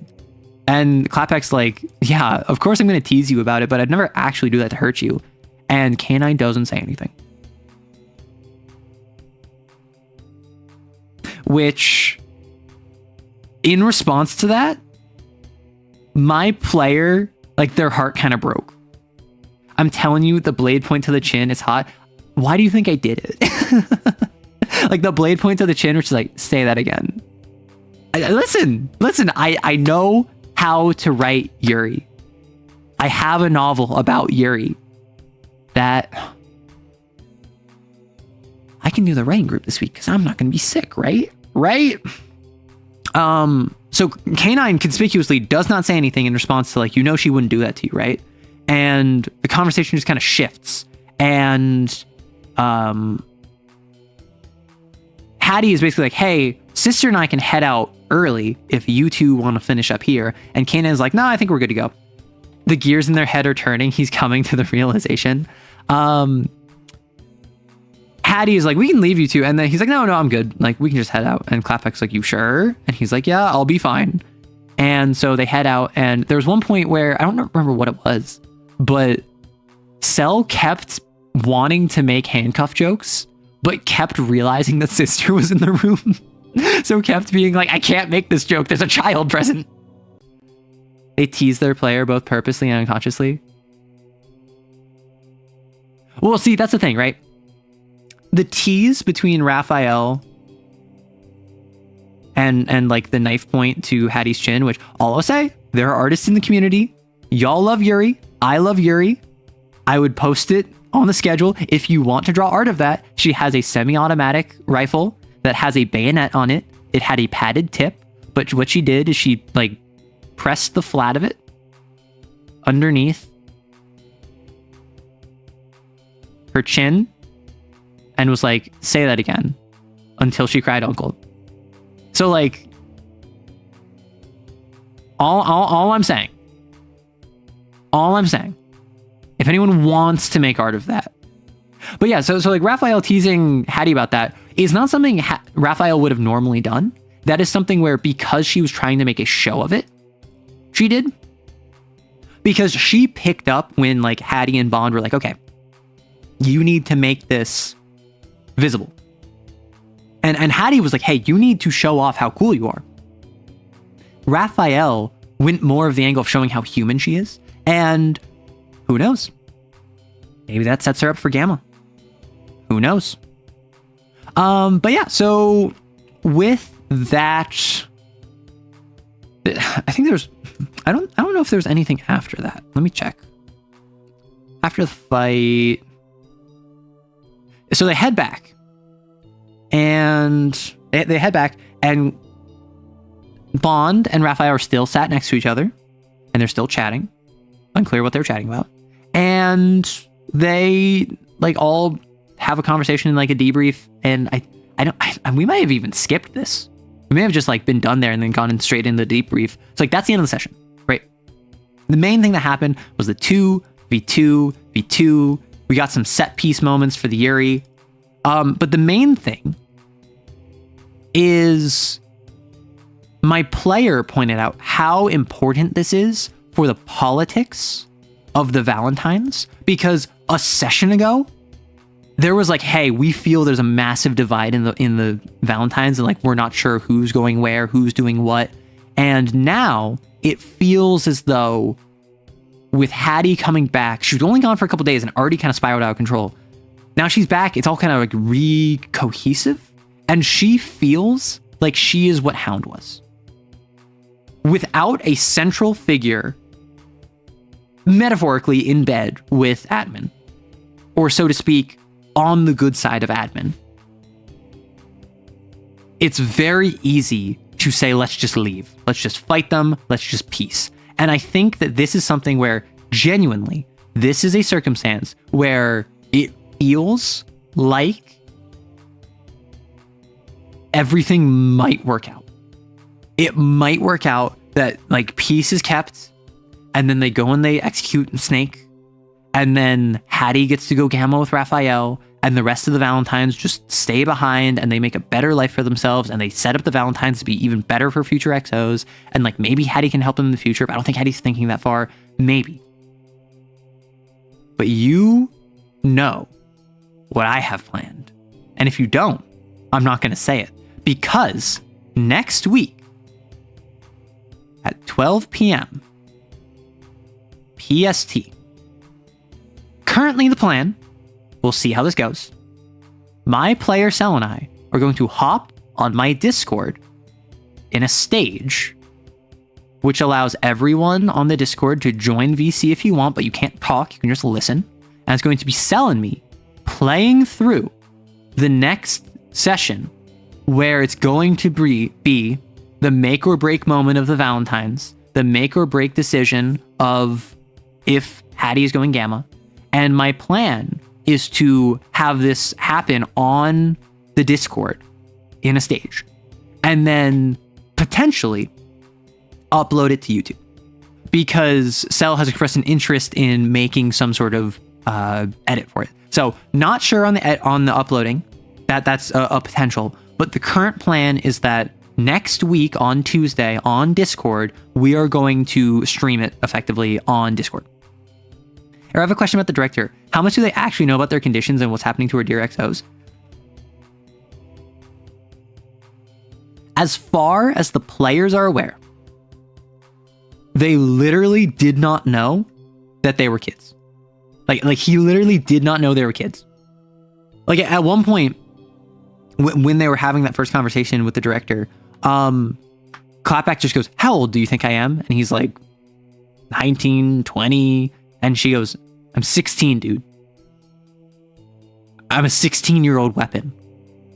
And like, he just didn't have a response for that because she had just gone through like a training course. She had dragged herself through the mud. She had taken like spikes and barbed wire that was on her. And she's like the 16-year-old who is more competent than the vast majority of adults.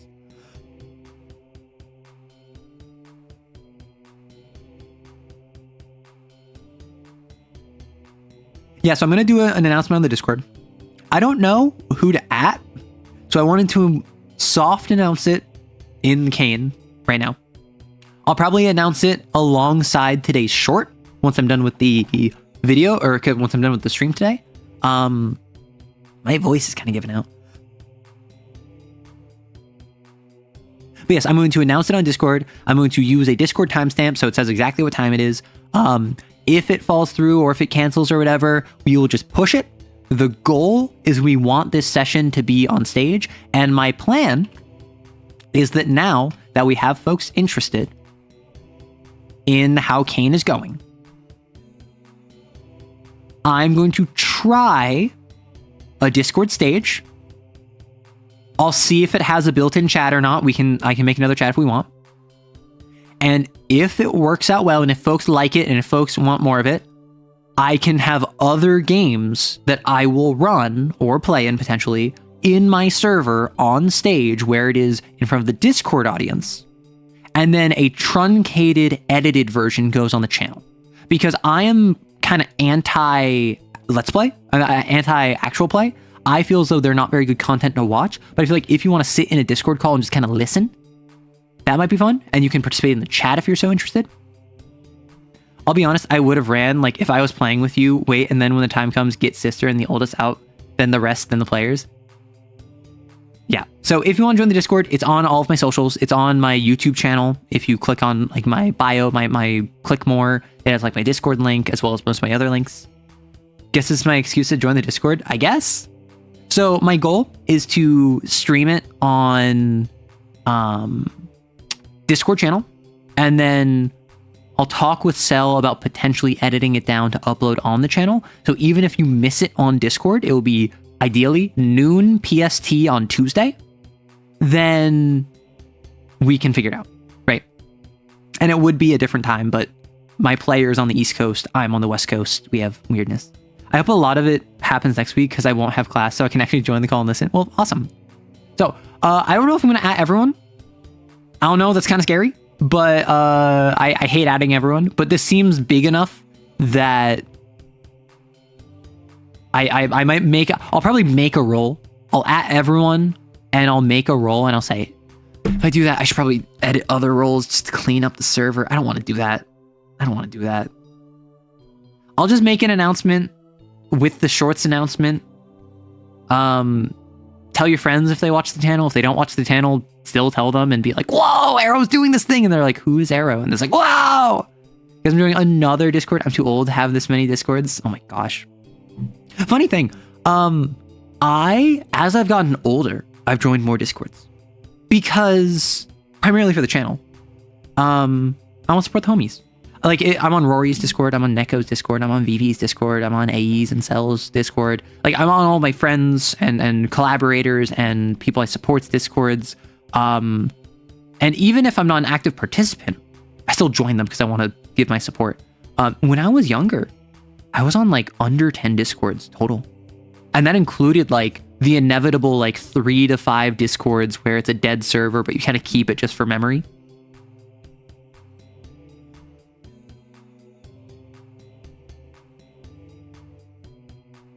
I'm so sorry, my voice is dying. Well, for those of you who aren't interested, let me grab the link because boop boop. Boop boop. Discord powers activate. Arrow, when I was younger, Discord didn't exist. Okay. Are you talking Discord at like younger as in like 5 years, 10 years? Are you talking as in this was 20 years ago? Because I'm talking like 5 years ago, right? I'm talking like 5 years ago, I had like under 10 servers. And now I have a lot more than 10 servers because I have a lot more than 10 people I want to support. If I had a nickel for the amount of times I reach Discord server limit, I'd have 2 nickels. That is weird that it's happened twice. Okay, I am going to go blow my nose because I'm congested. I'm gonna drink some water. I'm gonna take care of myself for like 1 minute. On the questions, Q&A, give me questions. I will answer them. And then after that point, I think I'm going to wrap up stream because we're at 4.5 hours. I tend to go 6-7 hours. But recently, because of my throat, because I've been sick and I'm recovering, and I'm mostly recovered. I'm still not fully recovered. I probably going to wrap up by 5. There was a cat charmer in their 30s. Well, okay. So, if we want to talk about charmer, I was on call with a friend, and I turned on my camera to show off like a sweater I was wearing. And this is this friend who has not seen me before, right?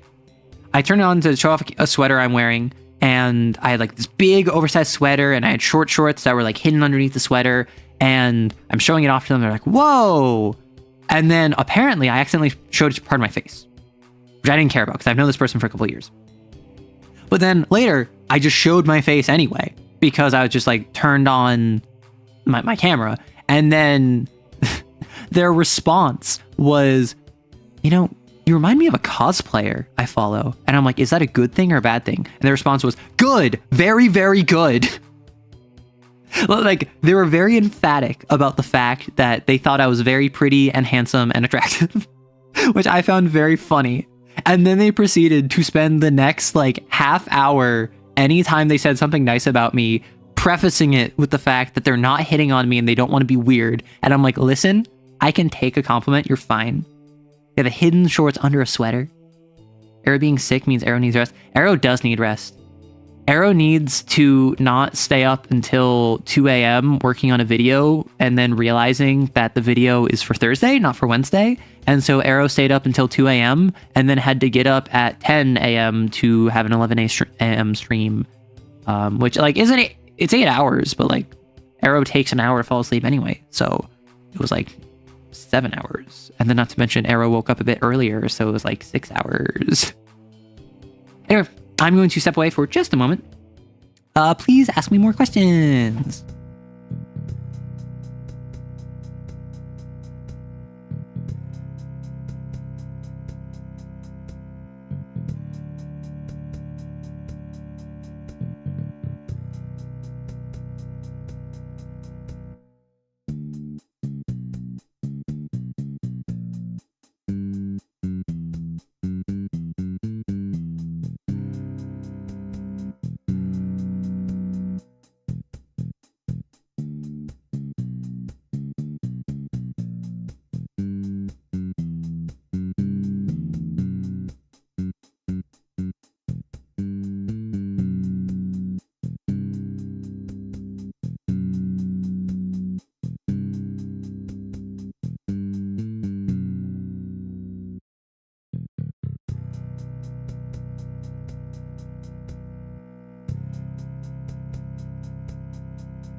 Arrow needs more rest. Arrow does need more rest. Arrow needs to rest, but Arrow will only rest when Arrow is dead, unfortunately.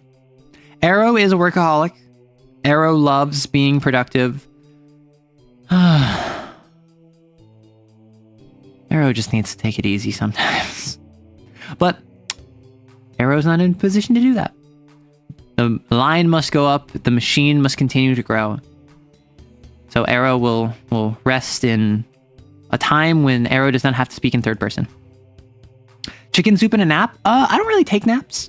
Although the other day I was just like, I just need sleep and I don't nap. So I didn't. But like, I could feel it.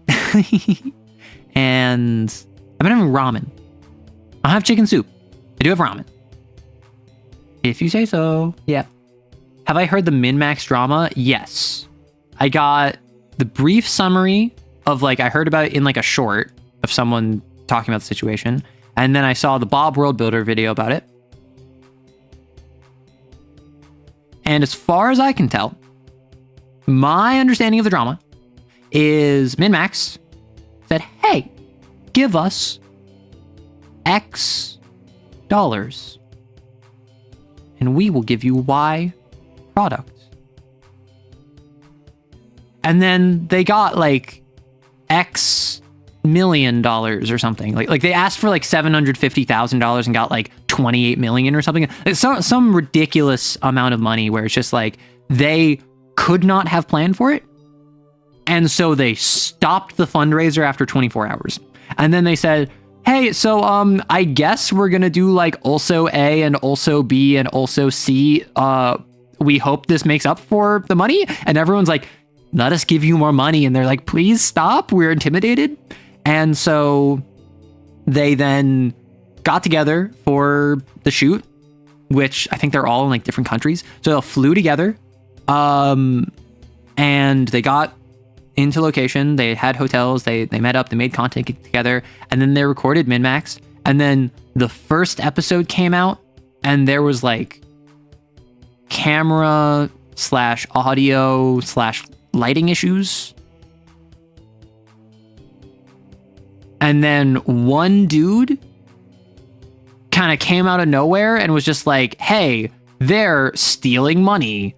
Because obviously, if they devoted all of the funds to this, they wouldn't have made these mistakes of production. And then they and also everyone else in the D&D tube was just like, no. And then that was the entire drama. That's my understanding of this. My understanding of this is they were way too successful and they didn't know how to handle it. So they just stopped it and they were like, hey, we're going to try our best to like give you more, but like we might not be able to provide. We're so sorry. And everyone was like, please let us give you more money. And they're like, please stop giving us money. And then they did the thing, like they delivered Y.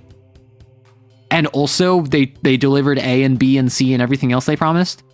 But it wasn't of like Critical Role Dimension 20 quality. So one dude got upset. It was like 5 times the requested amount. Arrow being Arrow romantic makes having the kind of partner who will bundle them up with necessary much more difficult. I am not the sort to allow myself to get bundled. But I love how different you and I see actual plays because you have your opinion. I'm over here just like, yes, another actual play. Pulp Cthulhu, how amusing. And it's funny, edited, beautiful. See, that's the thing. I think like LA by Night is an actual play of Vampire the Masquerade, which I think is amazing. And I love because, and I don't know how they handled this. Maybe it's just the system. Maybe it's just the players. Maybe it's just the vibe. It felt more like guided improv narrative than playing a game. And the thing that I talk about every time I bring up an actual play, and which is why I've been so hesitant to do it, which is why I've been so scared to bring this up before, like to actually show off my running. Not because I think I'm going to suck. I know I'm going to suck. Not because I think that I'm going to say something that I shouldn't say on stream. Like, obviously I'm going to do that because when you're talking with your friends, sometimes you say stuff that's a slip of the tongue, or you say stuff that is like an in-joke with you that might sound offensive to someone else. Like, obviously, there's always going to be something that's some issue with an actual play if it's just a game and whatever. Like, that's not what I'm worried about. That's something where I'm not problematic in my private life or in my public life. I am comfortable that I will be fine. And I'm comfortable being called cringe, and I'm comfortable being called a bad GM because I did X or Y or Z. That's fine. I struggle with the fact that I feel actual plays oftentimes prioritize the fun of the players, which is good for a game. When you play a game, you want it to be fun for your players. Players including the GM, but players, like the group. You want the group to have fun. If I'm watching a show, I care more as an audience member about being entertained than I do about the actors having fun.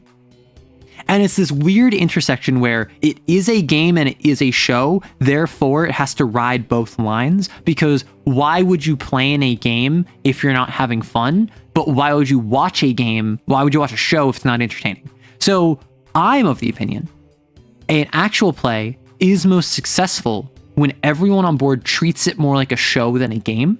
And not to say that they don't have fun and they don't treat it like a game and they don't like have combat or spend blood dice or like have mechanics tied to it, but they treat it as a production where the goal is to make the most interesting story for the audience.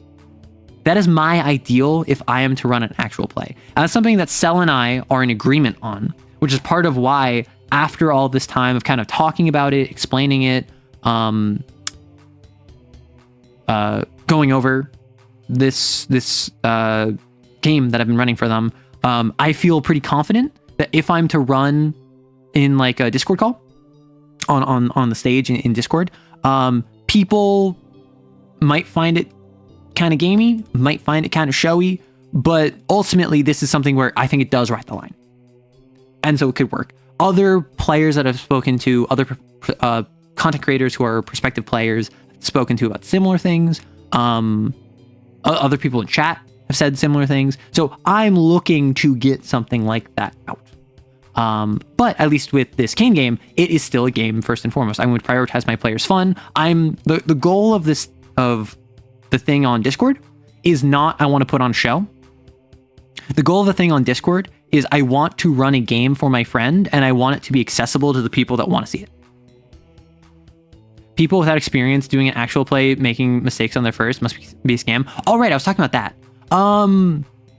Yeah, so I didn't watch MinMax. Bully for them. I'm very happy about them. I watch some of their content individually, not consistently. My roommate watches more of their content than I do. Very proud of them for what they did. And I have heard outside of the controversy, nothing but good things. So I literally think that the entirety of D&D Tube got one guide. Like genuinely. I think that who, as far as I'm aware, he was a respected D&D content creator who just kind of like came out of nowhere with this. It wasn't like it wasn't a rando. It was someone who like had status in the TTRPG community and basically lost it as a result of this community because like he ruined his goodwill. 7 minutes behind, listening back on double speed. YouTube app ain't letting me copy a Discord link for chat. Y'all have a link elsewhere. So Skeleton, in my channel, on the bio, there is my Discord. Also on any of my socials, there should be my Discord. Actually, I don't know if... I don't think Twitter and Blue Sky have my Discord. But if you click on my channel, and then it will be like, Era Rights with like 36,000 subscribers. Hi, like I make TTRPG content. Like click more.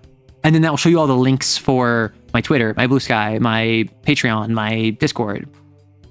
Can confirm everyone got one guide? Yeah. If you ever did do something like this, you would go podcast route, like an edited down version, but I think you could do it, but I can't wait to hear it next week. So the goal for this one is next week, stream on Discord. I run a normal game for my player. There's a chat. I might read chat. And I probably won't like incorporate ideas or anything. It won't be anything like that. It'll literally just be like, it'll just be Cell and me playing a game and y'all can be there if you want. And then if it ends up going well, we'll edit it either as like a podcast or Cell's expressed an interest in using assets that they made to add some visualizations. So it might be like a It might be pseudo podcast where it has visuals, but not like, I haven't watched Division 12. Isn't Division 12 similarly like edited, cut up, and has like visuals associated with it, but not an actual like battle map? Just caught up. Make sure to check out the Discord. Thank you very much. It's on the live subscription. Oh, it is on the live subscription. Yeah, I forgot about that. They're stealing money for themselves and also wasting the money. That's the thing with the min-max thing. I'm sure it is just everyone got one guide. With the min-max thing, no, it's not ironclad. But personally, if I was going to steal money from a fundraiser, I wouldn't stop people from giving me more money. Right? I feel like it's not quite a silver bullet. It's not the final nail in the coffin, but it's also like, address me. Address me, dude. Yeah, Division 12 is very edited. And that would be the goal for this. This would be like, we have like a 3-hour session and it would be edited down to like under an hour, right? Maybe 2 45-minute episodes, right? But the goal would be an under an hour episode. And also, I am not necessarily good at embodying a character in the sense of like doing the voice. I'm not very good at having distinct speech patterns per se. I might be able to come up with consistent character themes and how they act, but in the moment, I am not the strongest at that. I'm not like an actor. Despite the fact that I am a voice actor, I funny enough, struggle in the moment. So, because it's always extemporaneous. So don't go in expecting too much, please. Apparently some episodes of D12 were two sessions spliced together. Oh, nice. It's a cut down pre-recorded game. I believe that it's finished recently and the player's going to start playing VTM. Awesome. Did you hear about the Bloodborne movie? It's animated and being co-produced by Jacksepticeye? No? That sounds awesome. I've never played Bloodborne because I never had a PS4, but that sounds awesome. I'm so happy for you. Thoughts on a Changeling the Dreaming campaign Chronicle, where it's focused on the evils of the K-pop industry, like what you originally thought K-pop Demon Hunters was going to be? I think that would be awesome. I'm not going to lie. I think that would be awesome because what is the K-pop industry, if not a war of banality and glamour? Like K-pop is one of those industries, like I would say like Hollywood is another one, where it's like an open secret that like everyone knows and like no one does anything about, where it's so awful behind the scenes, but forward facing, audience facing, it is so creative and inspiring. Like just because someone has just because like a corporation is like exploiting their workers or something does not mean that the product those workers create does not reach the hearts and minds of millions of people. In the same way, if you have a very toxic idol agency that works their talents to the bone, that doesn't change the fact that their talents are still like inspiring tens, hundreds, like millions of people with their songs and their appearances, whatever, and it might grind down the banality of the bureaucracy, the changelings. Because in Changeling, you have banality, which is like order, stagnation, lack of creativity, sterility in the modern world, paired with glamour, where glamour is creativity, inspiration, nature, the kind of like spontaneity of the soul. And changelings feed off of glamour. They need it in the same way that like vampires need blood, and are damaged by banality. And so K-pop would be a perfect representation of what's like that you have this industry where it's a bunch of changelings that are trying to feed off the glamour of their fans that they inspire with their music, the creative process, the creative vision, the merchandising, and the banality of the bureaucracy of humans trying to commodify and force them into specific archetypes that they can market and they can bottle up. It would be really compelling. And further, I feel like if you add in a little bit of spirit nonsense, the Femori, and you could have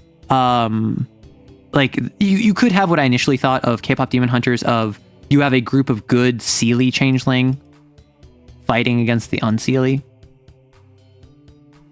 And you have like Huntrix are all Seelie Fae, and then the Saja boys are all unseelie. That's why they're like evil, and they, instead of inspiring their audience, they drain the positivity from their audience and take it from them, which I think would be very funny for like an emo band, like an emo unseelie band, where their whole thing is that you feel worse after listening to it. So they're super popular with teenagers and like angsty 20-year-olds.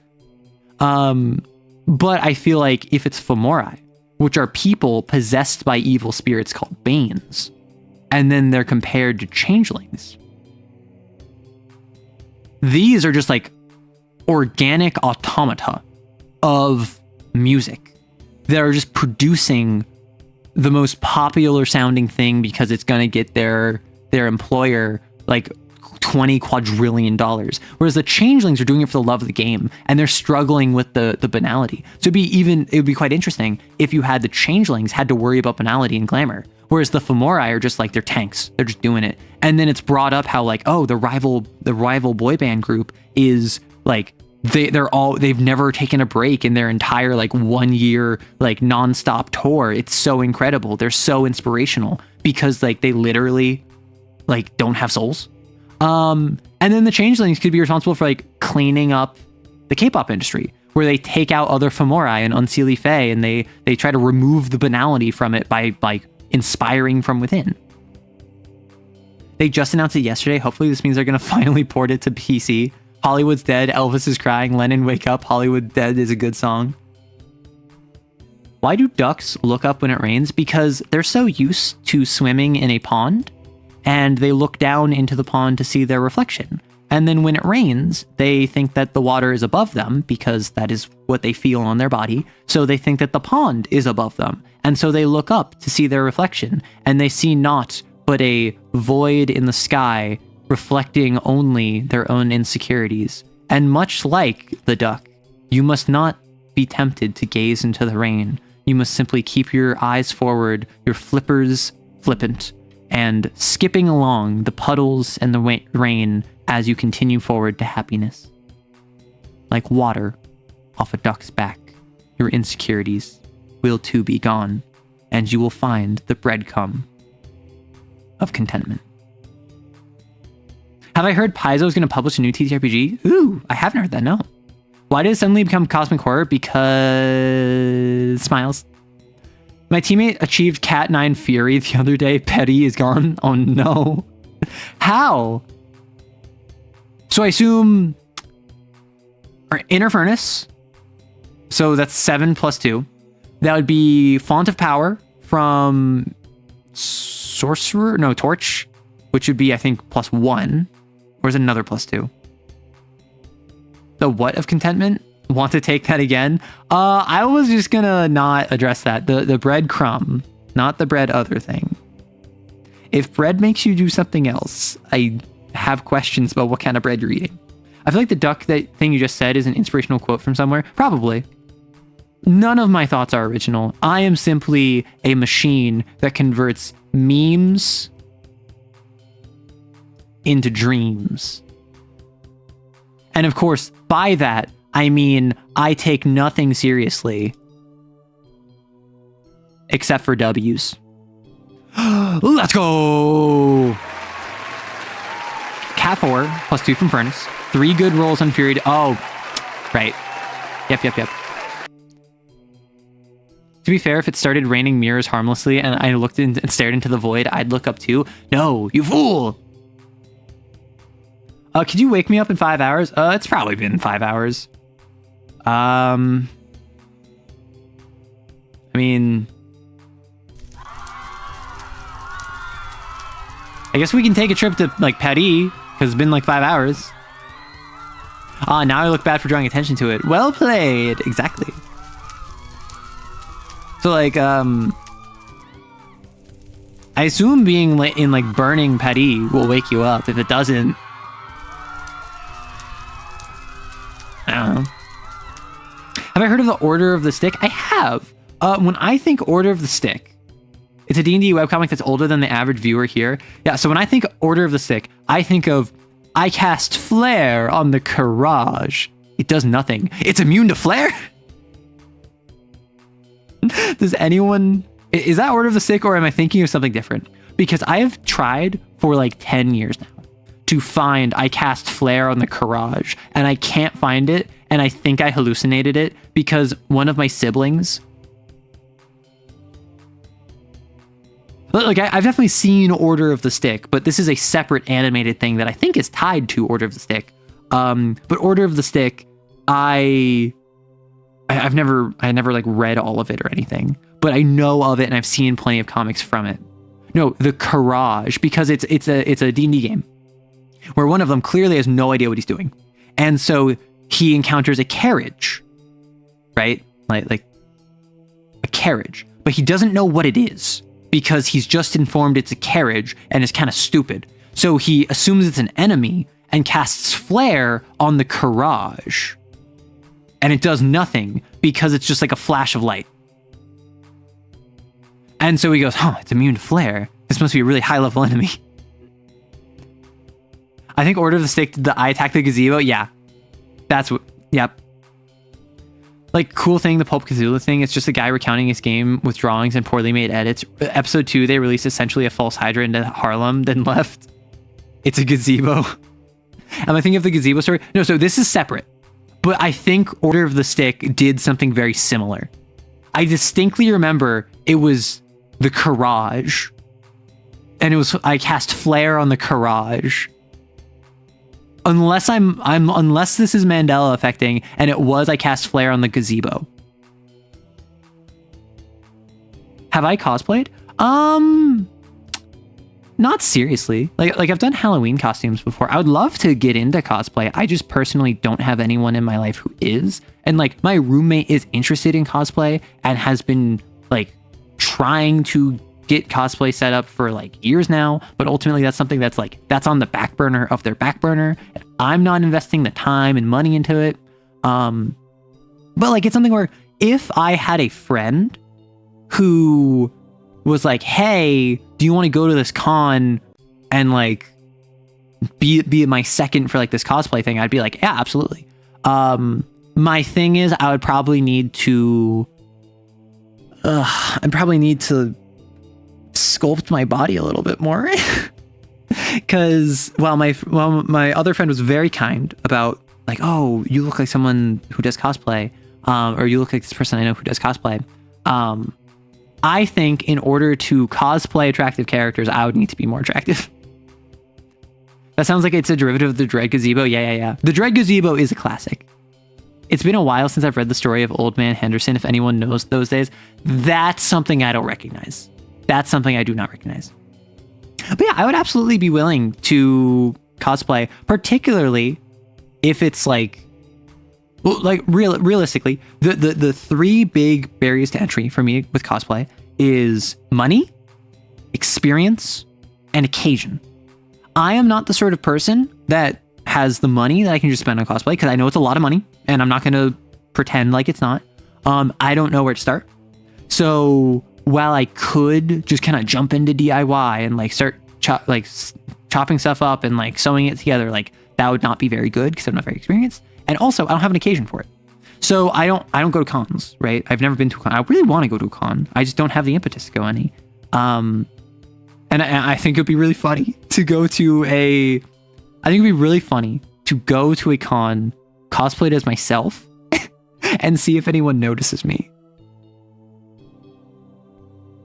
Oh, Old Man Henderson is about someone who won Call of Cthulhu. Old Man Henderson. Do I know that story?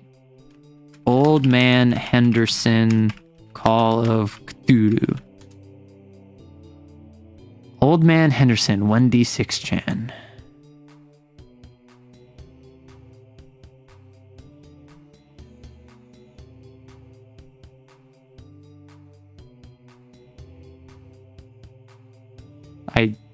And has an icon to FA/TG/UYS I assume that's fat guys with the tabletop table group. What is this? What is being communicated? I'm sorry. I don't go on 1D6 chan with any regularity, so I don't know what this means. Like, what? An icon to fat guys and cat girls around the world, Old Man Henderson is the equivalent of what John Brown is to Americans, Ned Kelly to Australians, and Robin Hood to the English. He's a tabletop symbol of a little man standing up to the corruption of tyrants and overlords, and or the reincarnation of the demo man. You pick. Here's an audio in case you can't read. Not that you'd know what it is since, you know, the whole can't read thing. The Henderson scale of plot derailment is made in his honor and clocks at 1 at said scale. The only time someone managed to derail a campaign harder than Old Man Henderson himself are the Ballad of Edgardo, 2 Hendersons, and that guy destroys psionics, 3+ Hendersons. Muckle damn, you goddamn to keep me win, man. That's what I imagine he sounds like. That's fine, there's YouTube videos on it. Old Man Henderson is peak goofy RPG story. It's an old green text that's been read by people on YouTube if you're interested. Literally invented a de facto scale. I am unfamiliar with this. This might be before my time. Wait, whoa, what? 1 full Henderson. 0.75 Hendersons. 0 Hendersons.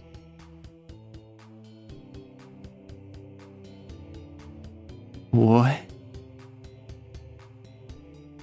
This just makes me think of those websites, which are like, here is a tier 9-A planet-killing super character, and it's like Naruto because in one of the tie-in light novels he destroyed a universe in a tiny galaxy, but the admins took that away because actually in order to be a 9-B you have to destroy a core universe, not a partial universe. So like that's what this is making me think of.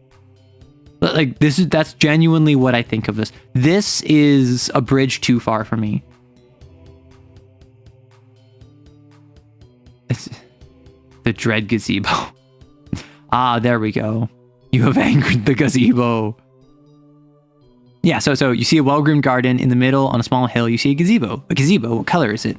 It's white, Eric. How far away is it? About 50 yards? How big is it? About 30 feet across, 15 feet tall, with a pointed top. I use my sword to detect good on it. It's not good, Eric. It's a gazebo. Call out to it. It won't answer. It's a gazebo. I sheathe my sword and draw my bow and arrows. Does it respond in any way? No, Eric, it's a gazebo. I shoot it with my bow. What happened? There's now a gazebo with an arrow sticking out of it. Wasn't it wounded? Of course not, Eric! It's a gazebo! But that was +3 arrow. It's a gazebo, Eric. A gazebo! If you really want to try to destroy it, you could try chopping it with an axe, I suppose. Or you could try to burn it. But I don't know why anyone would even try. It's an effing gazebo. I run away. It's too late. You've awakened the gazebo. It catches you and eats you. Maybe I'll roll up a fire mage so I can avenge my paladin. At this point, the increasingly amused fellow party members restored a modicum of order by explaining to Eric what a gazebo is. Thus ends the tale of Eric and the Dread Gazebo. It could have been worse. At least the gazebo wasn't on a grassy knoll. Oh, the grassy knoll. Yeah, so I know the Dread Gazebo. And this is different, but probably the origin of the Courage is what I'm thinking from.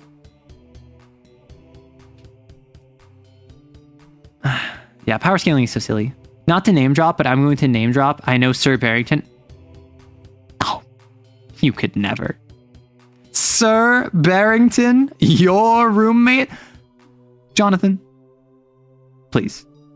Every week, someone comes in here telling me they know Sir Barrington back in high school, or they went to roommate. They were his roommate in college. Sir Barrington is only the highest form of nobility. So noble, in fact, that he refuses to speak to the common people and simply has an interpreter relay all for him. He would never stoop so low as to be in your level. My apologies for saying so directly. The story of Sir Barrington. I love that story. Honestly, silly RPG stories are really fun. I will say, most of them are not why I play TTRPGs. Gasp, I know. Horror, shock, awe. I play TTRPGs for storytelling. And I know that's my toxic trait. Like unironically, my toxic trait is that I don't have fun. I don't know how to have fun. I want to tell a narrative. And obviously, I'll be silly. Like, you know me. But, like, come on. You know that even when I'm at my most serious, I'm silly. However, that being said, like, my most serious is more serious than I think a lot of people want from a TTRPG. And I'm the sort of person where, like, I think if I would genuinely be, like, frustrated and not have a good time walking away from the Dread Gazebo. Like, personally, I feel as though I'm the sort of person where if I was running for someone and we hit a gazebo moment, I would not walk away thinking it was funny. I would walk away thinking it was frustrating. Hey, that guy's not a guy. He's a bear. Someone, can you throw out robotic potato? I'm so sorry, Sir Barrington. I hid an unconscionable amount of butterscotch candy in his room. Okay, and? It's not a crime, is it? It's simply his one vice. That and the fact that he occasionally mauls people when they get too close to him. And they were cave mates. Gosh. Okay, so, yeah, that's it for the Q&A section. We're closing in on 5 hours, so I already made the announcement I wanted to make. I already let you know that I am going to make a little Discord call with Sell My Player on Tuesday. That's entirely up to y'all. Like, I'm going to do it on Discord, and if you let me know that you like it, and I will make an announcement after I end stream when I do my shorts announcement, you let me know. You keep me informed. If this is something you want more of, I have other people who I have been in talks with of potentially running a game for like that. We'll see how it goes. Oh, and your roommate was Thor. You can't forget, of course. Who hasn't mauled someone for getting too close? That's what I'm saying. Like, are you really going to hold that against Sir Barrington? Everyone's done it. Oh no, Arrow doesn't know how to have fun looking at the world we've helped you build, and then the story of CAIN you're telling. Man, didn't Arrow know Arrow could lie so well? Listen. I am as honest as my self-worth allows me to be. That's the real honesty. I am as honest as my self-worth allows me to be. I don't consider myself particularly funny, attractive, any of the clever, creative, any of these things. I find myself struggling to meet the average in a lot of these, and a lot of people say otherwise, and I am continually humbled by all the support I get. Honestly, like genuinely, I put in way too much work to this channel. I put in more work than I should, but it helps with growth, it helps with consistency, it helps make the community have this like pumping heart to it of shorts, and genuinely, overwhelmingly, I can say with confidence that this channel is like the best thing that has happened to me. But like just straight up full stop, because I like back, I mean, gosh, must have been around like 2010-ish of like the turn back when like YouTubers were starting to be a thing. I was like, I want to do that because like everyone wanted to do that. And I didn't for years and years, partially because of like my age, partially because of experience, partially because I didn't know where to start. And it was only after like, that was 2010. I started in like 2023. It's like 13 years, if not like 15 years of just like wanting, and finally getting to the point where I am surrounded by more love and support than I could ever have expected. I am surrounded by kindness and humbling attention that I legitimately did not expect to reach, and I expected to try this out and to get nowhere and to say, okay, I tried my best and I got nowhere, and that's okay, but at least I tried. And the fact that we have done more than that as a community frightens me. in the best way. And anytime I have any sort of milestone, I basically constantly am like, hey, I hope to one day be worthy of your attention. I hope that one day, like, I will be deserving of it. And I think that probably rubs some people the wrong way, but it's definitely something where, like, I genuinely, literally am just like, I'm not. Yo, Arrow, wait, you cool with me calling you that? Yeah, go for it, Centipede. I'm Arrow Kiss Rates, shortened to Arrow Rates. Most people call me Arrow. A few people call me, like, I guess, like, Miss Rights, Mr. Rights, whatever you want to call me. That's if you're being formal. I'd say, like, please call me Arrow. Mr. Rights was my father, but Mr. Rights was not my father. I'm sorry for how many free TTRPG things. I'm sorry, how many free TTRPG things have you made? You're very creative and helping me with my creativity. Having ideas is not the same as being creative. I think execution is much more important than idea generation. And I think that my execution is sorely lacking in a lot of regards because I'm not experienced in TTRPG dev, which is why I want to get better at it. And I want to one day get to the point where it's worth it. Does anyone else feel like the way around lies to tell... Does anyone else like the way Arrow lies to them to tell a story, type 1? I don't understand what you're saying. I'm sorry, Trey. Do you know how to write code? Have you tried, like, Python or Java? So I know a bit of Python, mostly in RenPy. And I know the very, very basics of, like, C# and Java. Like, I took them in, like, high school and I did not connect with them. I could not wrap my brain around it. But actually, there is a dating sim, or a platonic dating sim, that we on the channel made, like, a year and a half ago. And we never finished it because I wanted to only do it on stream. And then there's times where I wasn't able to work on it on stream. And it is a game where you are a GM that joins a new group and you run for them. And in a month, after 1 week, so, like, every week you have a new session and you, like, run a session for them. And, like, based on how you run the session, all of the different players, there's 6 of them, they have different, like, preferences. So based on how you run the game, that will alter their preferences, which will alter how much they like you. And at the end, you have to ask someone to go to a con with you after a month. So it's 4 weeks where you're running, like, a mini campaign. And based on how you run the game, that will impact how all of the players connect with you and how they all like you. And then the goal is that it's like a dating sim, but you're a GM and they're all your players and it's all platonic, right? Because you're just, like, going for a con buddy. And so I did that in RenPy, and that's mostly just prose. There's a little bit of coding.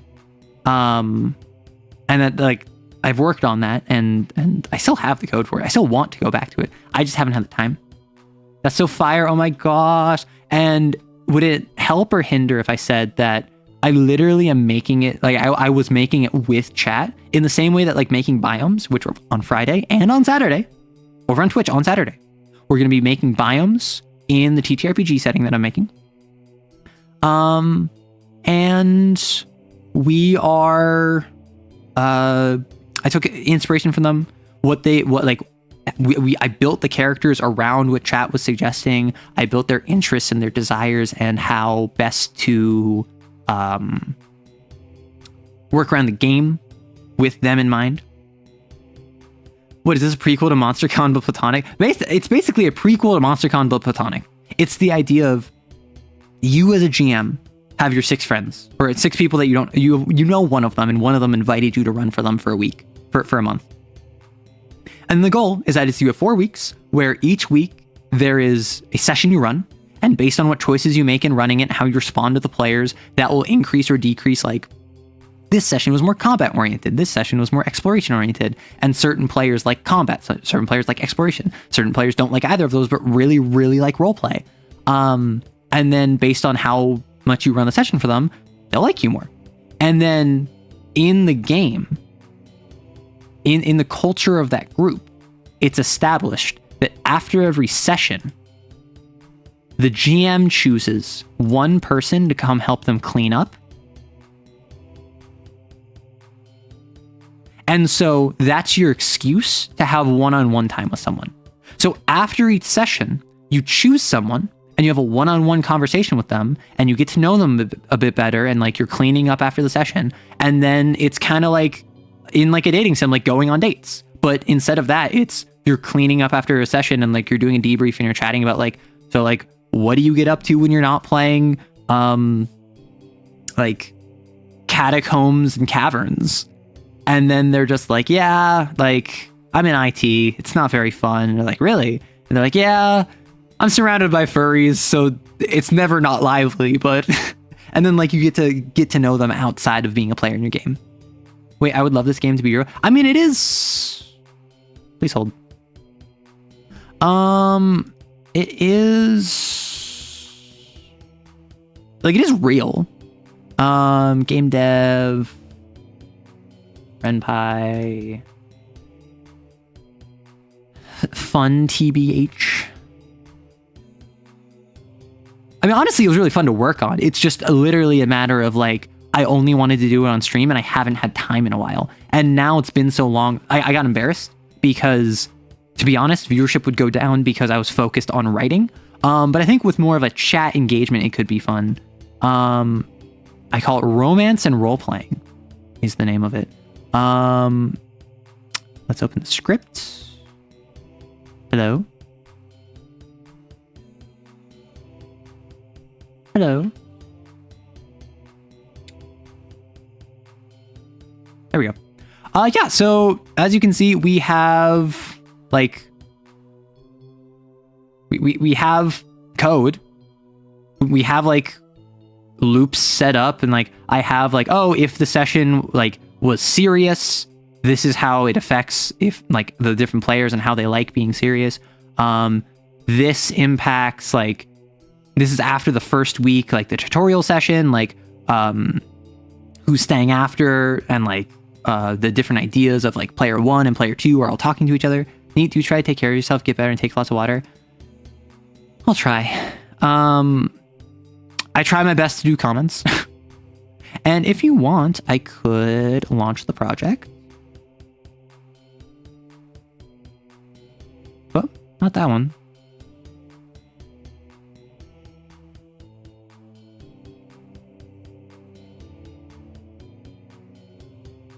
Start. What is the name your friends call you? So this is just a little truncated version, but if you want, I can run you through what this looks like.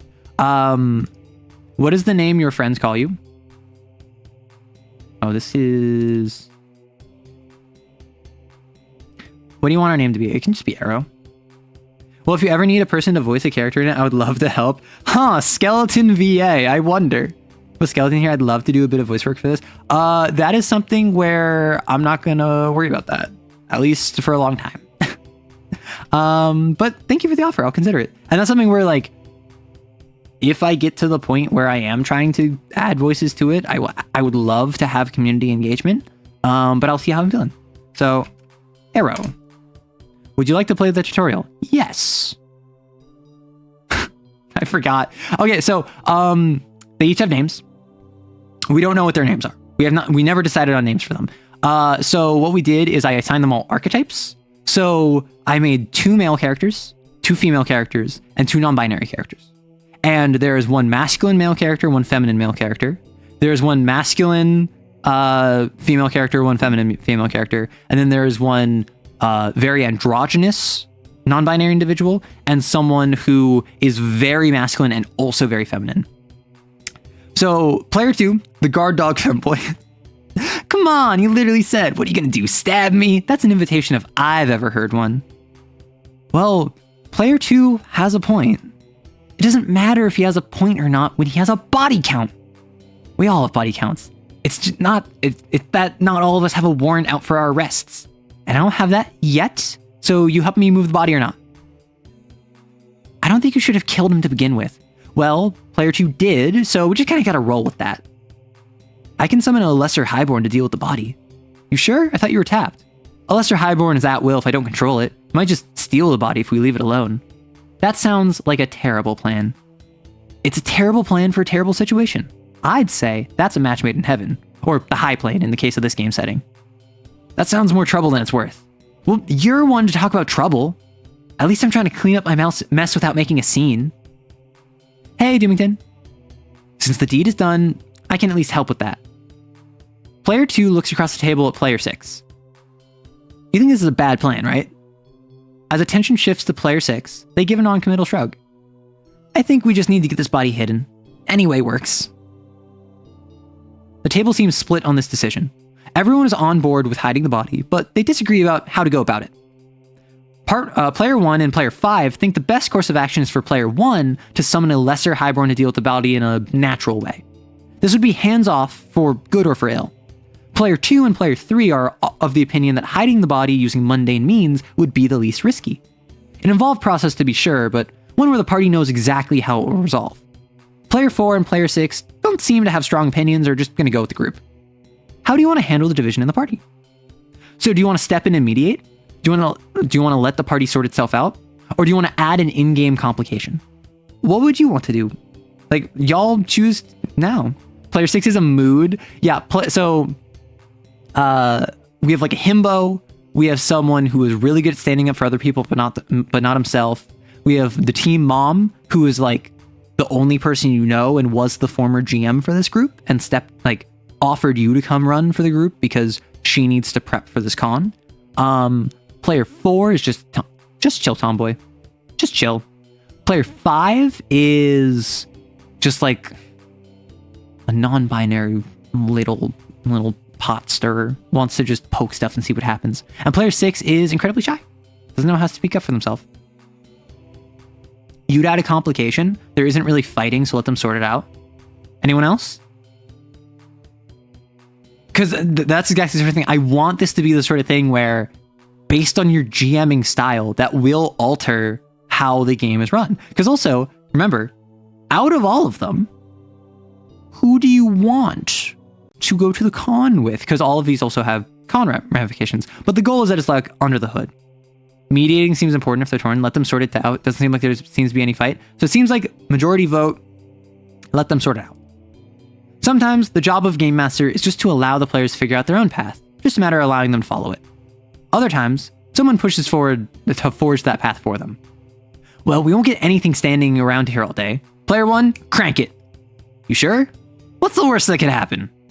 I can think of plenty of bad things, but I'm down. We can't stop you, can we? I'm not the one you need to stop. I won't do it if you don't want me to, P2. Player 2. Not quite out of exasperation, though. Perhaps resignation? Go ahead. Really? You do seem excited. Silly Pog! So this is going to be 1 point of silly for the session, which there is a serious and a silly axis. There's a combat, exploration, and social axis. I think there's one more. What is the one more that I have? No, that's it. That's it. It's just those two. So this is going to be silly. I tell everyone to back up and use my tier 1 ability to summon a highborn. I'm not going to control it to skip the roll. As a highcaster, player 1's character Tyrius can summon a highborn, the game's equivalent of angels or fae.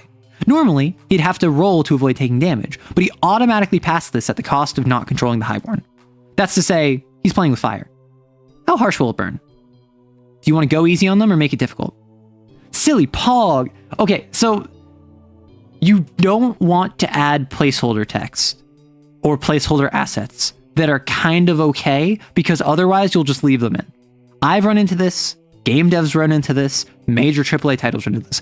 No one, I'm not going to leave in Silly Pog. Silly Pog is my indication as a dev. Okay, that's incrementing the counter by 1. Do you want to go easy on the party? Or do you want to make it difficult? I'd love an ending where we can all go to the con and enjoy each other's company. So, the con, everyone is going. It's who is like your buddy for the con. Because if you want to go to a con, usually you want to go with at least one other person, and you want to know where each other are, if not at all times, every couple minutes, right? You might go with a friend and then be like, okay, let's split up. We're going to prowl Artist Alley, then we're going to meet back here in half an hour, in 45 minutes, whatever. You generally don't want to be alone at a con for safety reasons, right? So the goal is, who are you going to go with the con for? And at the con, each of them is going to have a microcosm of their character arc represented at the con. So I guess no spoilers. Go easy on them, let it burn, let's make it difficult, or the silly will increase. I need more silly pog in my life. Oh, so the silly will increase. Okay. The party's trying to offload the consequences of their actions on the entity they don't control. Maybe not the wisest plan. With a faint glow of gold and white, you all hear the sound of cracking glass from above the body. Something smells of coffee and garlic. Even the air pressure drops as if you're stood atop a mountain. Yet despite that, the humidity makes your hair stick to your scalp. The entire table shifts, imagining the clammy feeling you're describing. Player 3 can't hold back a smile. That sounds so gross. Soon enough, the sensations fade as a small creature blinks into existence. No more than 70 centimeters in height, this four-legged collection of branches is adorned in sky blue feathers. A tuft of white feathers runs along what you assume is this thing's head, but you see no eyes, mouth, or nose. Just a collection of knobby joints connecting these wooden limbs. This is not what I was expecting. Don't you mean not? That thing doesn't look like it can move a body. Give it a minute, see what it does. Yeah, what's it doing? You summoned it on top of the body, correct? I was going more for off to the side, but like right next to it? Okay, so it blinks into existence with this shift in pressure and sound of cracking glass. It immediately wanders into the darkness. Uh-oh. I rush after it. You rush after the gaggling. You can't see it in the darkness, but you hear it pick up the pace after you start running. Is this thing even able to communicate? It should be able to communicate, but it doesn't seem like it will. I can summon another one that I control if we just let it run. Won't you take damage? Not if he rolls well. We can always heal him, right? I'll be fine, and I guess the other gaggling causing problems will make it seem more legit. So you're using your same ability again, but this time rolling to ensure you control the gaggling. Player 1 confirms that that's his intention and rolls 2d6. With bated breath, he waits for the result. A 4. That's not an 8. That's 4 less than 8, though, so that's 4 damage. How are we looking? I'm alive, barely. Either way, you hear another cracking of glass, and the temperature skyrockets to a dry, fiery heat. Spearmint stabs into your nose as gravity seems to pull towards the portal. In a flash of vermilion, an obsidian-skinned pig falls onto the corpse. Its neck is 2 meters in length, wrapping it around the corpse like a snake. Player 1 looks incredibly excited at this diversity of the monsters he can summon. Player 6 is horrified. With your command, the gaggling picks up and deposits the corpse wherever you're thinking. Where is that? In a dumpster. The sewer? Maybe follow the other gaggling. That's a good idea, then it'll look like both were responsible. Okay, I'll command it to follow the other gaggling. The pig giraffe scampers off into the alleyway. It's not subtle, as the metal scraping across the dirt is audible even from the street. But it's over quickly. Soon enough, you have no idea where it went. What happens if it runs into someone? Not our problem. If anyone finds it, it'll look like a gaggling did it. And who will they think summoned the gaggling? House Ventor? They use Highborn to cause problems all the time. Like I said, not our problem. The body's taken care of and the gaggling will disappear soon enough. You stand in the alley, suspicious but not suspect. With a tap on your phone, you notice the time is 20 minutes past when you said you'd wrap up. Unless you had something specific you wanted to do, I think we can wrap it up there for this week. I know folks wanted to end on the hour, sorry about that. Nah, I think we're good to wrap it up there. So, who's staying after? Here I thought we were escaping that little chore. Player 3 turns to you at your confused expression. In our group, it's a tradition for one player to stay after the session to help the GM clean up. I'll do it this week, since as the old GM, I've never had to do it before. No, you don't have to. And then it breaks. That's what code does. So yeah, that's the kind of vibe we're going for. It's the idea of you are the GM, and you're responding to what the players are doing. You're responding to the fact that players are making decisions or being indecisive, and you have to decide, like, am I stepping in? Am I not stepping in? Question, is that die rolled randomly or is it scripted? That specific section is scripted. And then it breaks. So if you are interested, again, please let me know. I started this on stream. I continued this on stream. I stopped it because it sounded like people weren't interested in it.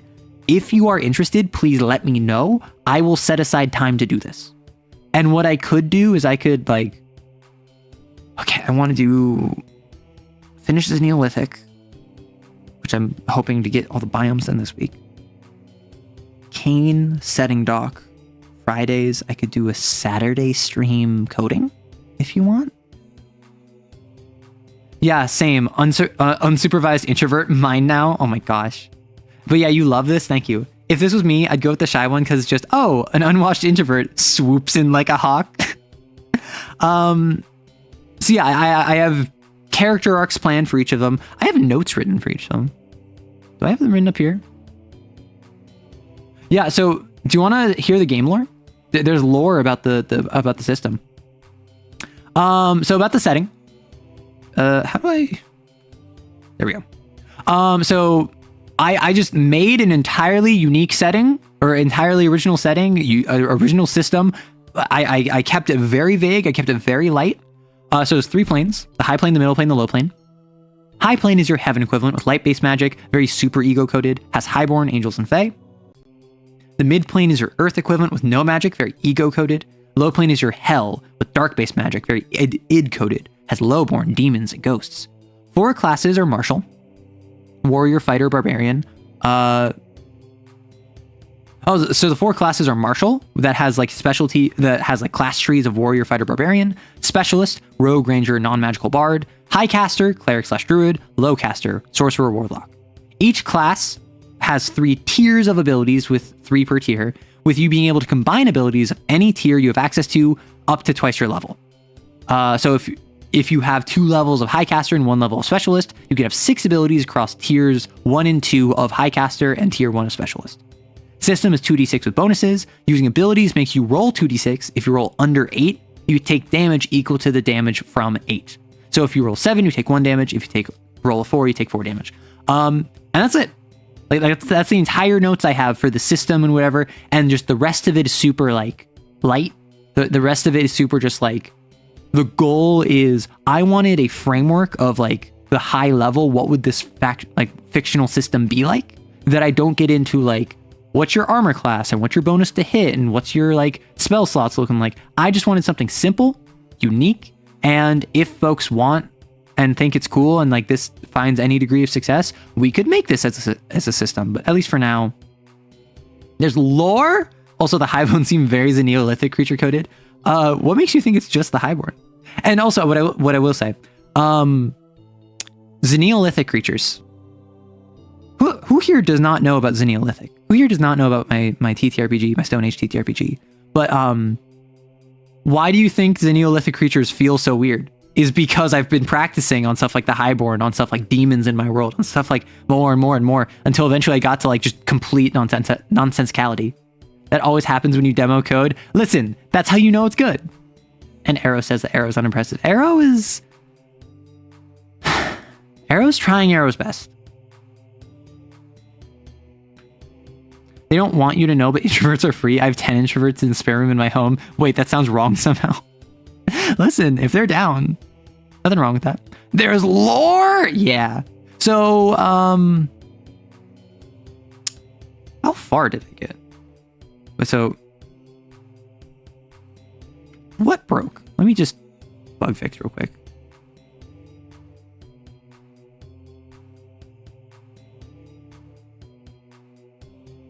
No, you don't have to let... Is it just persistent? Was that just something I missed? Yeah, I think it's just I missed the persistent there because I made it persistent after. So don't do this to me. Don't get me in a programming mood. I'm going to just start programming. Like that's my issue, is that when I get in the mood, I will just continue programming. So if we want, I could see if this worked. Arrow. I'm just going to let the party sort stuff out. Go easy, or you want to go easy on them, right? No, I made it difficult. Give a minute. So who's staying after? No, you don't have to. Let Arrow sign it like normal. At player 3 insistent, everyone else winds down and grabs things to go. The bustle of the group fades as folks return to their cars. The group really appreciated you stepping up to run for them and are excited for the next week. So how was it? First session for a group of strangers? How do we feel that session went? Arrow, I'm genuinely curious. Why do you not accept praise? That's a question for after the code. The 2d6 system makes me think of a system used for Trench Crusade. Interesting. I haven't played Trench Crusade. I want to, though. Do it. So you're saying you need to stop looking at code so you can get with the program? Arrow, go rest. We can do programming thing later. It went well. Last option. Arrow has an anti-praise game. Defo went well. I think it went well. Great. You go the last. Oh, you're a better judge than I am. See, I love choice. I love choice that matters in TTRPGs. I'm not deflecting. I'm saying let's wait until after programming. I'm glad you think so. I know you were probably nervous running a game for folks you never met before, but hopefully having at least one familiar face made it easier for you. Having a group's XGM in my pocket certainly made things less stressful. After all we've been through, I'm just an XGM. In all the years I've known you, you haven't run for me once. To be fair, I was busy running for these nerds. As you can see, they're quite the handful. Player 2 really stabbed that guy. Player 1 immediately tried summoning a Highborn. There's this one XGM who's super argumentative. Who do you want to focus on? Who stuck out to you? If any of these. I suppose... No, I was going to say, I suppose there should be an option to not address any of them, but you gotta, right? You gotta point out one of them. So yeah, player 2, player 1, player 3, each of them, and anyone who stuck out to you in how they interacted. Let me drink some water in the meantime. Femboy dog man.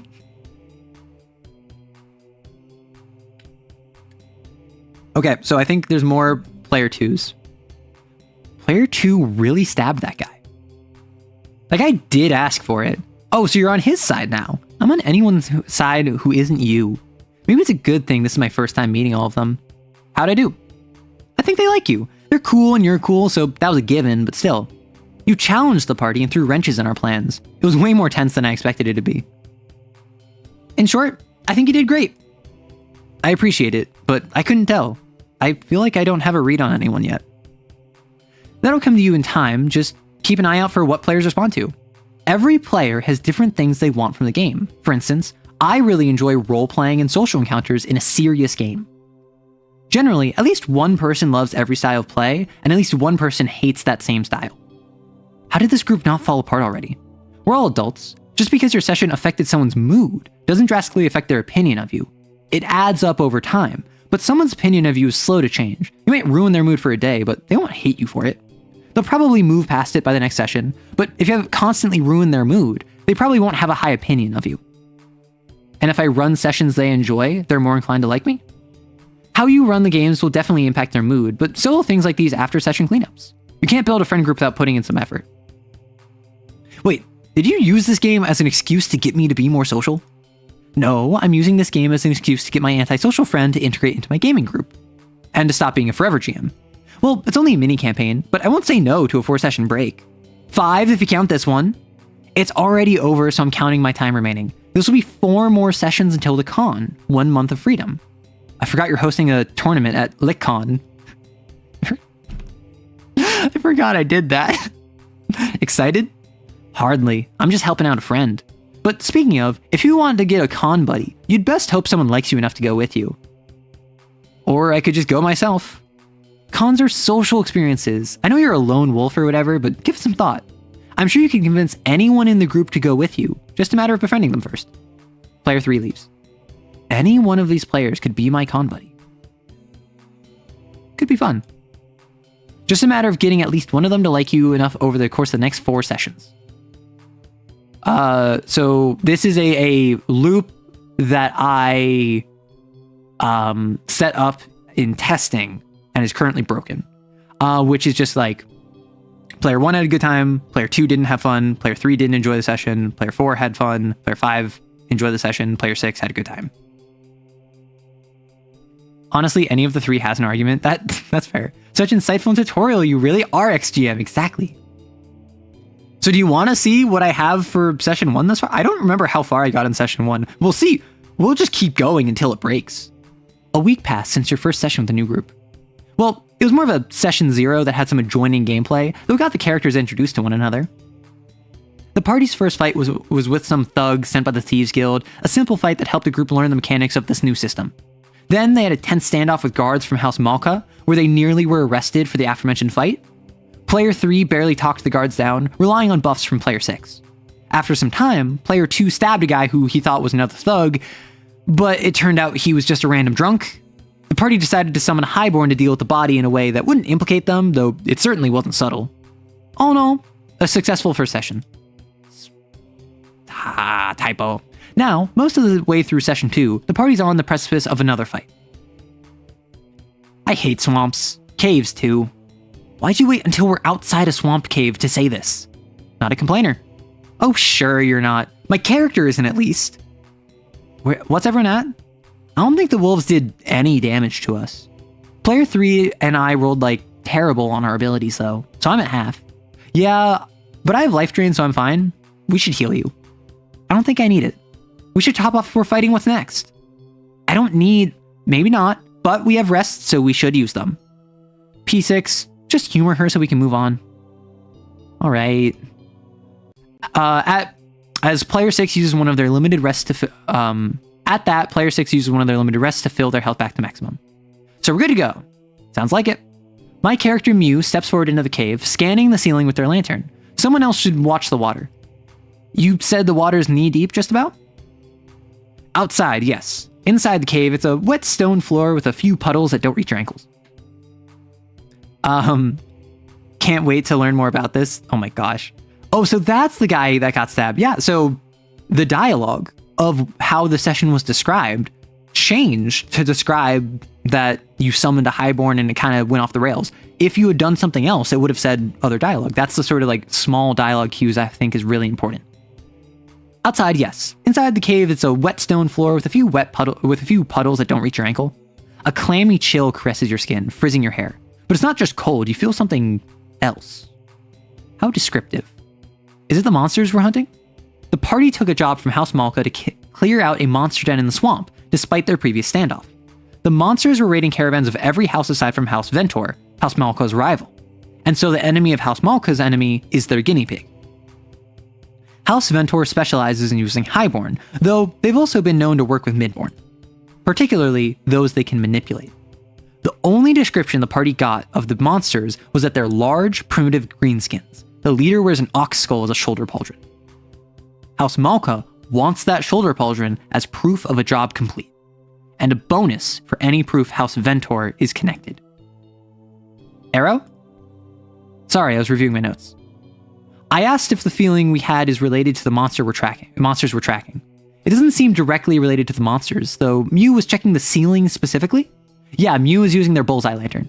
You get this soreness in your fingertips, specifically under your nails. It comes and goes and pulses, strongest when you shine the light deeper in the cave.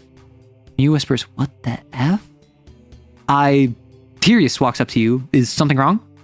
Every time I look at the ceiling, I get this pulse of pain. I raise my torch and look deeper in the cave. Do I feel it too? Tirius feels fine. In fact, you get a warmth to the backs of your hands. Not fire warm, but like someone's resting their hand on yours. I don't feel pain, just warm. What? Everyone, get over here. The entire party shines light further into the cave, reporting their reactions. Player 1's character Tirius and Player 6 character Zerstrada both feel somewhat warm to the hand.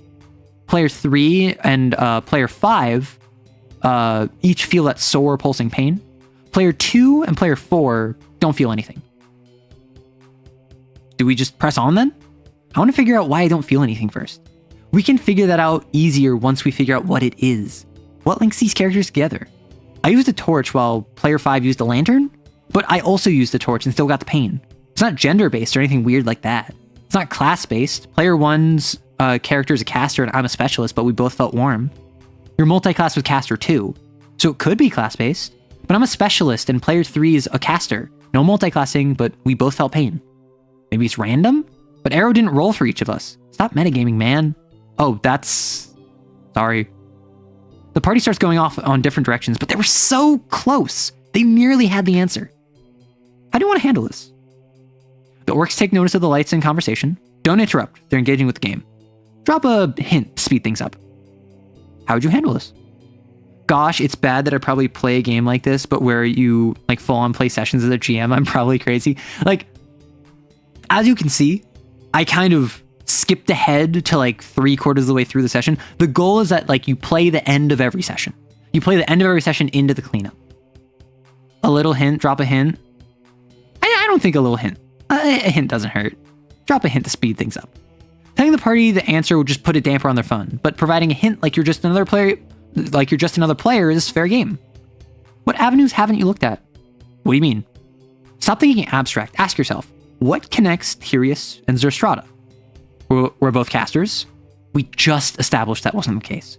True, but that's on the right track. What else connects them other than class? And further, why does that connection cause them to feel warm instead of pain or nothing? Wait, this place is tied to House Ventor. They use Highborn all the time. What's everyone's ancestry? I'm a Highborn Highcaster. Midborn. Lowborn Lowcaster. I'm also Lowborn. What are you thinking? You and player 3 are both Lowborn? Yeah.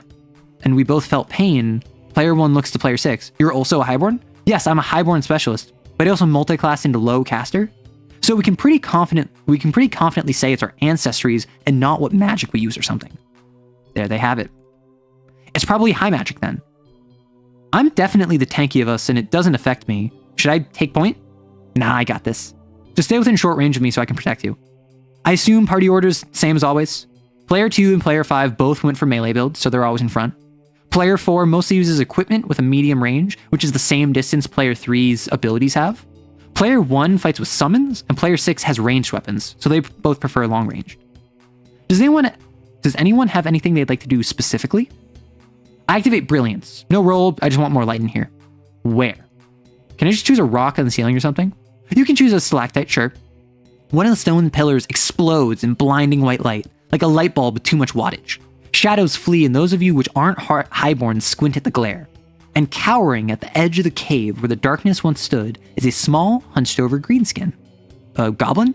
It looks about the size of one, yeah, but it's much more muscular. Then you realize it's hunched over, not short. Its knotted hair is tangled into braids with twine. Red paint runs across its neck like a slit throat. Maybe it's a tattoo. And on its left shoulder is an ox skull, bleached and bulky, swallowing its wearer's upper arm. Oh, the leader! I guess we just kill it? Seriously? What? We can talk to it first. We can, sure, or we can just take it out and get out of here. How would we tie it to House Ventor if we just kill it? Loot the body? Does it even seem like it's willing to talk? Looks like the group's verdict will hinge on how you present this. How does the orc leader respond? Is it willing to talk, or it defends its territory? I'm also curious, after you give your answer, how do you feel about the ratio of choice to just kind of following the story? Because obviously, every single choice I try to make have meaning. I don't want to do like oh, you choose this or that, and each one gives you one different dialogue option that's just back to the same path. I try to make sure every choice has meaningful difference, but also that means significantly more work. Talk. Okay, it's willing to talk. Social pog! It's more interesting to see if they can talk their way through the situation than stab their way through it. It seems to have gathered its bearings and is warily eyeing you. It has no weapon you can see, though a small metal insignia hangs from twine around its neck. This creature looks more scared than aggressive. We can work with this. Mew raises a hand. Hey friend, come here often? Are you flirting with it? I'm just trying to get a reaction. The creature stands up, still hunching its neck downward. You can see it's an orc, barely an adult. Okay, never mind. No joking flirting if it's described as barely an adult. With a clawed thumb, the orc jangles the insignia around its neck. It speaks in a low, stuttering mumble. You... not gold? It wants money? I think it means we're not gold. What color was House Ventor's heraldry? Gold and orange. You think it was expecting us to represent Ventor? Tyrius clears his throat. Good fellow, I assure you we are of House Ventor. Have you not seen my high magic? The orc doesn't react until you say Ventor, to which it winces. I don't think it's friends with Ventor. What my companion meant to say is that we have questions about House Ventor. The orc barks behind it, and an orc taller than each of you approaches. In its hand is an executioner's sword, though one's not well maintained. The leader taps his companion's chest, speaking in a language you don't recognize with that same stuttering cadence. The tall orc responds curtly, pointing the sword at Tyrius. Me? The leader says, Magic light is of Gold House. Why return? They're probably pissed that you're a highborn highcaster saying you're part of House Ventor. That is House Ventor's thing. Guess I should have held back, huh? We're no friends of House Ventor. The leader confers with the sword wielder, but neither seems convinced. I take out the scarf I lifted from that Malco guard last session. See? Red and blue, not gold and orange. This throws the leader off. He considers it for a moment, looking to the sword wielder. The sword wielder lowers her blade, but her glare is trained on Tyrius. Can I use one of my low caster abilities to, show we're not House Ventor? How would that help? House Ventor is known for using high magic, right? I don't even think they speak to lowborn. The orc didn't react to us having lowborn in the party, though, so presumably they don't know that? Oh, right. The orcs reacting to lowborn party members was in your notes. And since player 5 was taking point, you can't really claim the orcs didn't see them. Wait! You got this. The leader continues to gesture to his companion. You realize that this companion is older, a scar running across her eye. With how focused she was glaring on Tyrius, she didn't get a good look at anyone else. But now that she's finally lowered her guard, she seems caught off guard at the lowborn among you. She just now noticed? She didn't look at the rest of us the whole time we were talking? We've been in Bright Light for a while. That must be the old leader, or perhaps an elder. I imagine it's an advisor to the young, inexperienced leader. Thank you, player 3. Yes, exactly. At her prompting, the new leader speaks again. Not gold, not foe. Friend? Yes, friend. The leader nods, drooping back down to a squat. Why come? How do we put this? Think he'll just give up the pauldron? After a brief conversation, the leader did, in fact, give up the pauldron. It was a simple matter, actually. Why did the leader give up the pauldron? It was just a fashion statement. It was given as a sign of respect. Yeah, Deus Ex 1 does a lot of that, but it makes up for it by letting you bypass obstacles by stacking crates on top of each other. I think the more choices you let players make, the exponentially more branches you'll have to make, which is something to concern. Yeah, I try to avoid that. The ratio feels good. I'd make it defend the territory. Pretty good. I feel like the choices are different dimensions of GMing. And that's the goal. The goal is to give you actual choice that makes sense as a GM. Sign of respect, fashion. It was given as a sign of respect. Serious pog. Also, yeah, get someone to cover your 6, player 3. She is Wingwoman of the Year. Yeah, get someone to cover your 6 like player 3. Yeah, player 3 as a GM is I got you, bro. The leader explained that the pauldron was a sign of vitality and health. Without even asking for it, the leader offered it as a sign of respect to the party, and as an apology for the harm they had caused. Do we have anything to give them in return? Didn't player 2 skin one of those wolves? Yeah, I did. I'd present that special black pelt to the leader from the Big Wolf. The leader seems much more excited about this than the Ox Skull, and much more open to further negotiation. That meant the pauldron was taken care of, but the party soon learned of another issue. The orcs were being raided by lowborn. House Ventor gave the leader that insignia around his neck to protect them. But of course, that protection wasn't free. The orcs were being taxed to the point of starvation, forced to raid caravans to survive. Yet they wouldn't dare raid the caravans of their new protectors. So that meant the party needed the insignia to implicate House Ventor. The party tried multiple methods, but only one of them worked in the end. What finally convinced the leader? Player 3 appealed to a sense of community. Player 5 bribed him with foods and weapons. Player 6 manipulated the inexperienced leader. What are we feeling? Yeah, and I want each of them to be not just distinct from one another, but likable in their own way. So player 3, despite being kind of overbearing, is a GM. You think player 3? Also, this is... I forgot that we got most of the way through session 1. Player 6, I want to see them do things. Listen. Player 5? Oh my gosh, we're divided. I feel like we could do player 6 because they're so shy. Player 6, player 5. Gosh. Oh, already when I was coding previously, people had a favorite. Generally, people really liked player 3. I think player 2 was a bit aggressive for people to like. So I see a divide. I'm gonna go player 6 because people seem to like player 6. It didn't even involve magic or anything particularly clever. Player 6 just recognized the fact that the leader was relying on his mentor. After feeding his ego and disrupting his trust in her, getting the insignia was a simple affair. So the party left the cave, pauldron in one hand and insignia in the other. A group of orcs watching their retreat with uncertain eyes. And that's where we'll call it this week. That was your first real session running for the group. There's a ripple of chatter that runs through the group as the players decompress. Now, though now they seem to be waiting on you for something. Who's on the chopping block? I stayed over last week, so it better not be me. Oh, right. The post-game ritual where one person stays after to help you clean up. Seems like a perfect opportunity to get to know one of them better. It'll probably annoy whoever you choose, though. Especially if they have to stay after multiple weeks in a row. And then this is where it breaks. And this is where I know I definitely haven't gotten. So this is where you can choose anyone. And the under the hood, the kind of explanation of how this works, is everyone has a mood that is influenced by the session. If they like combat and you don't do combat, their mood will lower. And then at the end of the day, depending on where their mood is, that will impact their opinion of you, their affection. And so you can do like, they love this, they love this, they love this, they love this, they love this, and then their mood is giant.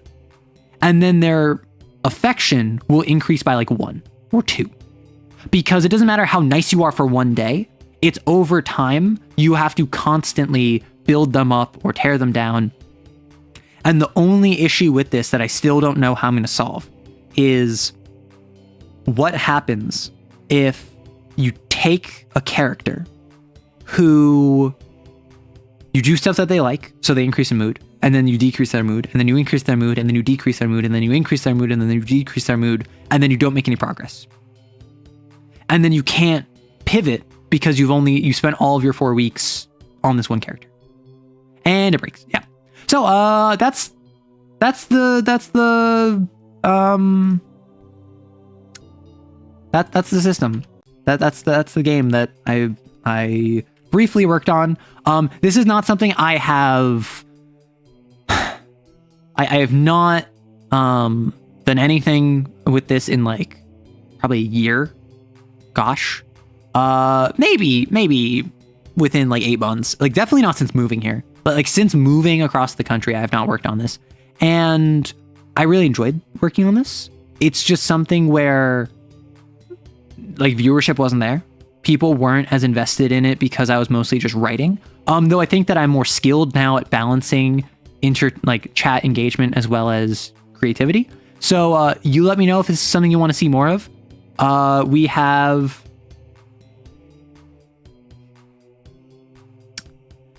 We have, right, so after session choice. Why did this break? So it broke right here. Call here. Who's staying after? Why did this menu break? Weird.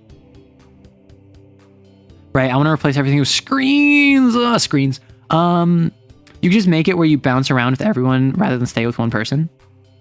So the goal is that this is a dating sim that is platonic. And then you will have the option to potentially date them.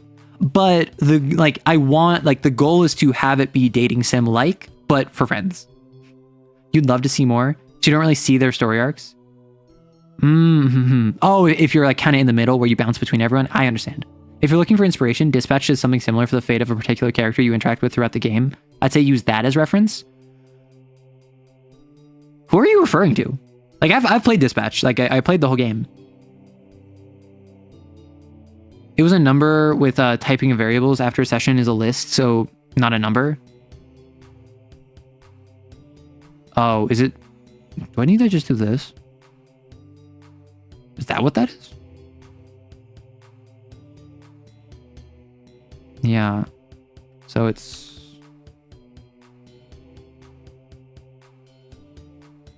I guess, right? Anyway. Is that supposed to refer to Invisigal? Oh, probably Invisigal, yeah. Love interest number 2. I can be more specific when I try to avoid spoiling. I mean, it's not I suppose that is something to be worried about spoilers, but I feel like core to Dispatch's identity and everyone who talks about it, it's Blonde Blazer and Invisigal. I love all of them. They seem cool. Thank you. I feel like keeping a balanced party warrants an ending where you go as a group, but during the con, everybody finds other things and one by one. Not quite a bad end, but not good. Yeah.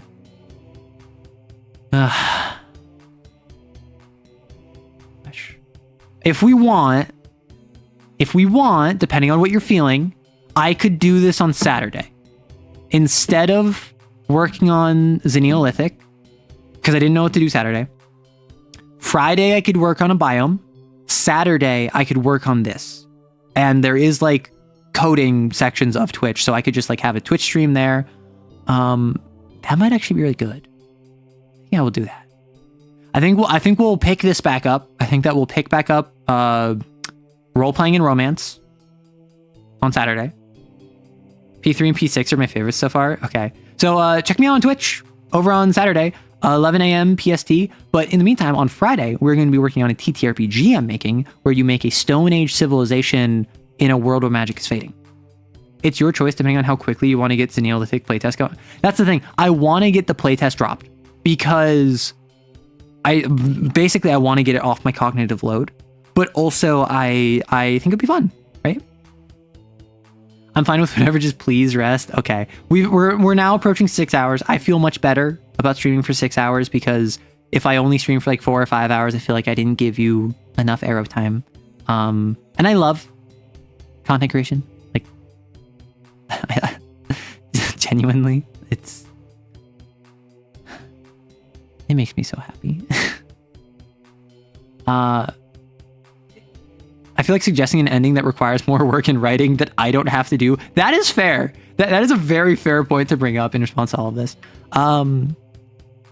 I am going to rest up. I'm going to play Persona 5. I'm going to go on a walk. I'm going to take care of myself. Aerodorable? Oh, dodging your original question. I forgot about that. Why do I find praise so difficult? I don't know. I just always have. And it's something where it's not unique to streaming. It's not a Persona thing. But like I'm very open about the fact that I have certain aspects of my personality that I either embellish or mitigate for audience facing. And I will say I'm actually much less bad about it. I'm actually much less weird about it. Audience facing. Where if you are to pay me compliments, I'm much more to be honored, and I'm much more to be attempt to be gracious and humble and modest about it. And I thank you for your kind words, even if I think I am undeserving. Whereas in my private life, being nice to me is pulling teeth. Like me, yeah. Baggage. It's always baggage. Nothing special. It's just my unique brand of poor experiences and how it manifests. And I'm not going to get too far into it, but if anyone wants to know, you can always ask. And so it's just that's how I am. That's how I've been. Hydrate and chicken soups. I'm not going to chicken soup. I might ramen. The plan tonight is fried rice. My roommate and I are going to make fried rice. Probably with some mushrooms, some carrot, garlic, ginger, edamame. I'll suggest that we had chicken. And my roommate's going to say no. And I'm going to be like, that's fine. Because I know my roommate well enough to be like, I don't think they're going to want breaded chicken in stir fry. In like fried rice. And like, I'm fine either way. Roommate fried rice. You're telling me a roommate fried this rice? That seems tasty. Yeah, it is tasty. Like we made rice yesterday. I made 3 cups of rice yesterday specifically so that even if we were eating rice yesterday, we would have enough for today for fried rice. You won't be around to watch Saturday, but that sounds like a fun thing for background viewing later. Chicken soup is good for the soul. But yes, I try my best to not be annoying about compliments and praise.